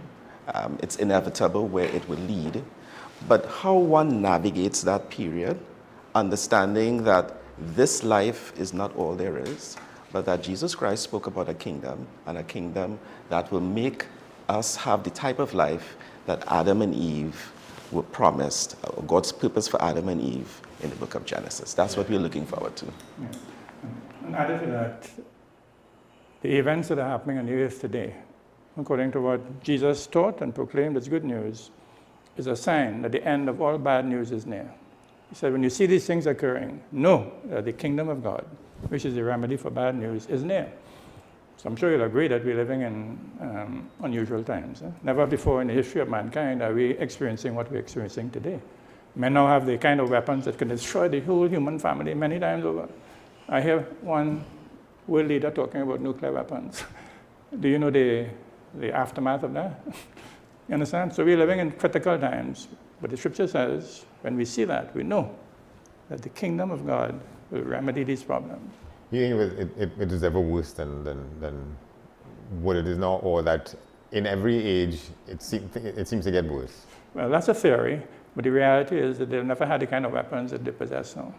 Never before in the history of mankind have we have something called global warming. I heard the President General of the United Nations literally say recently, he says it's no longer global warming, it's now global boiling. It's a place in India I was reading about recently. The temperature went over 50 degrees. That's 130 degrees Fahrenheit. People's organs began to fail without air conditioning. You know, so these times are unprecedented in human history. Yeah, because the temperatures that we're experiencing now are record-breaking. Exactly. Yes. Absolutely. And those are the natural sort of results of what is happening in the atmosphere, or where some people say global warming is something that's created by how we live, the yes. machinery we create. And so man has contributed to it by his activities. But further to that, the scriptures indicate that we are living in a period of time where the same kingdom that Jesus Christ spoke about has already come, and the kingdom has started its rule. And the scriptures also indicated that at the time that that kingdom would have started its rule, there would have been an intensifying of a worsening of conditions on earth. And that's why, particularly over the last century, compared to previous centuries, there has been an acceleration in the deterioration of society. And that's why this period is not, you don't believe that it's part of a cycle, but it's actually a fingerprint of a time that has never occurred in human history previously. Yeah, well, you know, some people could say, well, as we move forward, it will always be like that. So you know, the next, yeah. And that's where the good news comes in, okay? This period in human history is going to come to an end. Intervention by our Creator.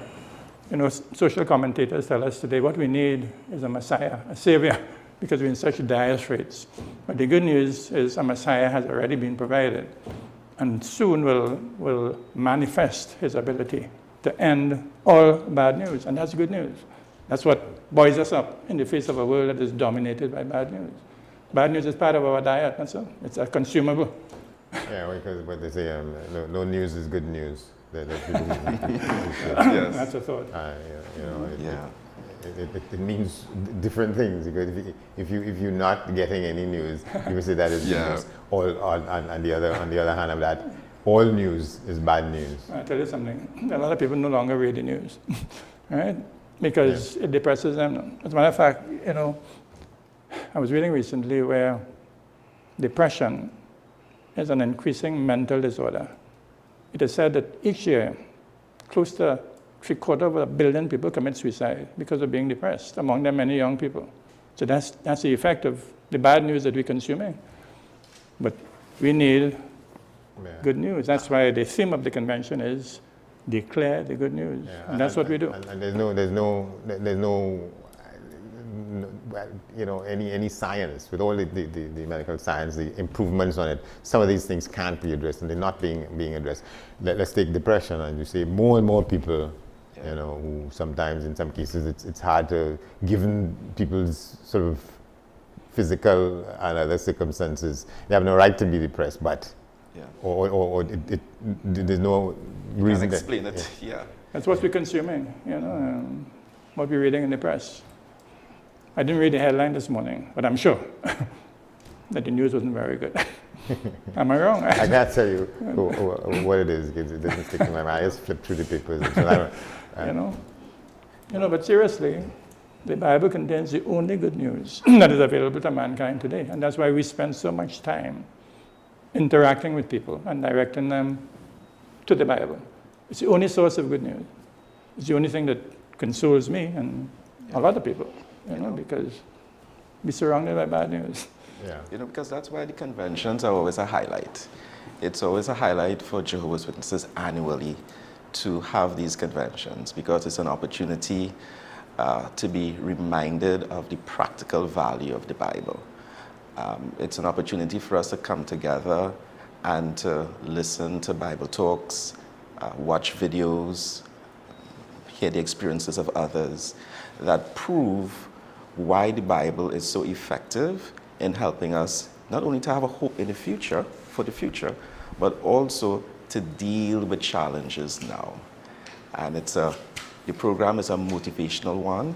It's one that at the end of it picks us up and helps us to continue to deal with the challenges that we all face. Well, in fact, there's a part of the program that discusses how to defeat bad news. Bad news, yeah. Well, so to what extent you're going to go through that, and what are some of the mechanisms, the steps that people must take? Well, again, it's based on the good news that is highlighted in the Bible.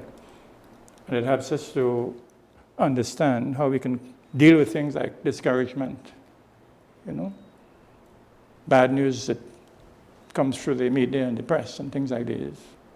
Because of our own imperfections, that is discouraging in itself. I'm sure you would be aware, right? We make mistakes sometimes that we don't aim to, but because of our makeup, it happens, and that can be depressing. The scriptures, as outlined, in the Bible, and especially promulgated by Jesus, helps us to understand how we can cope with that in a way that will bring us joy and satisfaction and not depression. Yeah, and the idea is that more people should pay more attention to these scriptures than probably we presumably we do. Absolutely, that's the work that we do. That's what we do in all parts of the world. In 240 different lands and islands of the sea, that's what Jehovah's Witnesses are doing, promoting the good news on the gospel accounts so that people can be relieved of the pressure of bad news. 240 different countries in the world where Jehovah's Witnesses exist. Yes, correct. And there's no part of that where you have difficulties reaching people or calling people together to discuss it. Yeah, well, in different parts of the world, we have different densities of Jehovah's Witnesses. But the work that is being done, not only in the 239 lands, but also in the over 1,000 languages, we are spreading the word to all persons so that persons will have the opportunity to be able to learn about God. On our website, we have material that is available in all of these languages, so that even if a personal visit may not be possible at times, that is also a possibility. But just to go back again on the good news, the reality is that many persons may think, well, this is just a pie in the sky. This is not something that is real. This is just a mental crutch. And so part of the program is actually devoted to helping us to see what is the basis for the authenticity of the gospel accounts. Matthew, Mark, Luke, and John, because really that's what we have. Those are the writings upon which it is that we are basing our beliefs. Why do we view those words as being authentic? Why are we confident that Jesus Christ actually said those things? And what effect did that message have on persons during Jesus' time? And how has it helped persons in our time? Just to also add, Andy, another feature of the convention is that there's going to be a video about the life of Jesus Christ. And it's going to be the first installment. It's divided into about 18. We're going to be seeing the first. And what's interesting about these videos are being prepared, 2 of which will be shown at this convention, is that it shows Jesus' life in chronological order. When you read the accounts of Matthew, Mark, Luke, and John, it's not always in chronological order. And so taking those 4 accounts and mapping it in a chronological order and presenting that in a video format is going to allow those in attendance to deepen their appreciation for Jesus Christ, to see how Jesus Christ dealt with situations. You were talking about earlier about difficulties that people may have, and a lot of the difficulties we see having to do with crime and so on have to do with disputes between people, differences of opinion. And Jesus Christ taught how to deal with that, how to deal with disputes in a manner that shows respect for both parties and allows you to not lose your life as a result.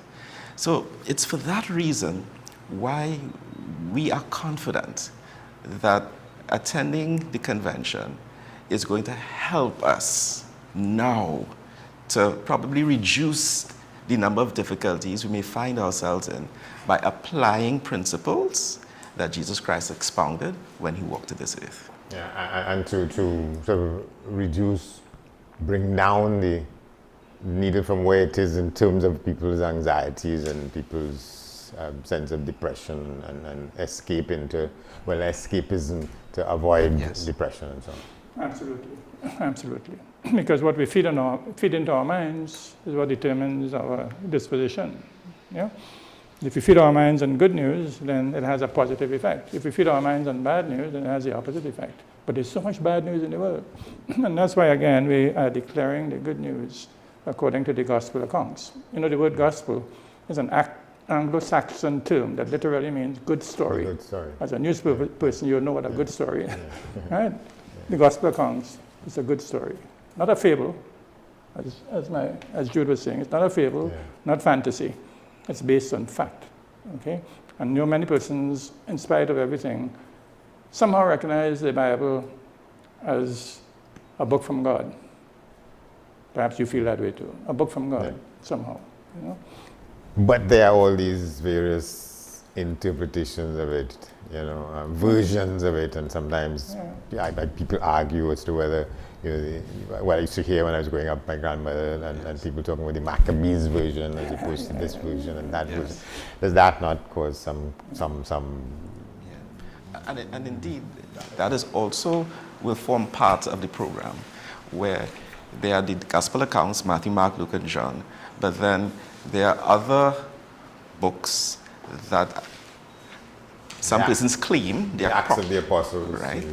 The Acts of the Apostles, Luke, and so on. All of those are part of the Bible canon. But again, there are some other books like Maccabees and Book of Judas, and so that some persons believe also carry information about Jesus Christ. But what's interesting, though, about those is that those were not written by persons who were actually alive when Jesus Christ walked the earth, nor were they written by persons, any of the apostles. They are books that were written years after.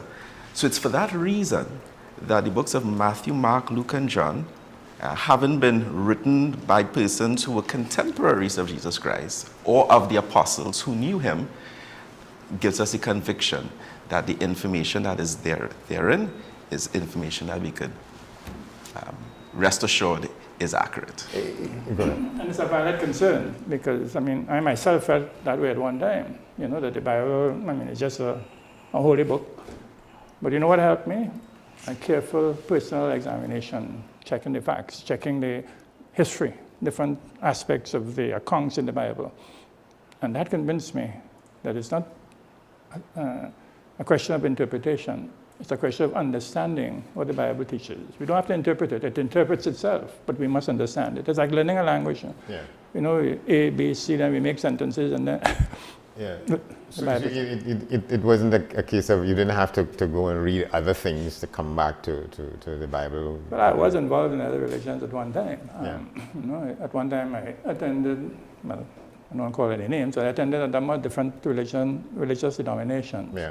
But at the end of it, the Bible stood out tall as being a book of truth and a book from our Creator. Well, but all the Christian religions have the Bible as the center of it and so on. Well, having it, not the same as understanding it. Correct. Focusing and ensuring that the Bible is the sole basis of one's beliefs is important, and not allowing traditions or personal feelings to cloud the interpretation of it. But Andy, you had mentioned earlier the matter about the number of lands in which it is that this work is being done. And one feature actually of this year's convention, Declare the Good News, is that there are 15 special conventions that have been held worldwide. And why are they special? At these conventions, not only are persons from that community, that country attending, but they are invitees from other countries. So in fact, this year, delegates from Trinidad and Tobago have been invited to 3 of these special conventions. One in Zurich, Switzerland, which is next month. Another in Tampa, USA. That will be in August. And the third will be in Chile, Santiago, Chile, which will be in September. So again, these delegates are looking forward to enjoying the same program with delegates from those countries and from other countries. I want to go back to your references earlier to Israel. Well, let me put it this way. What I conceive in my mind is the biblical Israel, as opposed to the state of Israel that we know. Talk a little bit about what are the direct connections, or whether there are any, or there should be any between when we talk about Israel, what they meant by it, as opposed to. So Jesus Christ was born to a Jewish family. He lived in that area. He preached in Jerusalem, Galilee, Judea. And the scriptures indicate that he first came to the Jews, so that all of his preaching activity, it was focused on the Jewish community. When he died, before he died, he told his disciples that they would preach us to people of all the nations. And so very soon after he died, the Bible says that at Pentecost, there was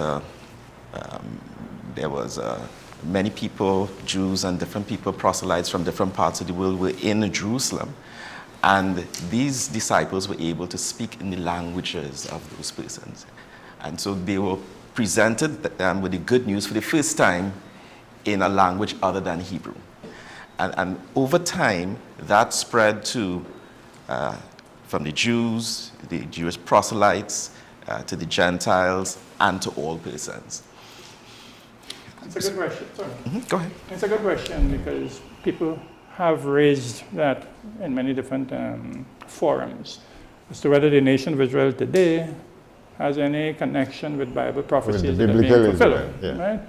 And the Bible does teach that the nation of Israel were God's people for quite a number of centuries. But keep in mind that that nation orchestrated the death of Jesus, then something happened, God's yes. son. Yeah. You know? And at that point in time, that nation was abandoned. That's a good word, abandoned, or well, forsaken, if you like. As the people of God. No longer exclusive. Correct. You know, and we can understand that. For example, what did Jesus teach? He said, "Love your enemies, do good to those that hate you." What is happening now in places like Gaza? That cannot be representatives of a loving God. You see, so the nation of Israel continues to exist, but not under the same umbrella as they did in former times. They're on their own. Yeah, in a real sense. Correct. Yeah, and because from your perspectives, what is happening there in the way in which, you know, well, Netanyahu and performing and so on is not what. Yes. That's not good news. That's not in keeping with the good news. And it's not in keeping with the good news of the kingdom. Because remember what this kingdom is. This kingdom is actually a global government. It's a global government, so that no longer do you have nation against nation, kingdom against kingdom. It's a global government with Jesus Christ as the head. So that's what we are looking forward to. An institution, a supranational governing institution that will then prevent the issues that we may find between nations.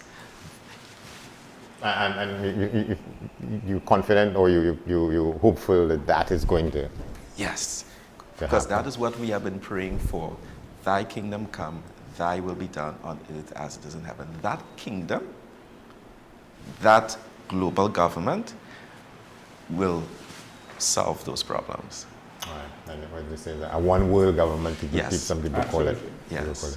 All right, so just before we close, just come back to, so this edition of the event will take place when? Well, over this weekend? It actually began last weekend in Tobago in Trinidad, and it continues every successive weekend at our assembly hall at Chase Village until the 14th of August. Yeah, the 18th. 14th of August. You know, so it's a series, same convention, but accommodating people. You know, you can't take everybody on there. Right, so, so give, space it out there. So different regions are represented, But the full program is presented each weekend, Friday to Sunday. Okay, Jude Ives and Frank Panton. Declare the Good News, the local organization of Jehovah's Witnesses. There's been 10 questions. I'm Andy Johnson. Thanks for watching. We see you next time.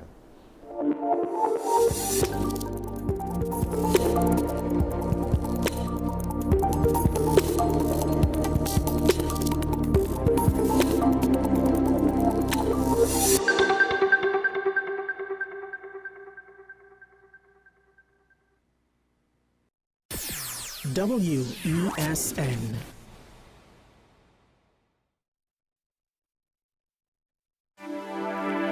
I am Dr. Delphina Ovid, your friendly neighborhood dentist. At Community Hospital Dental Clinic,